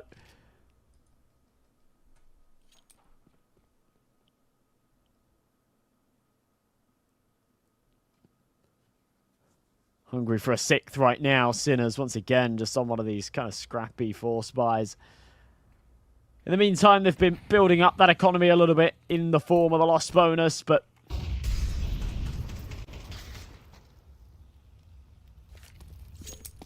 I'd like to see them just get more of those full buy rounds out and less of these situations here. Peppo's gone down early. He's only got $100 in the bank, so we won't see too much out of him in the next. Oh, there you Zetko. go. Zetko about to get taken down there by Zello as well. It's a walk by, it's a flyby that could prove to fake information as he jumps on over in towards short. They have a lot of people in there. Now they're coming in for the rotate. It might be a bit late. Shock's position apparently known. Incendiary thrown out. And in from CT, here come 2. It's going to be the scout first to fall, and Launex finds the second as well. Young gun of Romania, man. He knows how to hit them.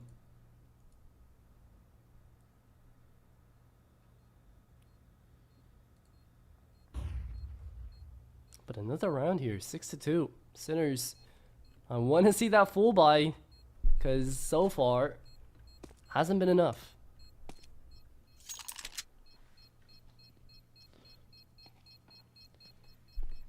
I mean, definitely a round that, you know, they were expected to win given the firepower they were up against, but that doesn't take away from just how crisp Nexus have been on these gunfights.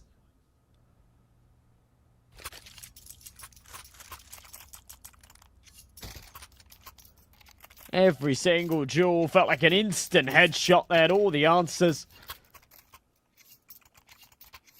6-2, the scoreline sits. A mega streak of yellow after losing the opening couple of rounds. A pistol on the follow-up.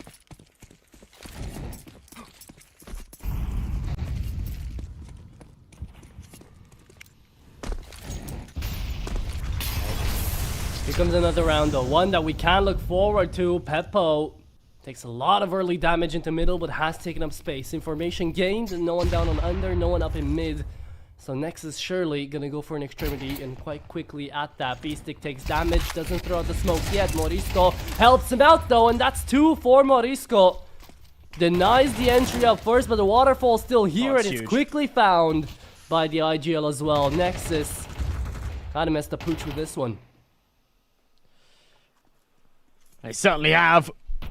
Morisco still dancing around these smokes as well. Knows there's another one close. Actually gets taken out by Zello. So, hang on a minute. There's still a world. Famas wiped out. BTN doubles it up with a spray. Shock walks right into the firing line.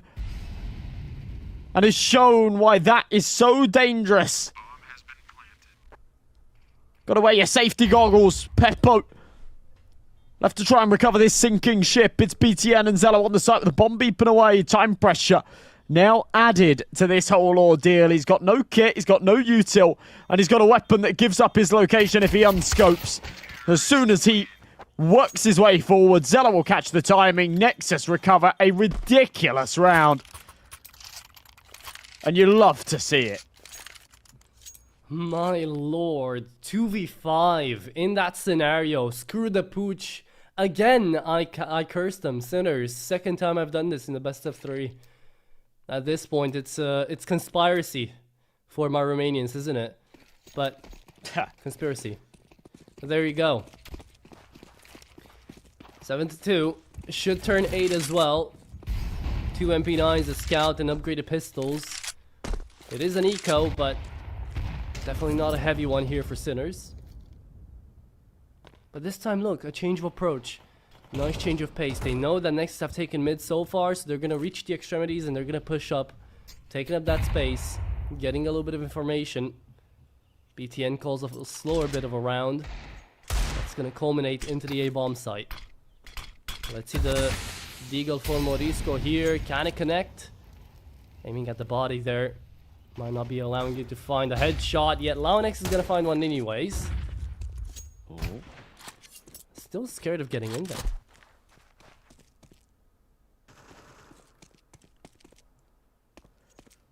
Nice opening pick from Zello. It's another one of those rounds where Sinners just don't have a lot behind them. But what should have been a bit of a freebie to close out in the last. And as a result, a 6-3 scoreline, some money in the bank for the CT side, and an opportunity to tie things up at the halfway point. So quickly goes sour. And now we're staring down the barrel of 8-2. Morisco sees ahead from behind, but it's a long way away. Does still get one, but it's on to Raga.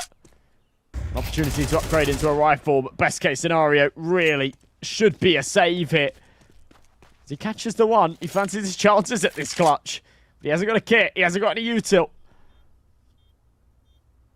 This feels like he's pushing his luck.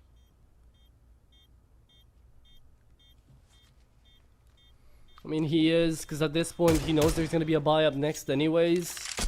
Even exit damage here would be nice. However, it is not going to be found. The AK to be saved, yet sounds make clears of that one as well. Oh man, again, everything I'm saying is just going against me here today. No blowout. Here's the blowout. Nexus 8-2 in the first half. If they keep this up, Nuke is just 5 rounds away.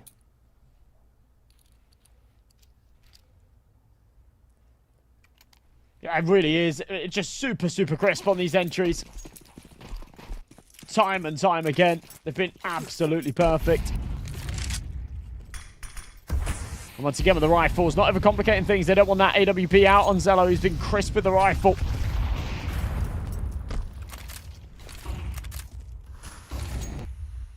Zedko up in short. Molly down into lower. Bomb's been left behind. They're just trying to put the pressure on here.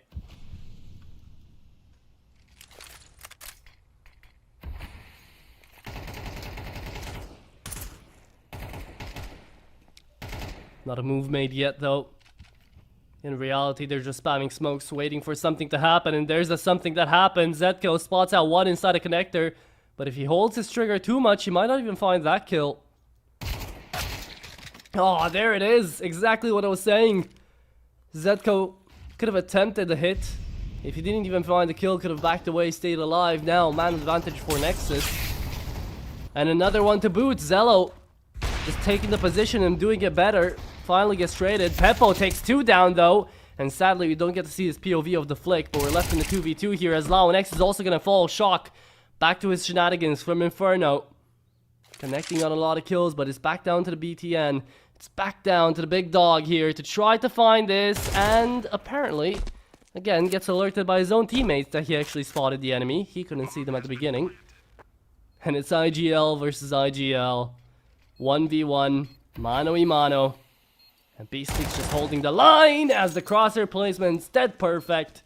Sinners will at least connect on the 3rd round.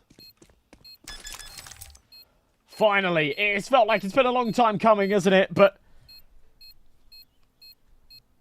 Sometimes it takes a little clutch and a frozen cam from B-Stick in an unflattering angle. There you go, he's back. But, yeah, this isn't unrecoverable just yet.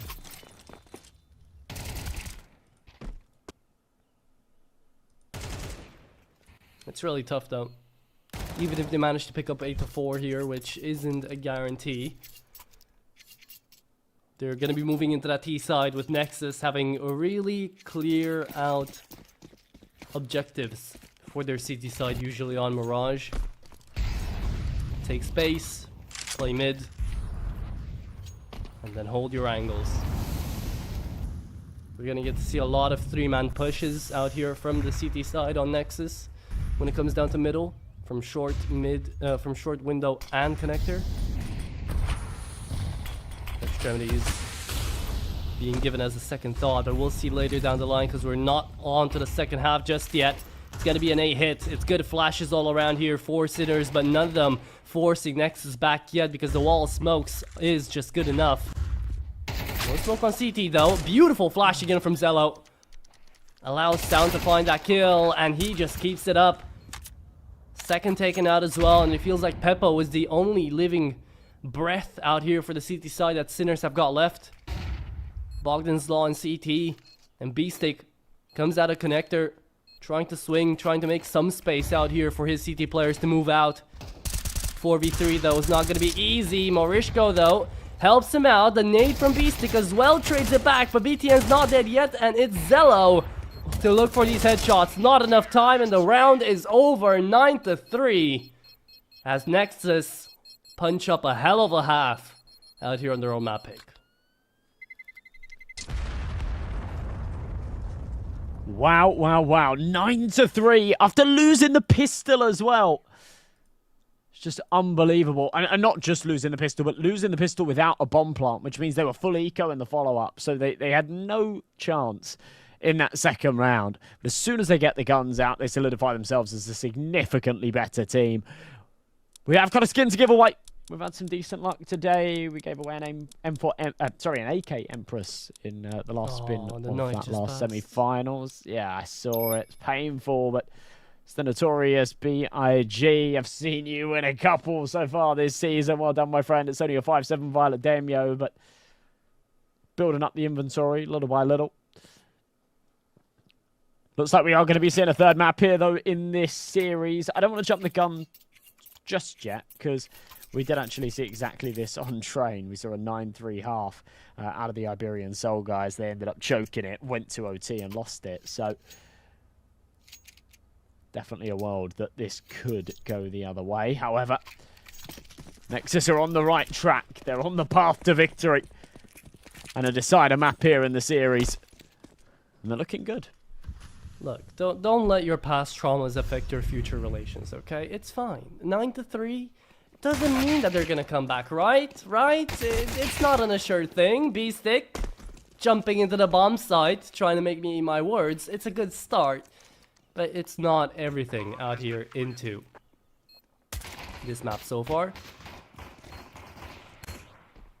Pistols trying to get back into it. We'll find the kill. We'll run away, moving through connector. Zedka was ready for it. And with no defuse kit and no kills left either, Sinners indeed will have a good start to their T side.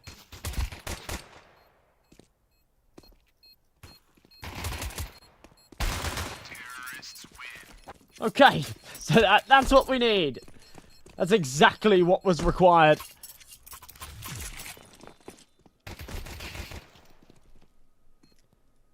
Keep this game competitive, to keep Sinners in the running. They're not in the driver's seat by any means, but in a position where maybe they can give us something to work with here. Strong buy into the second round. It is just going to be an eco out of Nexus, so an opportunity for a fifth. And whilst 9-3 seems like a fantastic lead, and it is, it unravels very, very quickly. And I think everybody knows this, right? You can't get complacent. Things go wrong. Spiral out of control before you know it. Good start from Shock.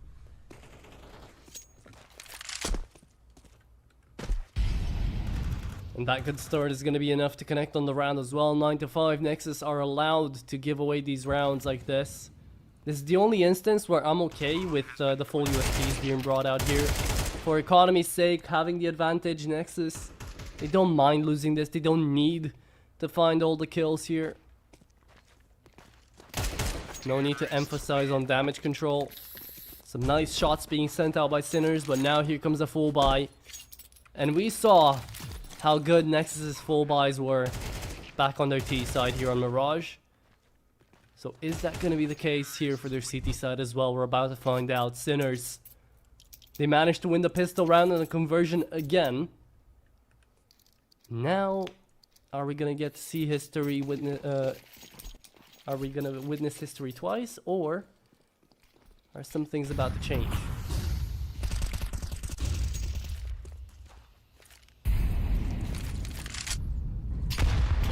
Wild, wouldn't it? If that's how things go.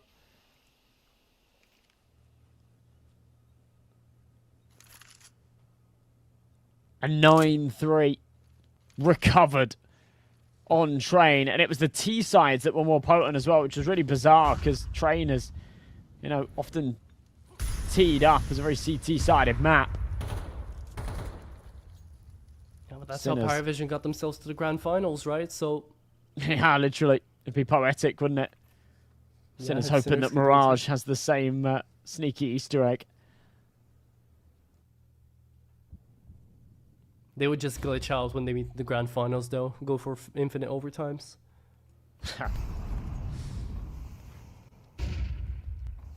I wouldn't We're be casting opposed. that tomorrow, so let's not I jinx it. Nice shot sound. Spamming away. Pepo's position has been heard. B-Stick does connect on another. Again, opening up onto the same bomb site seems to not be an issue. As BTN will tell his teammates to perhaps back off. Way too far away to really attempt anything. No defuse kit here. Nexus.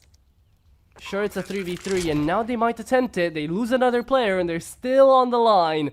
They're still thinking of dropping the plug on this one. And that's exactly what they will do. Finally pulling it away. Had to just lose another member for it to happen. And because of that, now not only have they given up the full gun round, but also have given up the incoming buys for the next round or two here for their CT side, while Sinners are just going to be running away with the cash, with the round, and with the way back into the game.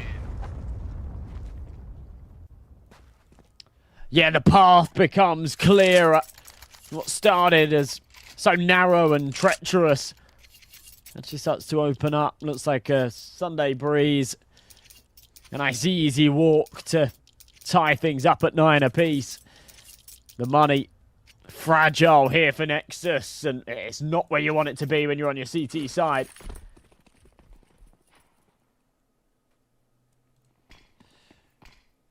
Smoke into window. Gonna try and beat it. Izello sending it forward. Oh, B-Stick seemed very ready for that fight, but wasn't able to win it. Traded back. That's one of the rifles now out of play. Just a half investment here for Nexus. They'll have a buy in the next, so that does mean Sinners will more than likely take a 7th. A lot still to do here.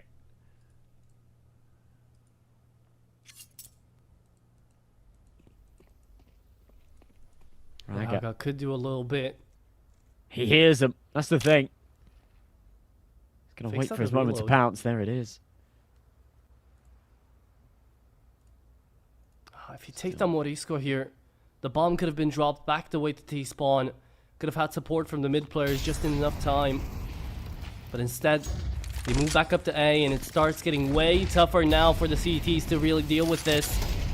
Sinners have got to get out of ramp, and Shock is going to help them out just enough. The Deagle doesn't connect, but Raga finds 2, leaves us in the 1v1. There's more than enough time for Shock to play this one slow, and Raga's taking up space here, so it's getting scary, as Shock could have run out of bullets, but he connected his shots either way.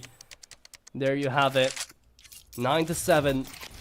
as Sinners are still looking to climb their way back up this hill and try to find that comeback.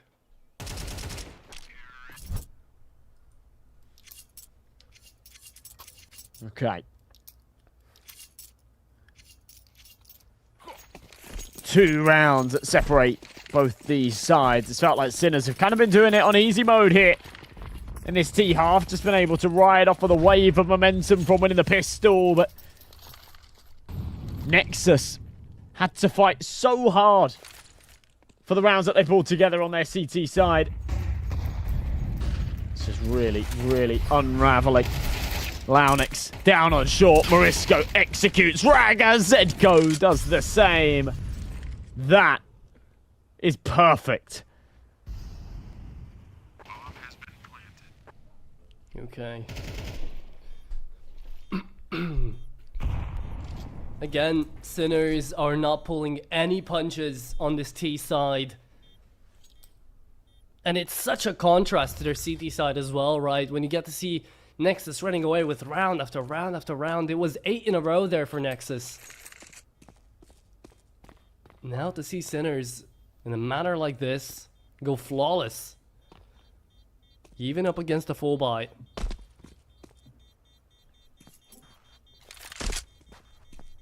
It feels like it's all teetering up to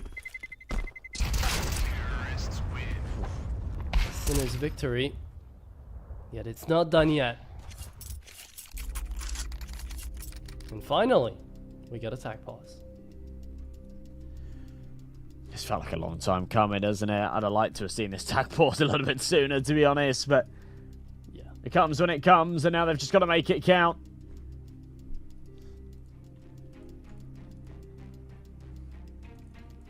Talk things over.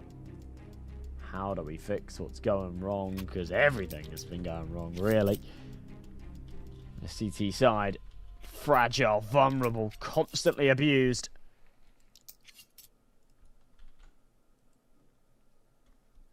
And into the 18th, we need to see something better.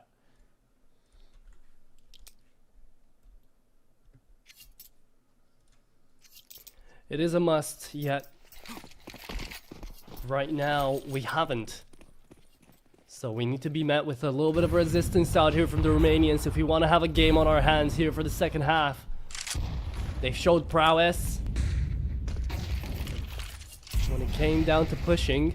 Now on defending, those mid takes that I was talking to you guys about, that I was praising out here for Nexus, never happening. BTN having to hold down the line by himself, 1.5. Launix cleans it up and he keeps it going as well. Good for 2. Speaking of 2, only that amount of HP remaining on Zetko. Gets to Neo his way out of it in connector, but finally denied as Launix had to pull heroics onto Catwalk to take down 3 and get Nexus their first CT round. Long time coming. Yeah, it really has been. And I think that timeout has gone a long way, talking about, you know, wish they called this a little bit sooner. That still stands. Yeah, they maybe could have fixed those issues a few rounds ago. But either way, they prolong things. They deny Sinners from actually tying up that score. There's still money behind them, so a strong investment out in the 19th. The AWP on Peppo. AK is on the rest. In pursuit of a bit of control here in the lower tunnels. Peppo scoped in. Morisco's here to join him. Molly will impede their progress. They'll have to stay put for a minute. That's okay. Plenty of time on the clock.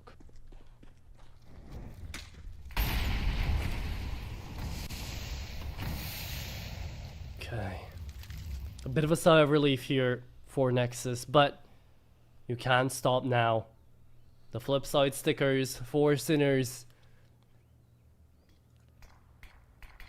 could bring a bit of good luck. Let's see who's going to be the world edit in this squad this time around. Man, it's sad that not a lot of people remember World Edit. He was such a player. Yeah. The only one of that old Flipside roster, by the way, who hasn't transitioned into a coach fully. Yeah, I don't know what he's doing nowadays. You do always wonder some of these sort of older legendary players that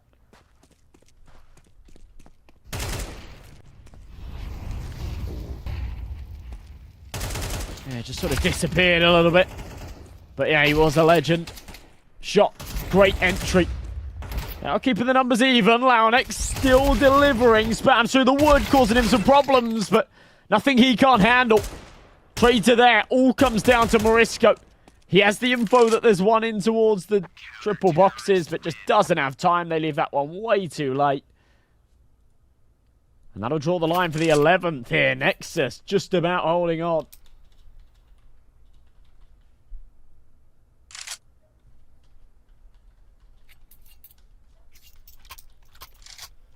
Okay. So maybe it's not the comeback that we were expecting out here from Sinners. Stop midway through. Attack pause was what was needed here for Nexus to break that streak for the Sinner side. Now they're hoping to be able to do the same. I still don't really believe in the comeback, but it would be a pretty tale from 9-3 from Sinners to be able to take it down in 2. Yeah, it's looking like finally Nexus have locked in.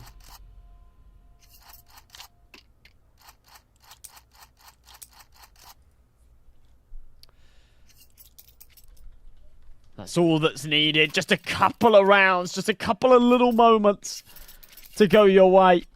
That timeout doing them a lot of favours. And all of a sudden you've got the momentum that's needed to get it over the line. Sinners with very little cash to work with. It's a Deagle on shock. B-stick down to that Mac 10. And a hope, a prayer that they can make it work, but Launix has drawn first blood. Oh, and second by Sound, third as well. They keep on coming into his crosshair. And the A1S is not going to miss at this point in time. Quad kill out of Sound, who's been having quite a slow and passive game in this best of 3. Hasn't necessarily been the playmaker out here for the team. Everybody's been playing together. It's entirely been a team game, both on Inferno and here on Mirage from both teams. No one's standing out from the pack. Everybody's proving in to be important, and that is a very big attribute to have for a team. But we don't need to talk about that right now because we could be talking about a nuke out here. It's map point and 4 chances for Nexus to close. Sinners on this buy.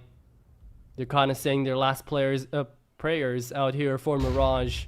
The last attempt on a push out from A is going to happen. All of the Palace players are going to go down in a swift motion. And I think this is the last we're going to get to see of Mirage. And a 13-8 here for Nexus to send us into the map decider. It took them a little while to find the wheels of that CT side, didn't it? But eventually they got there. And once they had that momentum, they really ran away with it. 13-8, convincing stuff. Sinners at one point, it was 9-8. And yeah, it very much looked like we were going to see this scoreline tie up and them even take that lead. But third and final decider does things justice here in the semi-finals. I wouldn't want it any other way. And that decider map should really deliver. It really should. I'm very much looking forward to it because now there's a real play. There's a real tension in between these two teams. 13-8 going down out here, and the IGL being crowned the MVP for Mirage definitely is going to tell you that B-Stick has got some competition, and whenever BTN and Raga are playing good, I can tell you Nexus are playing at their best. So I can't wait to see that final map. Remember, Nexus has played it in their previous best of 3 and they've managed to win it, and so far Sinners hasn't gotten that much experience on it. So it's going to be fun, and we'll get to see it as the decider in around about 15 minutes.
Welcome back, everybody, to Galaxy Battle Phase 2. We are about to go into our third and final map of our second semi-finals to see who will be joining PARIVISION in the grand finals taking place tomorrow. Sinners and Nexus have been fighting tooth and nail to try and edge ahead. And, well, convincingly taking their individual map picks. Sinners gave us a decent run at a comeback there on Mirage, but couldn't complete it. And Nexus have looked very strong. So Nuke as that decider. Are you leaning either particular way, Atro, or are we somewhere down the middle? Well, I will say for Nuke, Sinners are definitely a team that love to play the macro. I'd say they have the advantage, but Nexus love to pick into the map. It's going to be interesting. Both teams, last time they played it, they managed to win. Sinners actually played it today up against Cybershock, and they managed to win 13-10. Nexus also managed to beat Cybershock on it. I don't remember the scoreline though, still somewhere around the lines of a 13-10er. So, gonna be very exciting, and honestly, I think this knife round is actually going to mean a lot. Nexus managing to win it, starting out CT side. If they can put up a good advantage here, then I could see them take it. Oh, and they chose to start... No, okay. Whew. My heart skipped a beat there for a second. I thought, okay, what? They chose to start T side? No. They won the knife round, so they're gonna start CT side. We are into Nuke.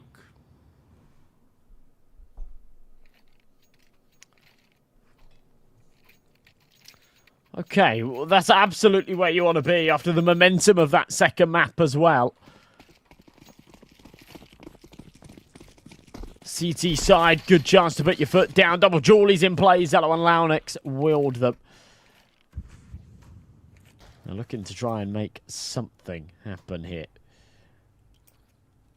Double up towards ramp. I like this. Sound and BTM with a good little crossfire work in. Should be able to bait into the second USP, but BTM needs to be crisp, and he delivers for the first. Gets a little bit sloppy on the second.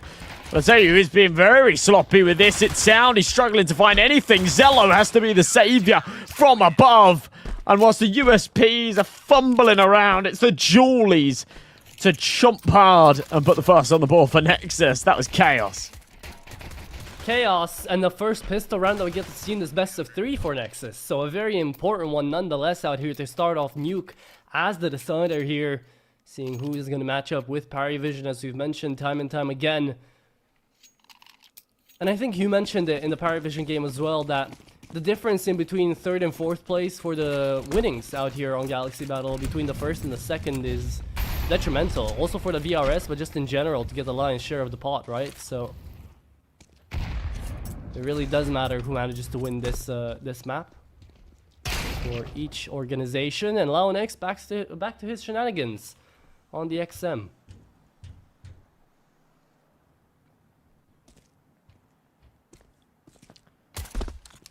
USP. Jumping over. Oh. Looking for something here. It's actually Ragger to triple up on that MP9. Racking up a bit of cash. You'll love to see it. Risco's left with it today. PT50 knows that chances at the round are 0, but chances at maybe finding a kill or doing some kind of damage might be somewhat a possibility, and he doesn't get out with a whole lot. So, solid stuff. A sort of $900 cash injection for the XM there. And the MP9, what you found 3, so it's $1,800. It goes a long way. It's a nice little payday.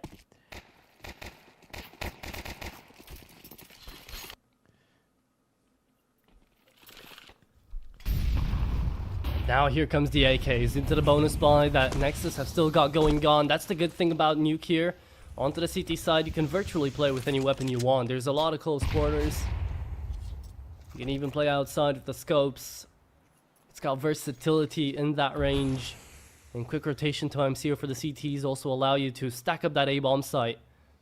And keep just Zello out there into secret. With sound on ramp. Let's just see how Sinners are going to approach this. Trying to sneak outside. Zello. First man down. Good opening frag out here by Peppo with the incendiary. That was one of the rifles as well. So now we're just going to wait for them to start falling down. But like dominoes, Sound starts to pin one each outside. Trading it out into a 3v3. And LeonX, he's on the XM here. This is what I'm most scared about. He's stuck into the same bomb site. Can't rotate. So he's just waiting for Sinners to make a move.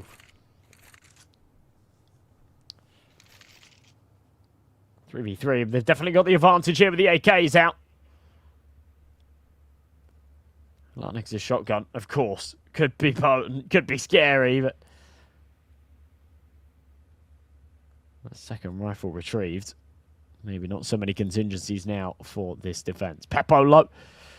Beast he's taking a little tagger damage, which seems insignificant, but one dink from the M4 could seal the deal. Shock decides to do it on his own terms. Two beautiful headshots.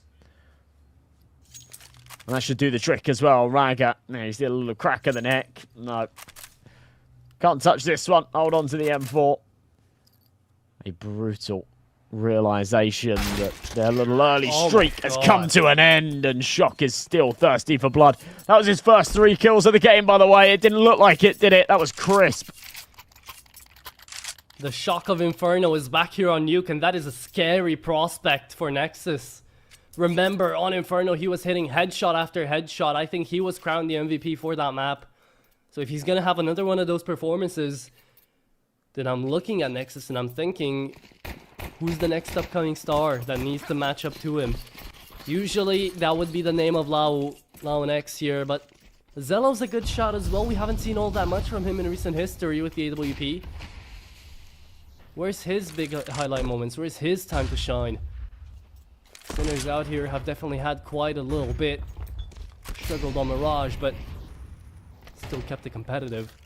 And now here on Nuke, the last amount of money that Nexus had fizzling away before their very eyes. Sound losing his head. Zello down to 7 HP.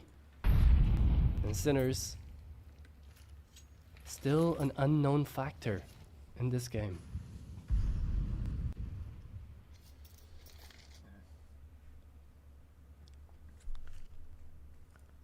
Yeah, a lot to be desired here. LeonX in the hut, shotgun in hand. Flash goes over the top outside.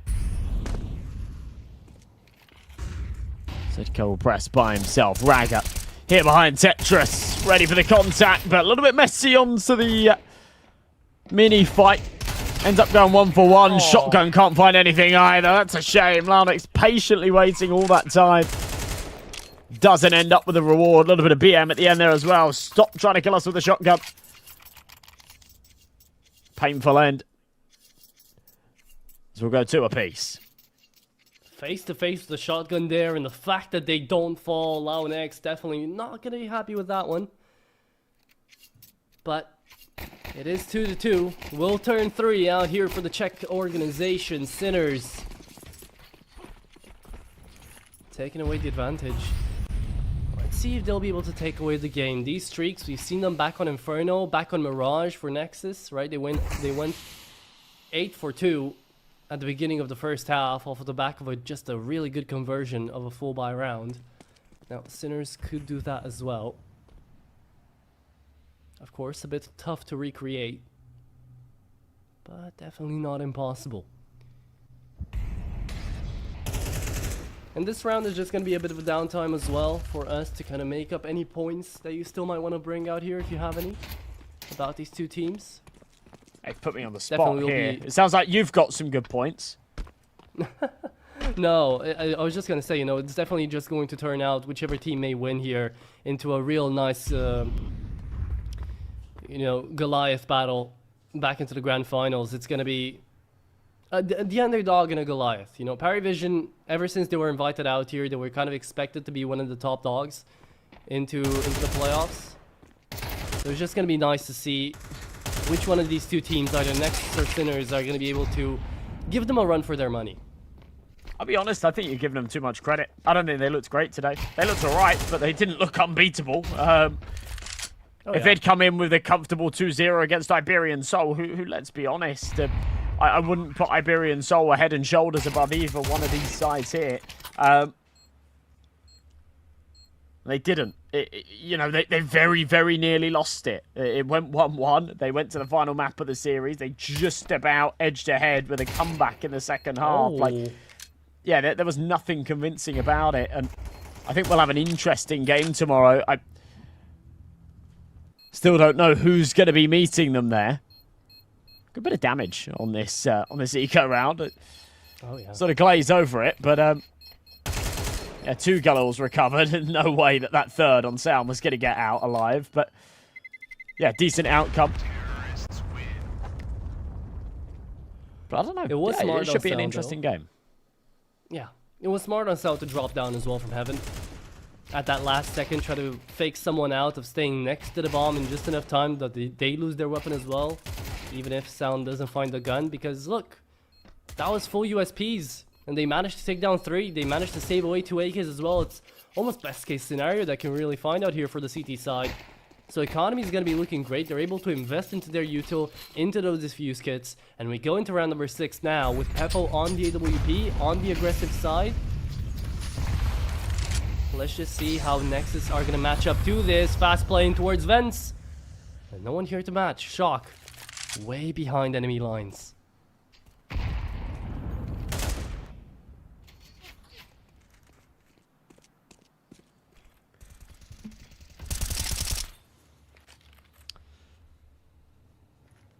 Well, a round advantage, which, you know, for the T side of Nuke can go a long way. Looking to be extended. Sound down on the lower site, but they've got a lot of room here. In a second, they want to burst out the doors. It will mean trouble. Spams connecting for a little bit of damage. Nothing too substantial. Marisco eventually pulls the trigger on the entry. No one's there to trade it back. It's Zello arriving fashionably late, looking for the timing. He won't get it. Marisco's going to play through the smoke instead. And will be a nasty surprise for whoever he can creep up on now. Well, Shock had that mantle before. Now, looking for a frag. The IGLs are going to duel. B6 is going to win. And we're left in this 3v5, which still... we don't have a consolidated bomb site to go to. Zello could pull miracles here. That's exactly what he needs out of the hat here. Finds Morisco. Looks for Zetko. Takes him down as well. Just needs to stay alive now. Shock finds another. Running out of bullets. Looking down for the doors player. And will fall with only 2 in the mag. Lao and X left in a 2v1 post-plan scenario. Looking for the shot, but Peppo wins his duel. There you have it. Quick swap of the rifle. There for Peppo, secures the round, and it's a 4-2 lead that Sinners can keep on extending here as they manage to deny Nexus this really goodbye. A necessity to lock in now, I feel. If you're on Nexus, you can't help but realize that this is slipping away from your grasp a little bit. Some key opportunities being missed.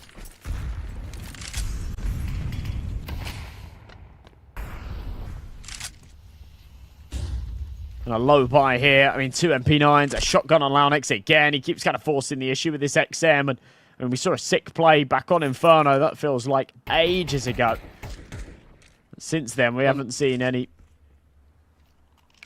Yeah, go on. Maybe that's... there was something else? That's why. Yeah, maybe that's why he keeps on pushing it, right? He got that one big play, I guess. And then he's like, no, guys, trust me, it works. I've done it before. Yeah, I'd stop trusting him after attempt number 5, pulling the XM out and having no success. I'd say, all right, maybe it doesn't work anymore. Maybe they're ready for it, but either way, we keep marching forward. He's going to do something crazy now. Just as I've, like, criticized it, he's going to make me look like an idiot.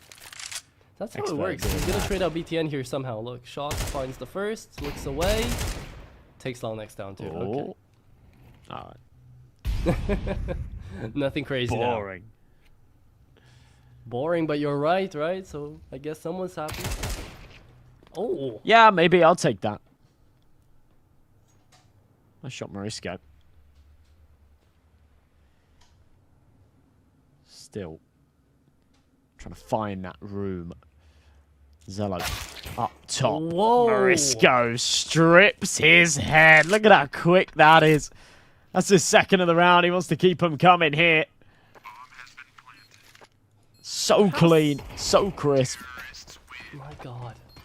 For how snappy Shock and Morisco are looking like, for how many headshots they're hitting, I'm very surprised Beastic is calling these very slow rounds on the T side. They're just shift walking their way to secret, open wide.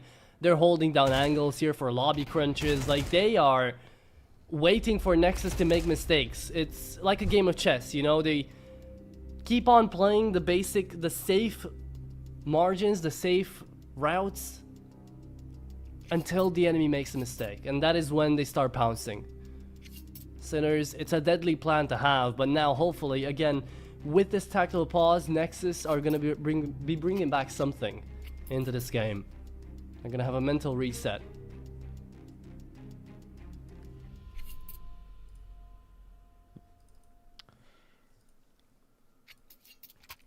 They need it. Little half by here. You're not expecting to get too much out of this, but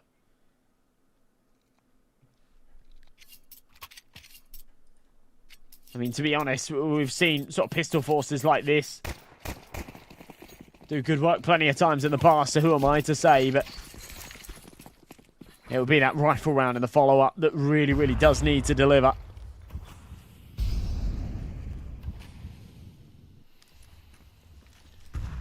Zello looking to play over the top of the smokes. Hoping that somebody boosts up or fancies their chances up on top of red. Will not be the case. Yep. Trying for something, not connecting. It's the Deagles. Again, looking for a wonder play.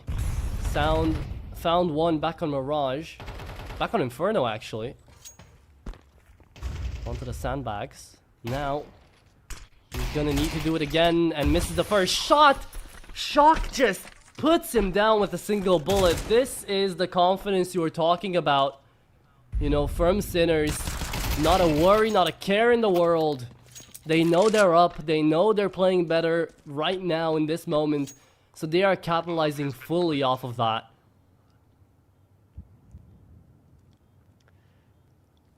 Well, there's that aforementioned 6. I think we knew that this one was coming, but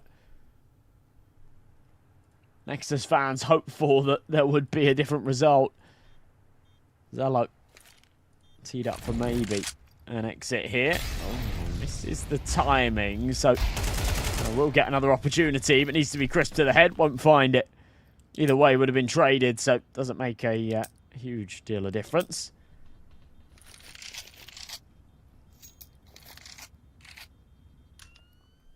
And that is that.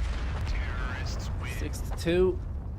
We might even get that 8-2 that we got to see back on Mirage from Nexus.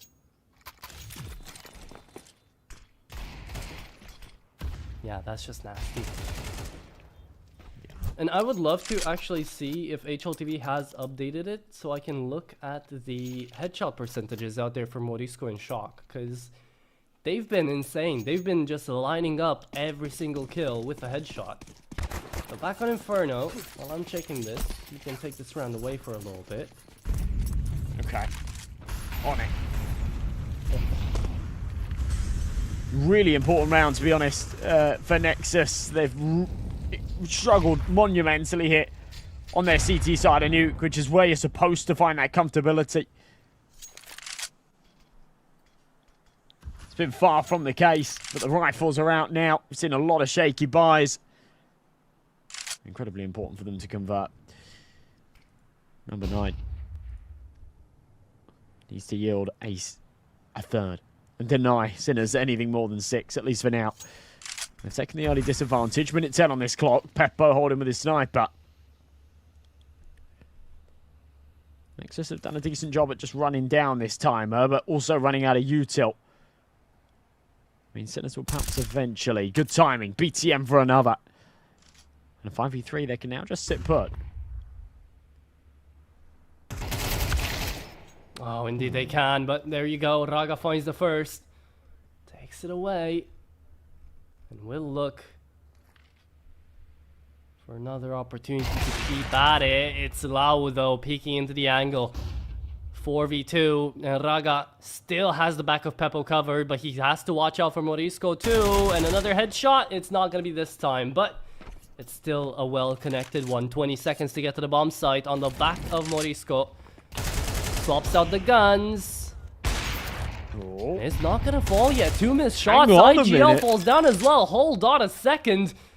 The game's still on, the round's still going, and out the vent, Oh my still God. Sound doesn't find anything. Oh, the drop down from Zello is mistimed, and Sinners win it out on a 2v5.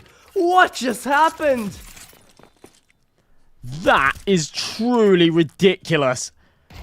And honestly, in a third map, it's nerves. It has to be. That round is absolutely unlosable. Morisco's done so well there, but what is that from Sound? What is Sound doing there? It's unforgivable. Yeah, I couldn't tell you. My lord. Oh, okay. Well, that is definitely something that is going to be amounting to attack pause, but I don't know what the coach could say to them at this point in time. BTN's the biggest voice there, and right now, if there's not any tilting going on, then there is just silence.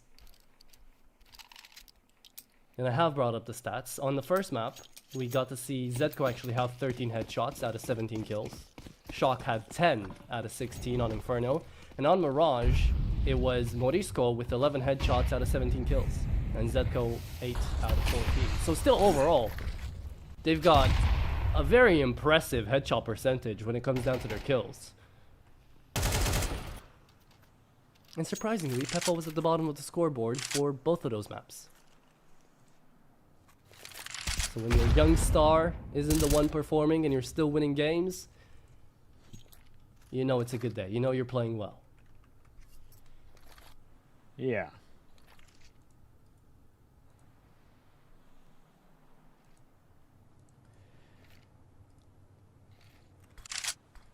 Seven and 2 though. Yeah, I said sometimes Peppo has these sort of hit or miss performances. He has days where he's unbelievable, single-handedly can win your team a game. He has days where he goes a little bit quiet. This has been somewhere in the middle, which is kind of interesting. We don't see too many of these out of Peppo. Normally on or off. Good start from Zello, though. Need to work on closing this round after the early advantages. Rag has been heard. Shock's trying to find a little timing. Maybe slip down the vent. No, instead he's going to play through the smoke. Ends up with 1, but a nasty surprise. There's 3 on the site waiting for him. By the time he relays the information, it's a little too late. They're committed. And it will finally be a third for Nexus.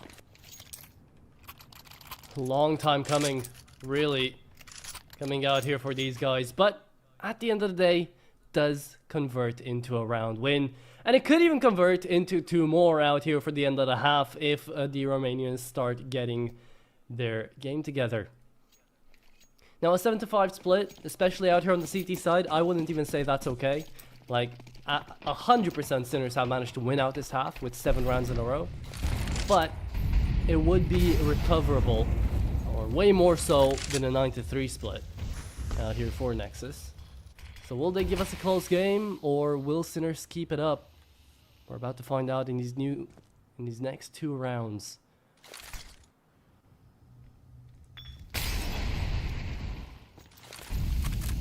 And I do just want to mention the fact that either BTN or Zello, whichever one is going to be the secret player in that round, have been getting caught off guard by that single Molotov for like 5 rounds in a row.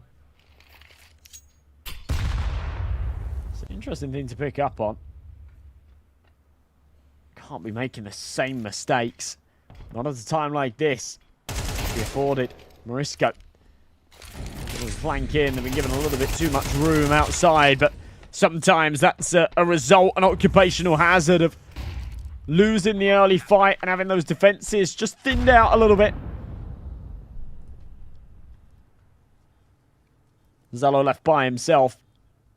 Their run of success, incredibly short-lived.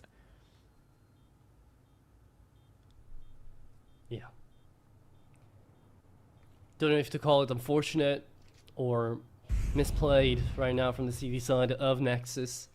Definitely not the game they showed up before against Cybershock on this very map. Sinners, though, on a roll today. They could have managed to take down, again, Cybershock. Their name is going to pop up yet again. Just previously today, actually, up into CCT. Oh no, they apparently lost, but they did manage to win on Nuke. They lost a best of 3 on the CCT. Now they're determined to not let that happen again.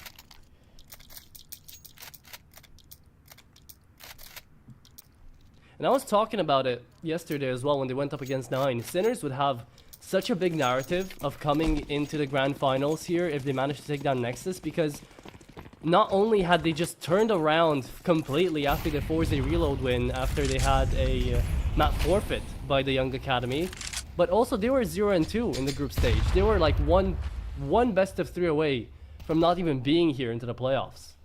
Right, so what a story it would be for them to make a complete 180. And to now find themselves in the grand finals in just 5 rounds. Let's see though.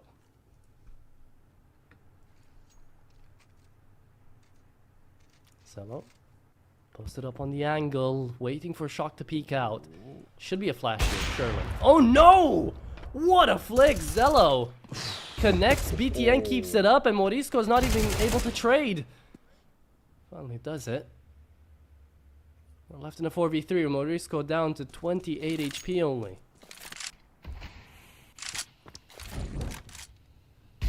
Yeah, I'm surprised that they don't do a little switcheroo with the AWPs.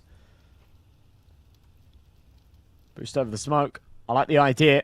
Zedco will realise there is nobody receiving end of it. They're actually being given ramp control for free. It's the lower bomb site that's been somewhat defended. If they try and wrap around into heaven, things could get interesting. 25 seconds left, though, so whatever they're doing, they need to speed it up. Sound is very ready for this. Yeah, he hears the molly, and he's like, well, there's definitely a chance that they're going to try and play through ramp and up into heaven. There really isn't time for them to do anything now. Sinners have, yeah, just completely timed themselves out here. So, Sound to find the kill. That's it. Round all wrapped up. Peppo needs to stay alive. There's a bit of money in the bank here for Sinners, but not enough for him to die. Oh, yeah, it's the final round of the half. Sorry. Yeah, that was just weird. That was a bad round from Sinners. Yeah, and bad again because they lost the man advantage early. That's what Nexus were supposed to be doing most of the time out here into this game, and yet it never really came through besides this round and maybe another one that they managed to win when they picked up their third. But there you have it. 8-4 split. Sinners definitely looking like the victors of the first half, especially on that T side. They are very proficient on Nuke as well, 60% win rate and above. So moving on into their CT side, they're going to be very happy with the outcome. But right now, let's see if a lucky winner is going to be happy with his outcome. Into the giveaway, the lead glass is going to pass. And Q-Clox is going to get himself a M4A4 Tooth Fairy. So hope you're happy with that as well.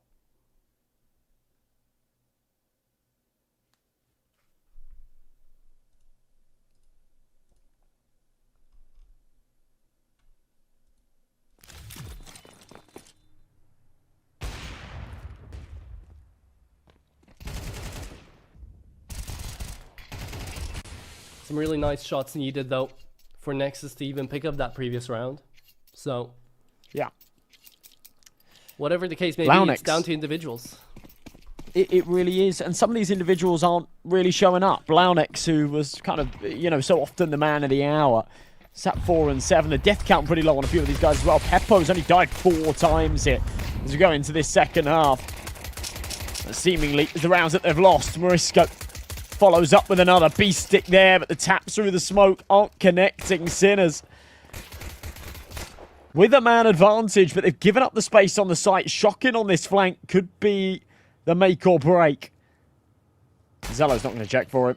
Yeah, there you go. Yeah. See you later. This bomb dropped. Should have planted it while they had the chance.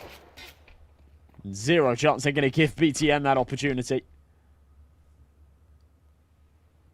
Still 1v3 though. We've seen crazier things happen before out here into this tournament. If Rouse could pull through a 1v5 ace clutch before against Sinners, why couldn't BTN pull a 1v3 out here with 43 HP? 50 seconds left to play with, and he's segmenting these 1v1s. He's managed to find one, down to 4 though. Good luck now. A single bullet's gonna be deadly.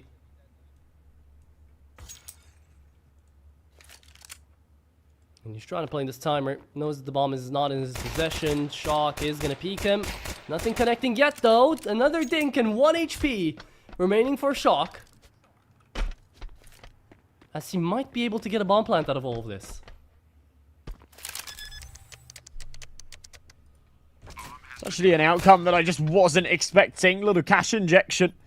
Might do them some favours here in their pursuit of recovering this one. That's if BTN doesn't clutch. And wow, he gives that a decent go, to be honest. But yeah, just falling short. Will lean the way of Sinners. They'll pull themselves onto 9. But rather than having a freebie in the next, they should be against reasonable force buy. So maybe a chance here. Realistically, if the bullet connected onto Shock completely and he managed to find a headshot out here into the lobby, would have been down to a 1v1. BTN could have really had an opportunity, but 9-4, this is the 5th pistol round that Sinners managed to take away from Nexus. That's a big talking point as well. If Nexus aren't able to convert any pistol rounds, then they have to convert the force buys after them.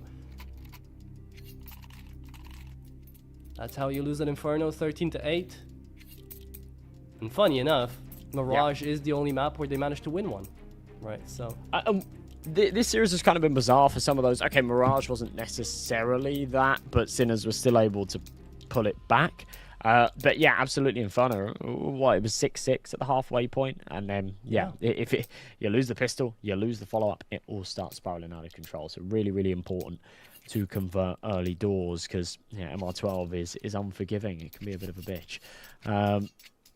Round number 14 then. Yeah. I'm not going to say it's all or nothing for Nexus just yet, but they will feel the weight of this round on their shoulders. Couple of Galeos, AK, couple of upgraded pistols. I will also mention the fact that Nexus have got a game in half an hour. Another quarterfinal. In another tournament against G2 Ares. Or Ares. So... they might be this one definitely takes priority.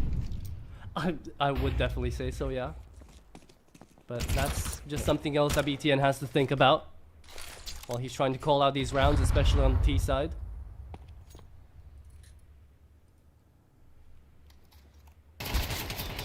Oh, Morisco. Yeah. Not something you want on your mind, but happens. Look at this wraparound, that Shock. I think he's just caught a glimpse of him, so yeah, knows what's up. Doesn't matter. Zello's got the answer.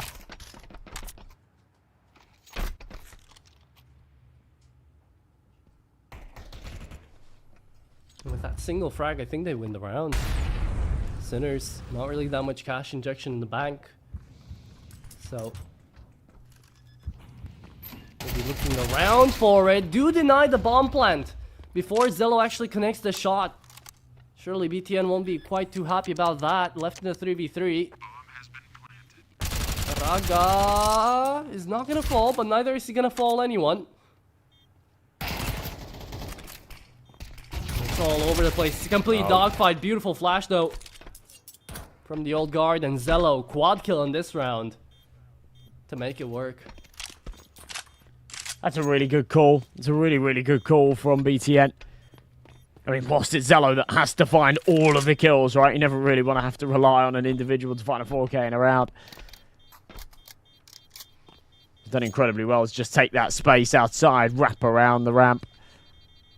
Shock did kind of have the right idea. He checked for it, just couldn't catch the timing, couldn't win the duel.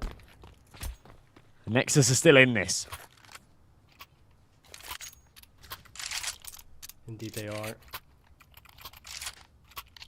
But still, quite a ways down. It's not like it's all fine and dandy. Still got a lot to fight for. 4 rounds down.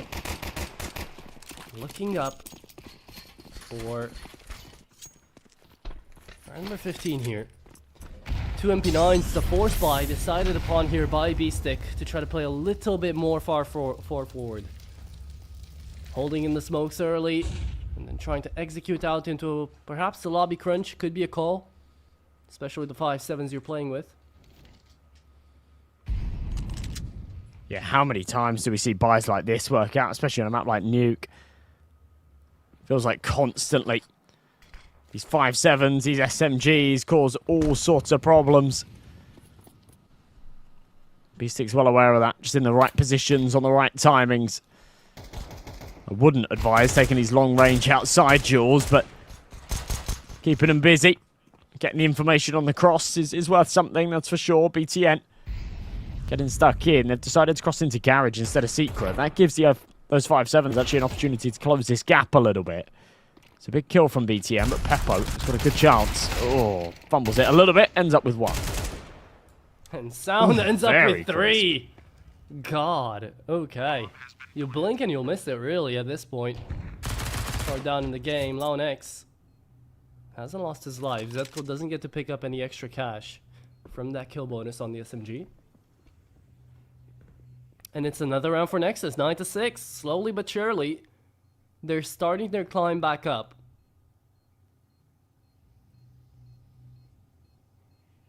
But realistically, how many gun rounds is it going to be until Nexus could, in theory, equal the scoreline out, right? It's just 1. It's 9-6 now, 9-7 no buy. If they win the 9-8 round, then they're tied apiece, 9-9. It's looking a little bit reminiscent of what we saw on Mirage, and right now I'm just waiting for Sinners to lock in. You know, I'm waiting for Sinners to have that little moment where they just sort of lock in and take the reins again. But you are right, things close very, very quickly. And when you're on that CT side, it's harder to manage that economy as well, so it can sort of fall out of your grasp quite quickly.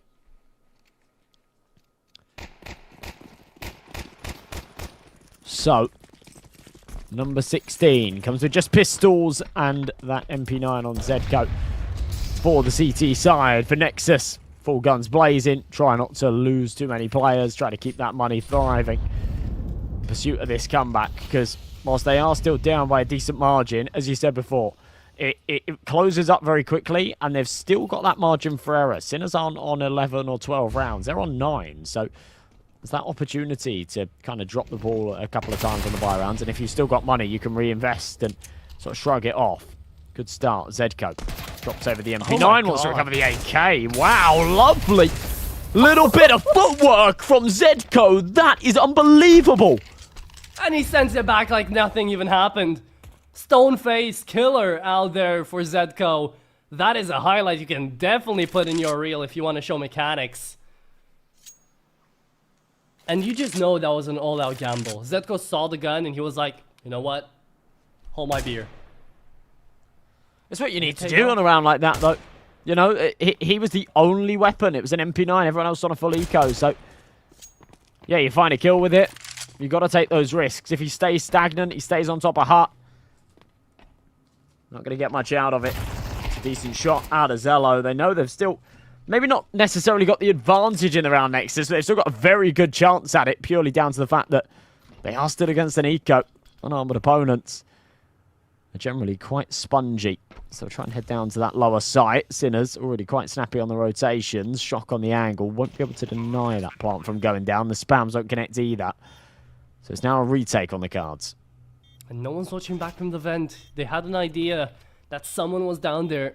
But now, The AK is gonna come in through ramp. They can play on into the long way, and there is a defuse kit onto Zetko as well. So trying to fight this one, they trade each other out perfectly. Zetko, the man of the round here, might just get Sinners onto 10. Shock is looking for the kill. Sound last man standing. 1v1 now as Sound connects the headshot. Where's the defuse kit? Too far to count. Looking for the bomb, trying to defuse it. Now holds, sticks, and dies. Sound, the savior of a round that wasn't even supposed to be close, even from the beginning.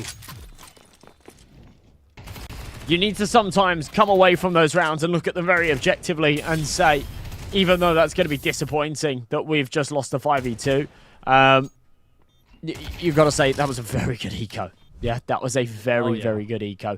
And even in the retake, I think they played it properly. I think they played it well. They traded off each other nicely. But yeah, it's difficult when, you know, you've got no armor or you're onto pistols and you're facing up against those Kevlar AKs. So tough pill to swallow, but it is going to be a 7th here for Nexus. They continue their pursuit of a comeback.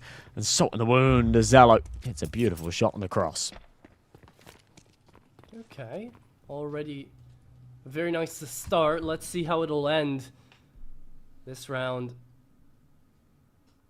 Looking like a bit of a Hail Mary. It's got to be for Nexus.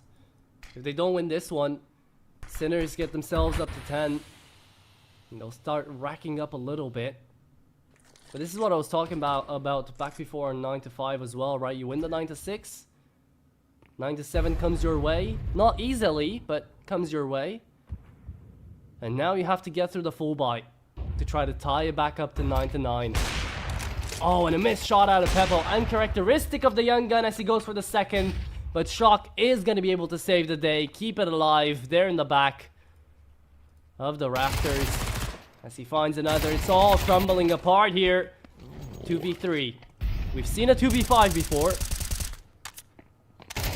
Now let's see if they can pull it off on the reload. That is a bad time to go for a spam. I think he was really confident they were going to be trying to go for the default plant. Wanted to preemptively start spamming in order to deny it, but 2v2, Peppo already poisoned himself to play for the save. He's worried that someone's going to try and aggress into lobby. He's just waiting for Shock to get into possession, see if he has any success. If he doesn't, he'll likely pull the plug, but oh, hang on a minute. Zello's just hand-delivered a kill. And Peppo's now going to 1v1. He's got the health. He's got the Kevlar. He's got a kit as well. We'll tap this bomb. In fact, oh my god. No. Oh no. He could have maybe held that. Now has to try and react to Raga. Ooh. These two have been nail biters.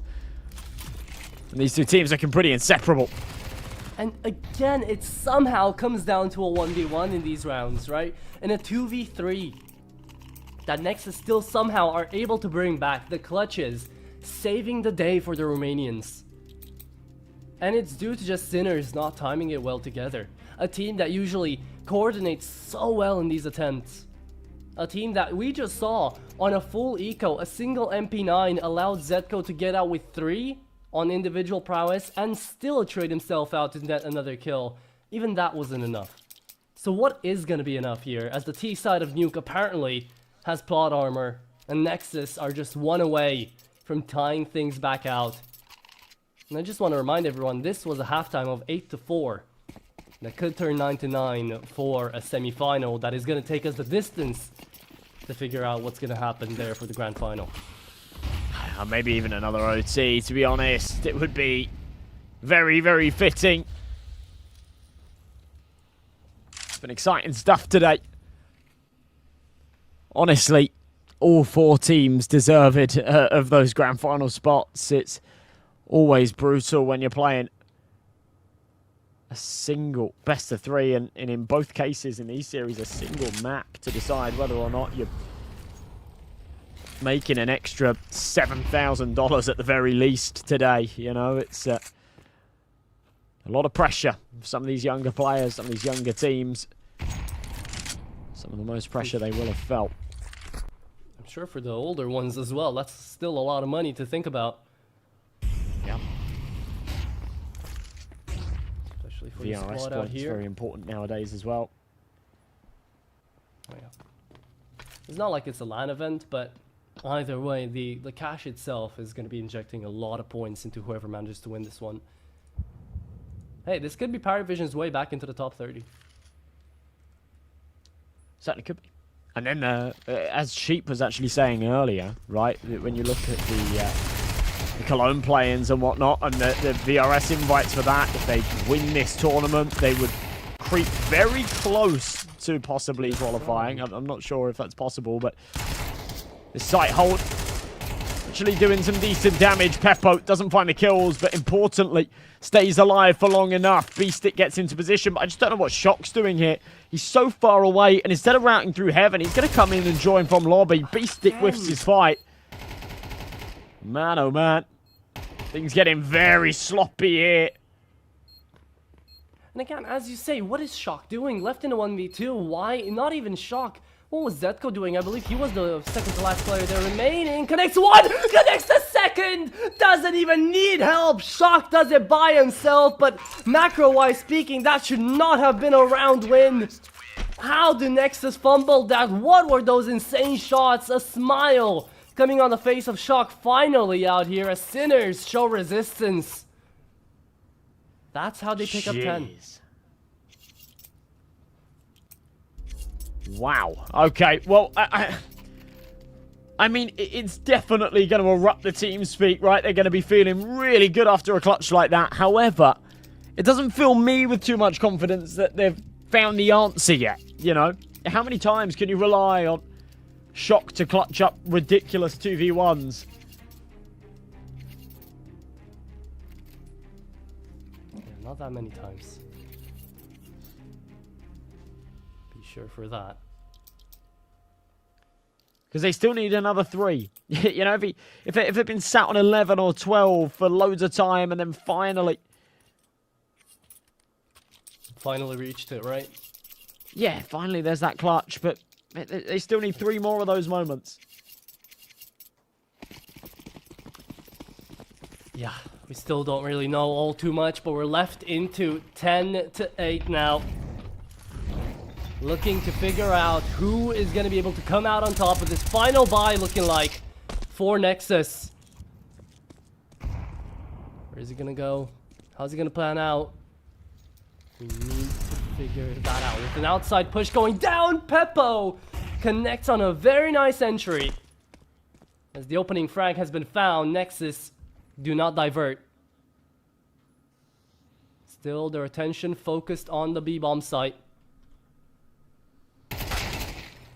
And it's gonna keep going. Zello, good entry. Zello's been the main man out here for Nexus. I talked about him, how we needed to see more. And well, more he provided.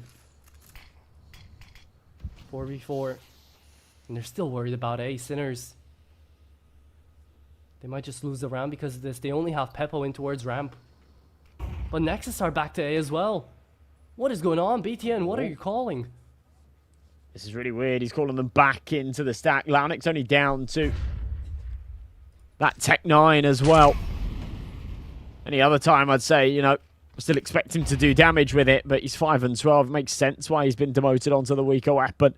Zedco needs to be aware that there is one coming up from heaven position outside. BTN, yeah, he'll pounce, no trouble. Beastick and Marisco in the meantime winning their fights on the bottom site, but it's that flanking from the heavens that allows the double on BTN. Zello gets it on the entries as well, and it all falls onto Peppo once again.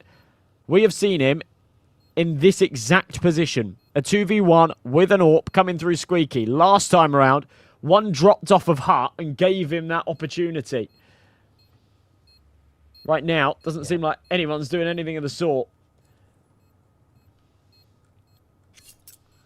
Does not look like it. Peppo's gonna save. This is the 10-9. And I mean, at this point in time, Nexus still very much so in the game. Not a real buy coming through for Sinners. They're gonna have to force around the AWP. We're still wondering, we're still questioning, how does this pan out? How is this going to actually play out for both of the teams? Sinners had the advantage for so long, yet they're one round away from losing it.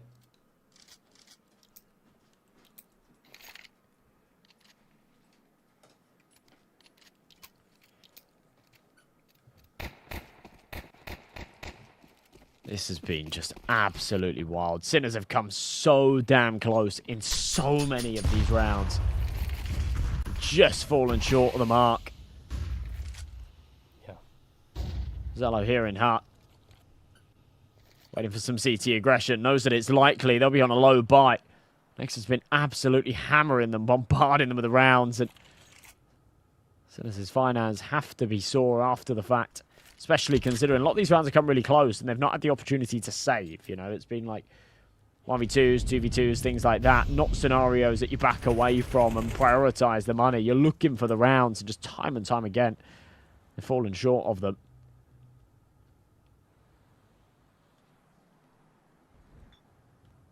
Sure, but now, what are you going to be doing? Tempo. Still on the AWP mode. Isco is actually the first one to connect the shot. Lonex is also going to fall down to low. Sinners, they're not safe, but still in a better spot than Nexus are looking currently because the 5-7 is also connecting. And this lower buy, again, makes for a very interesting round here for Sinners. 2v4 into the bomb site. Zetko doesn't check behind, so they're allowed a bomb plant here, but they don't know it. They're buying up all this time for Sinners to rotate around, and Raga, the flank might just be godly, might just be what saves them. The lineup is there, he connects on one, Beasting knows about it, but Zello's the one to trade it. And now, from a 2v3, it's a 2-on-1, and Morisco doesn't like those chances. 10-10, and that's how we equal out a semi-finals worthy performance here for the old guard, here for Zello, and here for Sinners as well, as 10-10 is just the beginning. This is a T side that Nexus wished for, and that they finally got. Wow. All right. We're back in business, and yeah, we're 6-2 here in the second half. Neither team have really known how to play their defense. So bizarre. We saw the same on Train earlier on as well. That decider map of the series. It's been such a bizarre day of CS in the semi-finals. It's bounced from Morisco. He had the right idea. He had the right timing as well. Just didn't seem to connect a single bullet. I don't know where they went. Just silhouette around Sound. For B-Stick down below. He's not holding to take the fight. He was just holding the tiny pixel angle to deploy the util. Bad timing to fall off, but I like that. Spidey senses tingle. He drops the smoke just in the nick of time anyway. Such a smart player.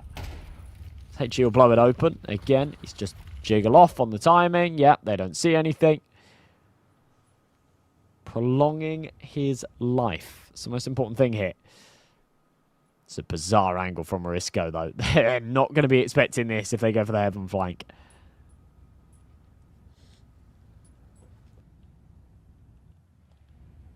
Let's see it.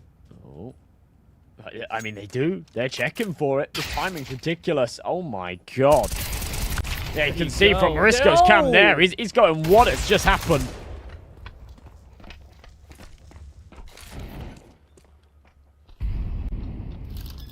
Yeah, for now, I don't really know. Even still, Nexus allowed to just get away, grab a flawless round off the back of Lau, will find that timing onto heaven, and well, to each their own, they find their openings, but yeah, it is truly interesting to see how this played out, how this panned out, and now from 8-4 down, Nexus take the advantage for this T side. Didn't think I'd say that tonight, really didn't, but here we are. Only 2 CT rounds picked up so far by Sinners. And we thought Nexus was struggling on that CT side, huh?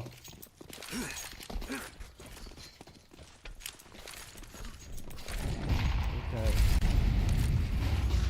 Well, it's not over till the bell rings, I guess. So we go again. 2 MP9s here for Sinners to try to save the day like they did before. Like they almost did before. And now imagine, you know, what if that one round from Zetko actually works out? Yeah. Would Sinners have already won? But you're sat there, you know, this seems to happen in every series where there's these little moments that you look back on and reflect and go, oh man, if we'd have won that round, if we'd have converted this situation, maybe the outcome's different. It's a good opening from B-Stick. Morisco falls in the meantime. But Ragalo on health as well. There is something here. BTN comes down to him, spots one out into heaven, calls it out as well. You can see it on the webcam, but no one checks behind him. Sound currently watching down secret, waiting for a lurk to happen. BTN, oh, he's actually going towards Peppo. He sees him just in the nick of time, turns around, picks up an AK, and now this round is looking even tougher than anyone anticipated. Weapons retrieved here for the ZTs as well. Peppo buffed up on a rifle. Has started to pick it up a little bit. I said he was having one of the sort of mediocre performances, but looking to put his foot down here. 15 kills, one tap back. Sound. 15 seconds on this clock. Needs to still recover the bomb. MP9 takes the timing, and honestly, Sound needed to just go up the ladder the second he starts fumbling, trying to take that fight with B-Stick down below. That will be his demise. So 11 to 11. Good round from Sinners. Great trade here. Round. Look at that from Sound. That was sick. A couple of little highlights for the reel. Sure, but do you really want to put something in the highlight reel where you even lose it? It's 11 to 11, and that was a very low buy. Creative clipping, editing, editing goes a long way. Trust me. I mean, surely it does for Zetko as well after having that one round, but Maybe. 11 to 11 still. Now we get to see who's going to get the map point, who's going to get the series point to the grand finals here. Flash comes in. Oh, Shock, it's wonderful. It is a beauty. It is art as Shock finds 4, denies any chance Nexus wish they would have had into this best of 3, into this nuke. And now, with the upcoming buy being as low as it gets, Nexus have just seen their tournament life flash before their very eyes. Oh, man. Shock. What a time to pull out a play like that as well. I mean, it has to be said, Nexus, who have been so great at playing this slow, meticulous T-side, where they take the map control, and, you know, it's been very impressive. To try and switch it up and go for something super fast there in ramp, I'm not the biggest fan of it. I think it was... I see what they were cooking, but... yeah, it doesn't work at all, does it? Oh, yeah. Now... and now... they've run out of steam. At the last hurdle. We have a saying for that in Romanian. It's a little bit offensive, so I'm not going to say it, but... well, hold on. Still going. 3v3. It's not over yet. AK's retrieved. Nexus can still stay alive into this game. Shock, Morisco, and Peppo left it into the retake. And you can't save this one, buddy, but at the very least, Sinners can learn from their past mistakes and finally play together on the retakes. Most importantly of all, Shock, the clutch master, is still alive. Good incendiary and nade combo thrown down to Zello. He's gonna be dead here. No way around it. So now a 2v3. You've got to get to the bomb site. Time ticking and running away. Raga now, if he just finds a multi-frag, it's over. It's done. And we go overtime here. It's a 1v1. BTN has still got it. Peppo has to get in there. He's taking it, but he's not, because it's over. And we are keeping Nuke alive. It is not dead in the water yet for the Romanians. Nuke will go into overtime. That is so ridiculous. Honestly. Unreal. Sinners are just kicking themselves. How have they lost that round? It starts off so well for them. They're just up against the Tech 9s. They find the double entry at the start. And it's just cinema. It's absolute cinema. But I don't want anything less here for the third map of the semis, to be honest. Both teams deserve it moving forward. It'd be brutal to lose it in a 13-11 fashion. What can I say? Worthy of grand finals, right? Worthy of grand finalists. Whoever they may be. No one can take this away from any of these two teams. They have fought to get there. And now, out of this overtime, we will figure out who that winner is going to be.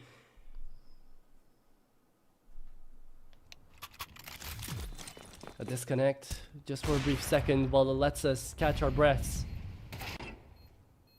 It really came down to that incendiary nade, right?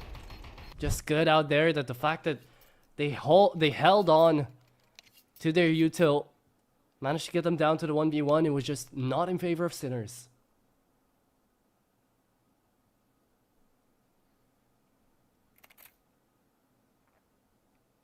So now what do you think? Do you think the run that the T side of Nexus have had is going to continue out here into overtime, or is a weird case of Hayes' Law going to happen where Sinners are going to be able to take away the city side without too many worries?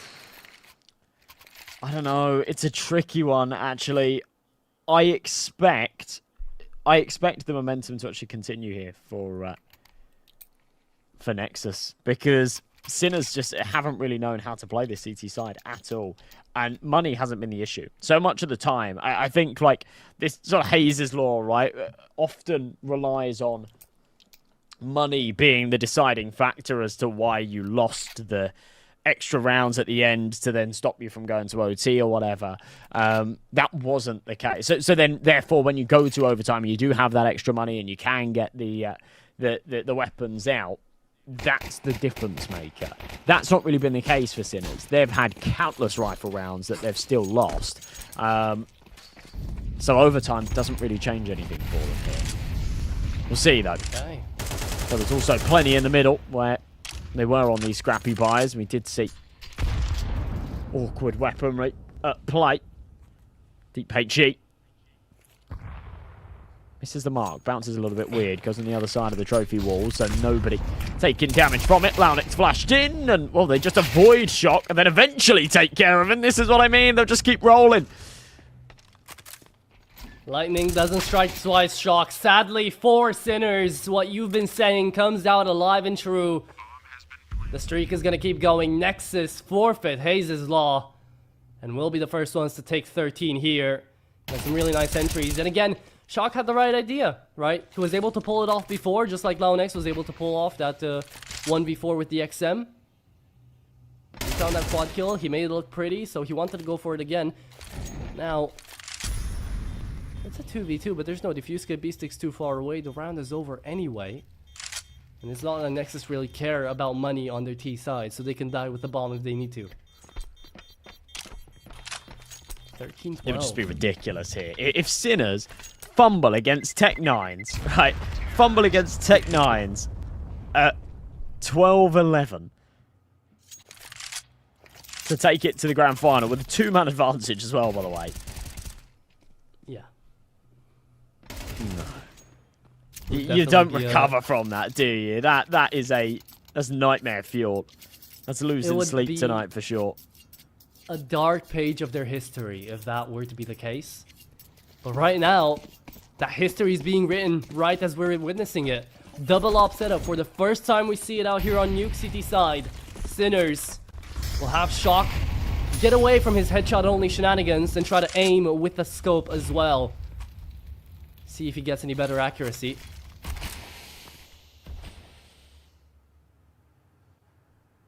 And again, I have to mention it out, even though I don't like it. Launix, 8 and 18 in overtime. You know, and Nexus still on the advantage. Yeah, it just still doesn't cut it, does it? Once again, he's the first to drop. Won't be pressing off for single digits anytime soon. Some of the other weaker links, Peppo, Zedco, have started to pick it up a little bit more here. B-Stick in that same boat as well. They've been pulling those numbers towards the tail end of that second half.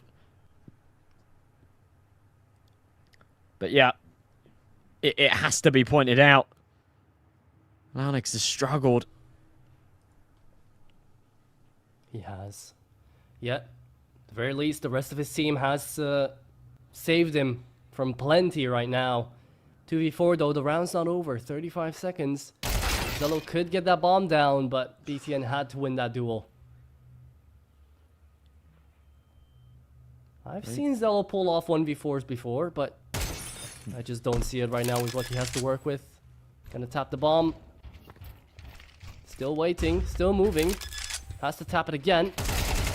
Taking down B-Stick, there you go. Looks down double doors. Finds another, one tap away. He's gonna tap it again. Knows there's a second player. Saw the flash, 5 seconds. No one's gonna peek that.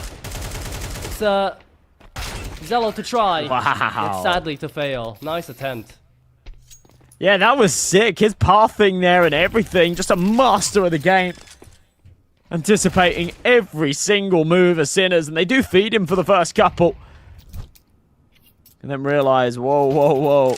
Yeah, we don't want to feed the beast here. We know what he's capable of. Everybody wake up. Lock in a little bit. Unbelievable. All right, well. Wild stuff. 13-13. Still no op for Zello. Not like there was a need for it anyways. Not like there was enough money for it anyways. Last round of the T side, we might get to see out of Sinners. Out of Nexus here onto Nuke. It's been a long day, I'm sorry. But with a man disadvantage, they traded right back. Finally, Lone X shows us that he can do it, that he can pull off these kills. And he's gonna look for another. Finally finds it. 2K when it's most needed. Bomb planted. And Sinners backed away. Forced to retake. 1 from Heaven, 2 from Main. Definitely not gonna be easy. That's a good start. 3v3. And BTN and Zello, I like that they're playing together inside of the hut. They're leaving Sound out here as a decoy, as a sacrificial goat. But the goat might be awake.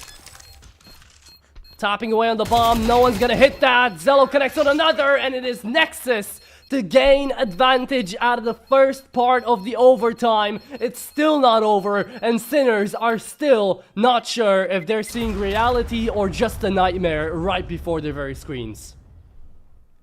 Just truly ridiculous here. Nexus pulling off so many of these sort of disadvantageous situations, and I think it's more just Sinners fumbling around, you know, making these key mistakes. Overtime means more skins to give away, folks. Remember that. Chrome Cannon, not bad. Well done, Iskander 17. Congratulations, my friend. It's a nice little payday. Awesome. Awesome, awesome, awesome. Things are ramping up. That was really, really cool, yeah. And so apparently, the giveaway is going to match the stakes of this game for both of the teams. We go higher. We do better. We show what the Galaxy Battle has got. I was talking to Twist as well. This is the most stacked we've seen this tournament be so far. And it's only going to go up from here, right? So keep in pace. Definitely be sure to leave us a follow. But let's follow along to what's going to happen in this last part of this overtime. 14-13. Nexus need 2 rounds. Sinners need 3 in a row.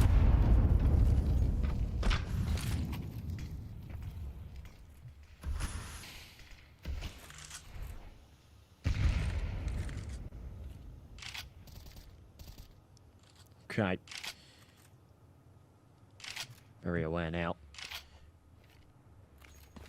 What's ahead? Malvex. Smoke will go down. Flashbang. Try and impede their progress out of the hut. Zedko does find the entry, but trades back and forth. Do leave them with a man advantage. And Sound knows what's at stake here. They'll have a go at this. Of course, it's OT, but it is only $10,000 overtime, so if Zello doesn't get an opportunity, he wouldn't be a stranger to backing off with that AWP. But for now, wants to have a little stab at it. Hot shots to bait out the peak. Zello misses his shot, but still alive and kicking. Wants to go for another dab at it. Doesn't end up happening. Sound, yeah, does catch one. Knows that he hasn't got time on this, but he will just try and charge him down. Oh my god, Sound.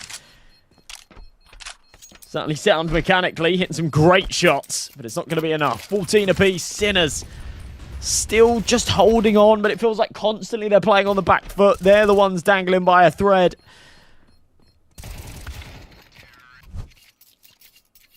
Even in situations like that, it was a 1v3 and it ends up coming close. I mean, everything's been close. We've seen 2v5s, we've seen 2v4s. So many 1v1s as well. It's come down to the clutches this game. That's why people like Law and X. That's why People like Zetko, B-Stick, they're allowed to stay on 15, 11 kills, even though we're down to the latter half of overtime.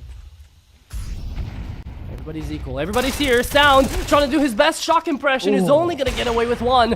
Beautiful flick though from Zello. Connects yet again. Leaves us in a man advantage for the CTs. Looking for that godly 15th round on the board to secure another map point. Sinners will plant away the bomb in a 4v3. You've got to watch out for these flanks. Raga. Ready for aggression. Sinners, they've got two people. They've got B-Stick into lobby. They've got Peppo all the way over into ramp. The only man into this bomb site is gonna be Shock.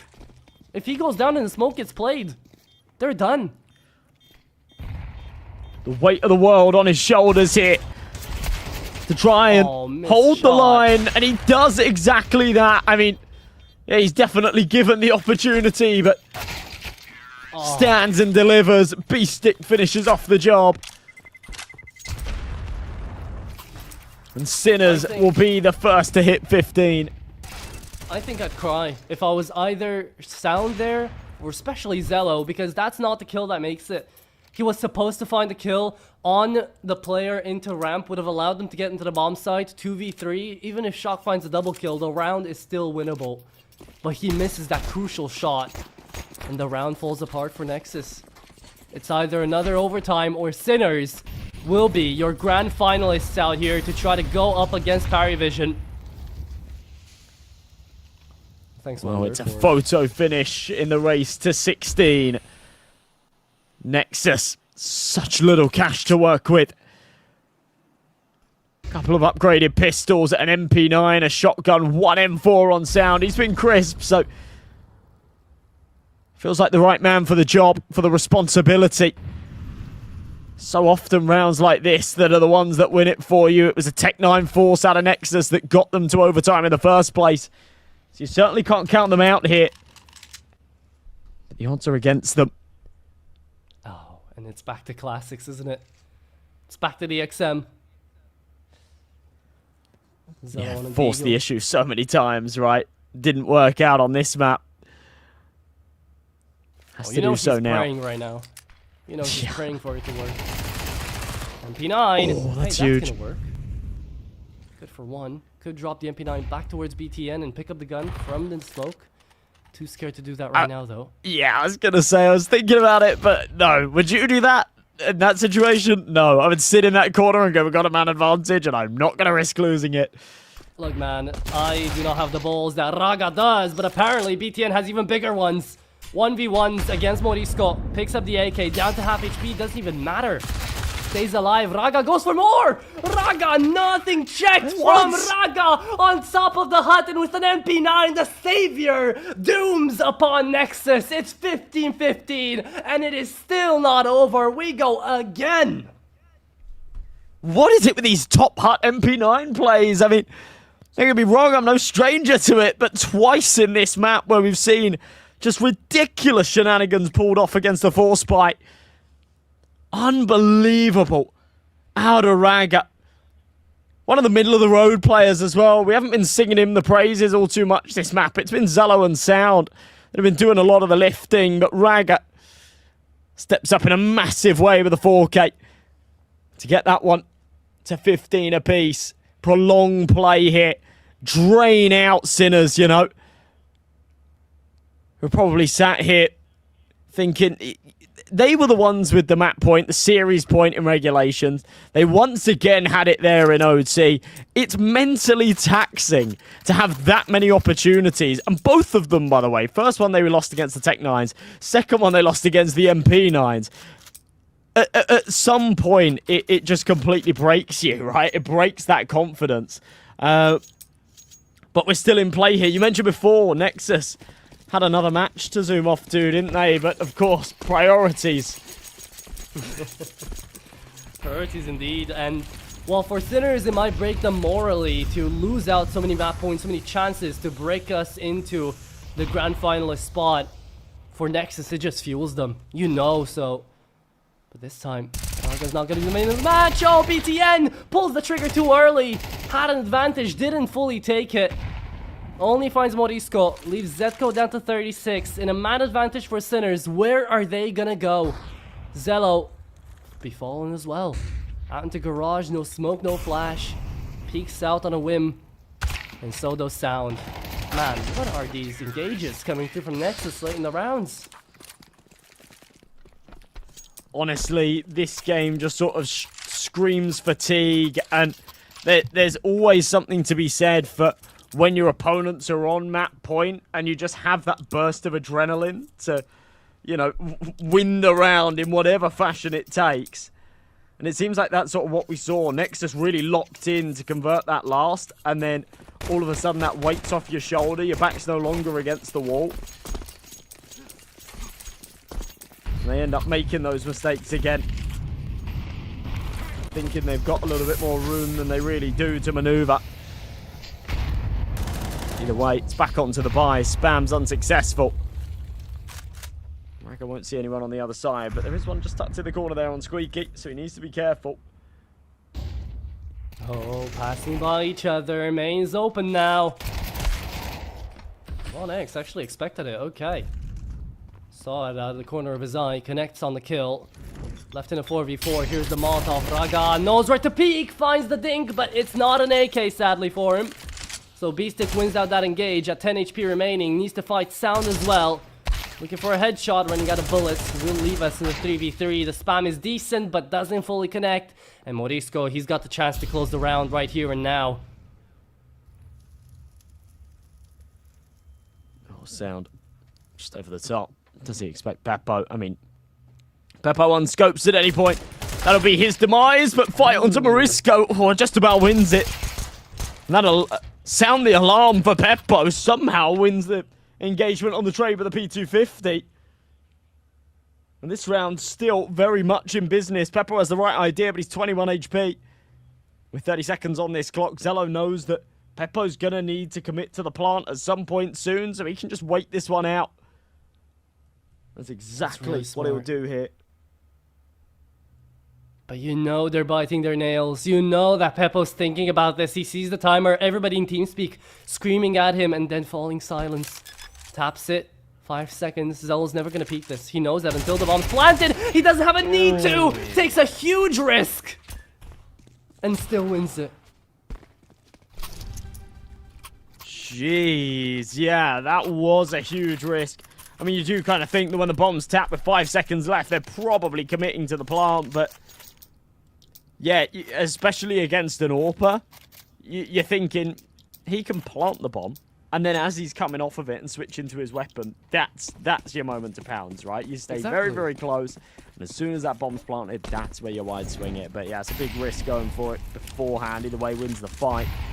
So 16 apiece. Maybe it's that fatigue again causing some of these small issues.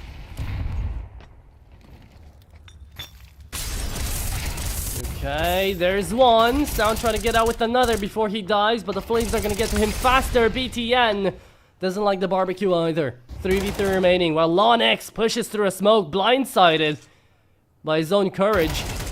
Is going to fall there with half HP taken off Morisco. We're left to the 2-on-2. And Zello, he's done good stuff before. Can he do it again? Smoke fading, and he never saw Morisco peeking. So that is 17 on the board.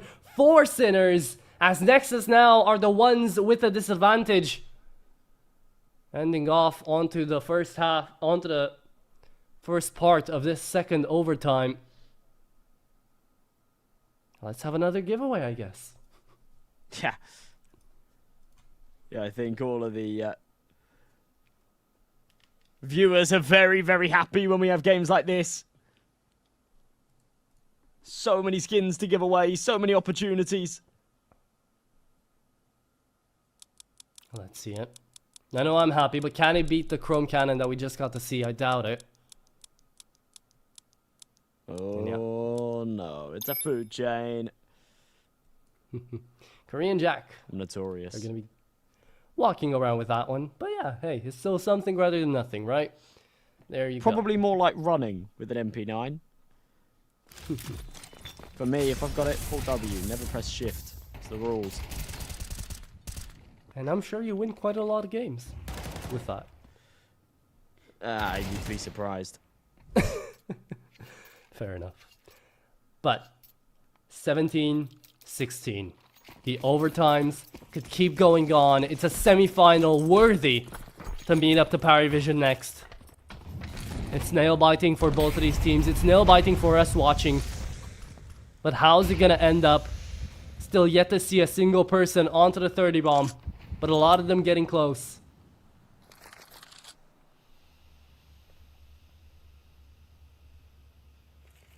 And Sinners have worked their asses off for this. Yeah. But then every time they have the opportunity to reap the rewards of their hard work,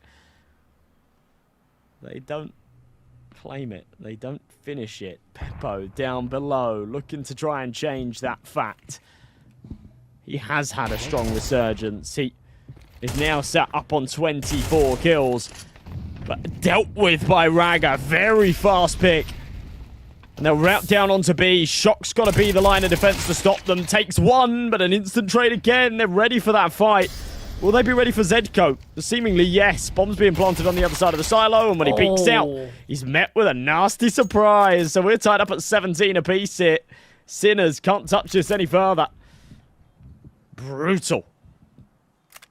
And we're again down to see who's gonna get that map point first. If it's gonna be Sinners again and we go into another overtime, it's already cursed. We're gonna be here for a long one.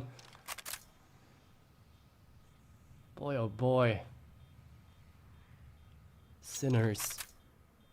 It feels like, again, it's screaming fatigue. You mentioned it, right? It's been a long day, a long best of 3. Sinners have also played a best of 3 beforehand, before this game. And while it might be getting to them, that's no excuse to just peek in by yourself. Zetko has done it plenty of times. Morisco in his own cases has. Sinners, if they could have communicated just a tad bit better and coordinated on these retakes, we wouldn't have even seen the first overtime.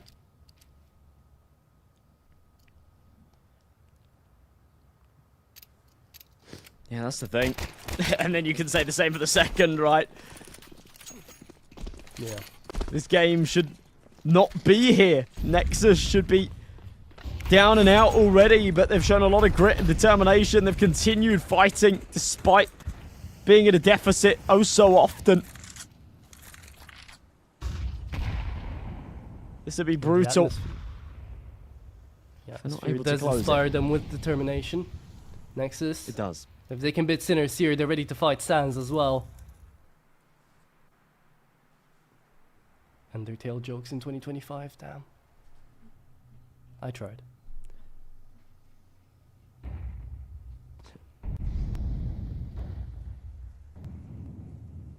It's up to Peppo.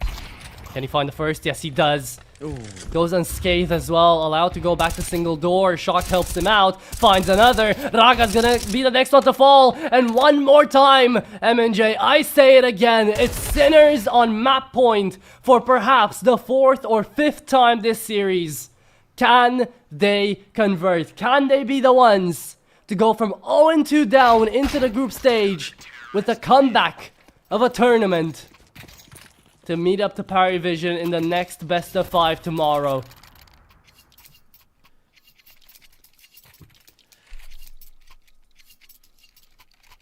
Oh, you think so, right? You'd like to think so, but I don't know. I have my reservations. I really do feel like we have been in this position several times now. And Sinner's inability to close has been quite plaguing, to be honest.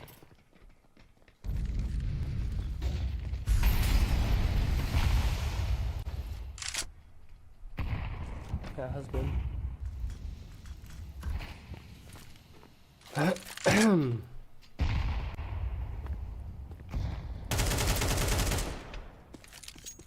There you go.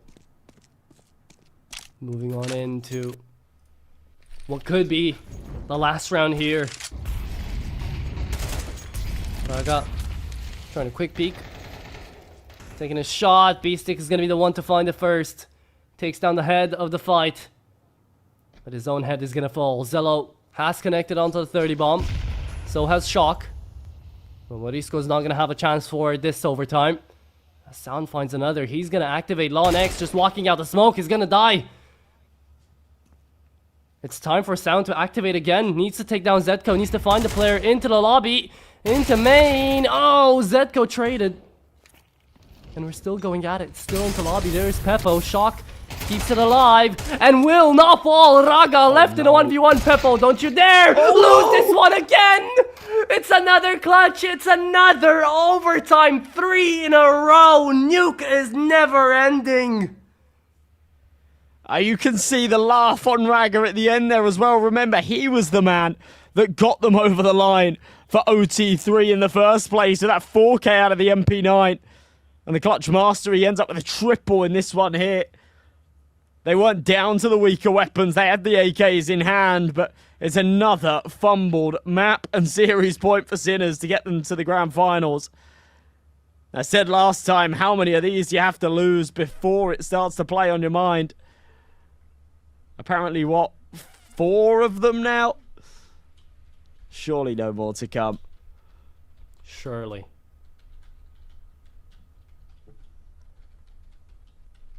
I'd have liked to have seen the Sinners cams after that one.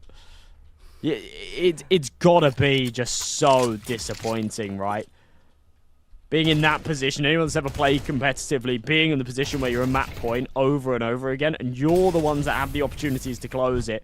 You build up all of that anticipation, and you're just not able to get it over the line. And you're losing to clutches. I mean, that was a 1v3 from Raga. You're just panicking. There's nothing other than nerves that are doing that there. And it's not necessarily because, you know, they're like super nervous, but it's this split-second decision-making that when the pressure's on, starts to go missing. You know, you're not sat there shaking going, I'm super nervous. But when you have to make those split-second decisions, you make the wrong ones in rounds like that. B-Stick doubling up. Seems like this is just going to be a shutdown, but it's a shutdown when it doesn't matter as much because the pressure's off. Morisco will follow up. BTN all by himself. And how many times have we seen this? Nexus win a round to hold on, and then in the following, Sinners just absolutely stomp them out, but they're not able to do it when it matters most. Welcome back, Hayes. There you go. He's here. He's here to stay. I mean, where was that from B-Stick in the previous round, right? That's what makes you wonder. He's truly a visionary. That Hayes fella. Truly a visionary. God, and we coined the term when I was casting with him. I could have stolen all that fame. I'm joking, of course. Give me a stroke. Keep using it. Some of the folks at Tier 1 will start using it, and then no one will know why it's called Hayes' Law, but everyone will just know it as Hayes' Law, and Hayes will be sat there as an old granddad watching Counter-Strike with his grandkids. And they'll go, Grandad, why do they call it Hayes' Law? And he'll go, I've got a story for you. And yeah, he's just smiling. Yeah, maybe he doesn't even tell him. Maybe he's just a humble grandpa. Yeah, maybe he forgets. You'll find out one day, kids. Or maybe he forgets. Alzheimer's kicks in and he just sadly, no one remembers. Or everyone else remembers except him. That's even worse. Forever a legend. Oh. This turns out to be a very legendary game, though. I mean, it's not stopping. It's keeping up again and again. Into this overtime, into Nuke. How is this one going to start up next? We're seeing everybody starting to hit up their 30 bombs. Everyone besides Lonex. We've talked about that enough. He's already feeling the pressure. Sound. Can he find a swipe? No, he can, but Morisco can instead. 1 for 1.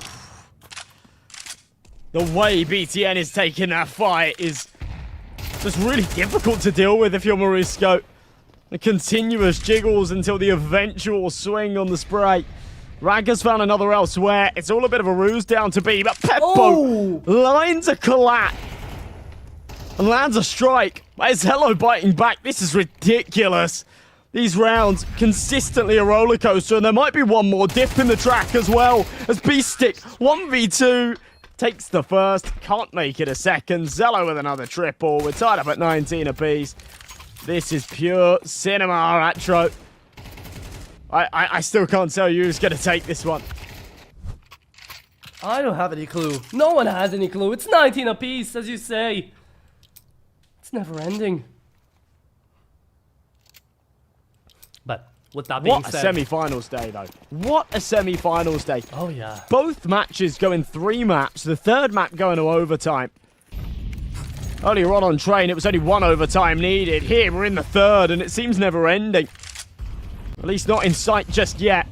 Double up set up here for the CTs. Nexus go without one. Zello had enough money. Doesn't want it. Stay mobile on these rifles. I like it. Taking space outside. The flash almost as an omen to what's going to happen up next here. The fight breaks out, and looking for the entry is going to be Raga. Nothing found yet. Position outside taken though. Look at BTN. He's already so far forward. Could take the Heaven player by surprise. Exactly what he does, but it's a double up setup. Shock connects onto Raga. And BTN just trying to lure the attention away as the HUD push comes through. Morisco! Good for 2 more.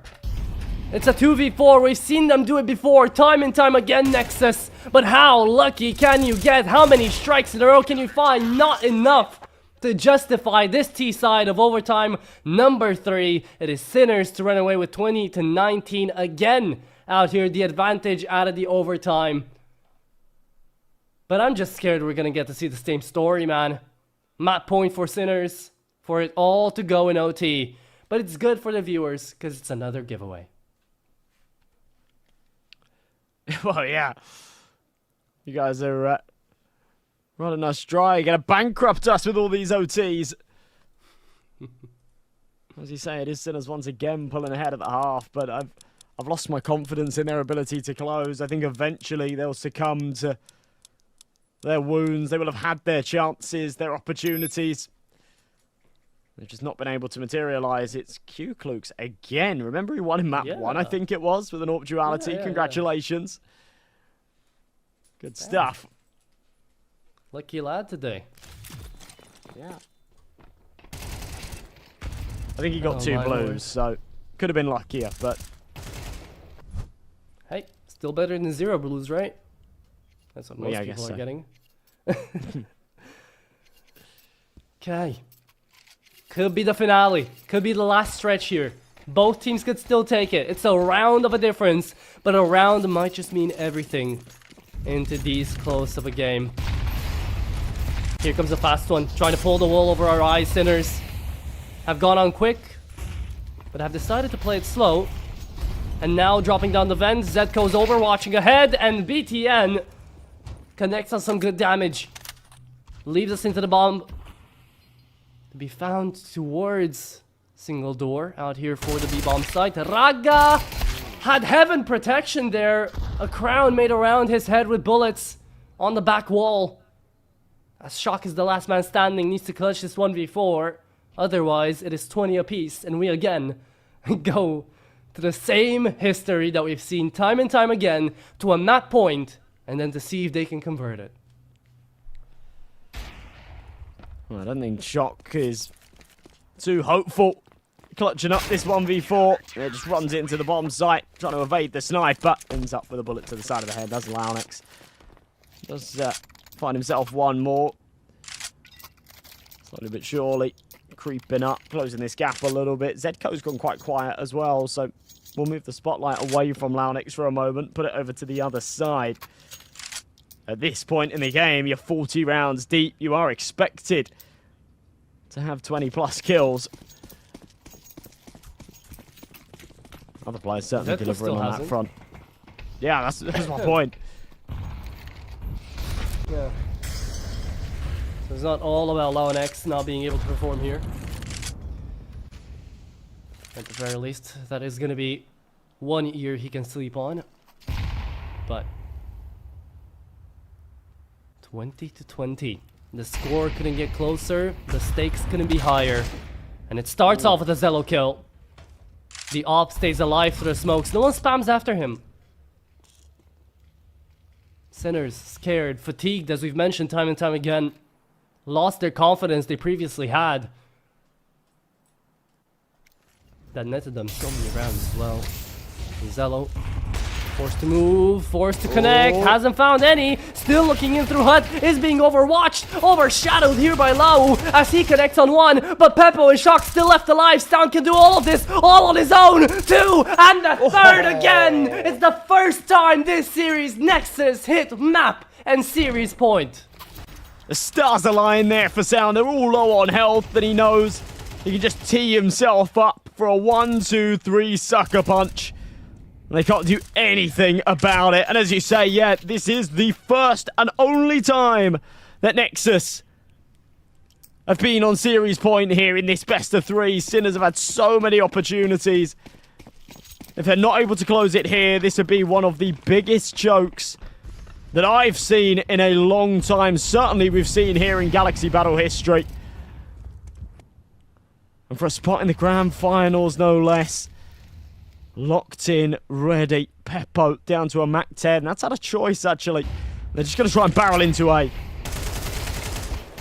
Oh, it might not work. It might not work. When you need it most, the young gun will prevail, will connect.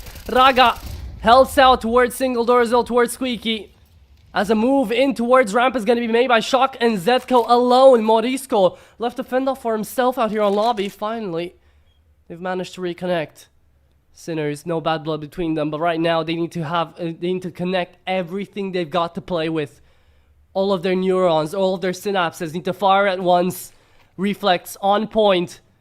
As Morisco is trying to enter up this A-bomb site. No one even checked in towards Hut again, but it's Raga to take down another, and we could be seeing a monumental loss, a monumental defeat for Sinners, and a huge win for Nexus to go flawless in the Galaxy battle so far, to meet PARIVISION tomorrow in a best-of-5 grand final that is gonna take us the distance just as this semi-final did. GG's. That is just heartbreak for Sinners. You see how compact we have to make it to squeeze in. Well, the full 24 rounds there on your screen, but if we want it to squeeze in the full 42, you'd have to split it almost in half. Just unbelievable. Harder hitters from both teams popping off. Zedko just about hit 20 at the end there, but honestly, it doesn't even come down to individuals. It really comes down to that lack of ability to close from Sinners when they were on series point. And it comes down to the clutch potential that we saw out of some of these key Nexus individuals. Shock gets the MVP. He certainly won't feel like the most valuable player. Oh, yeah. That is nightmare fuel. They're not happy with that result. Painful. Painful for Sinners. Painful if you're a Sinners fan. If you're on the other side of the coin, beautiful. Absolute cinema for Nexus. And it has to be said, right? Raga, the two massive rounds, the one to take them to triple overtime in the first place, and then the one to close it out for the second time in the OT as well. It is just unreal, right? We saw the 4K on the MP9, we saw the 1v3 clutch. Moments like that make or break a game, make or break a tournament. And at the very, like, you know, you said before, this is going to be a bit of a David and Goliath story. I think you're overselling it a little bit. I think the Nexus have got a better shot at PARIVISION than you're giving them credit for. However, they are still the underdogs. But the weight of this matchup alone is so huge. They back themselves a minimum of $11,000 in prize money. That's just for coming second. And yeah, one of the best results and tournament runs that these guys have had in a little while. It's been... Yeah, you'll know better than I do. It's been a little while since we've seen Nexus have a deep run and a strong result in a tournament like this. It's truly an absolute beauty. And I mentioned it, right? Whenever the old guard plays well, whenever BTN and Raga join up forces to get to the top of the leaderboard, you know that's when Nexus are playing good. So, PARIVISION are really going to have a fight tomorrow, and I can't wait to see it. But you've already encased everything in a very nice way of how today has been ended. I hope you guys have truly enjoyed over this best of 3. Even though it felt almost like a best of 5, the day is over, and the semifinals have definitely given us what we wanted out of them. It was close, it was exciting, it was fun, but tomorrow should be even more so. So definitely be sure to stick around for that, as we will be catching you guys in the same format with myself and MNJ on the cast. So I can't wait to see you there tomorrow, 12 p.m. CST. So definitely be sure to check in there. But until then, hope you guys are gonna have a nice sleep. We definitely need a break, so we'll be catching you tomorrow. Bye bye.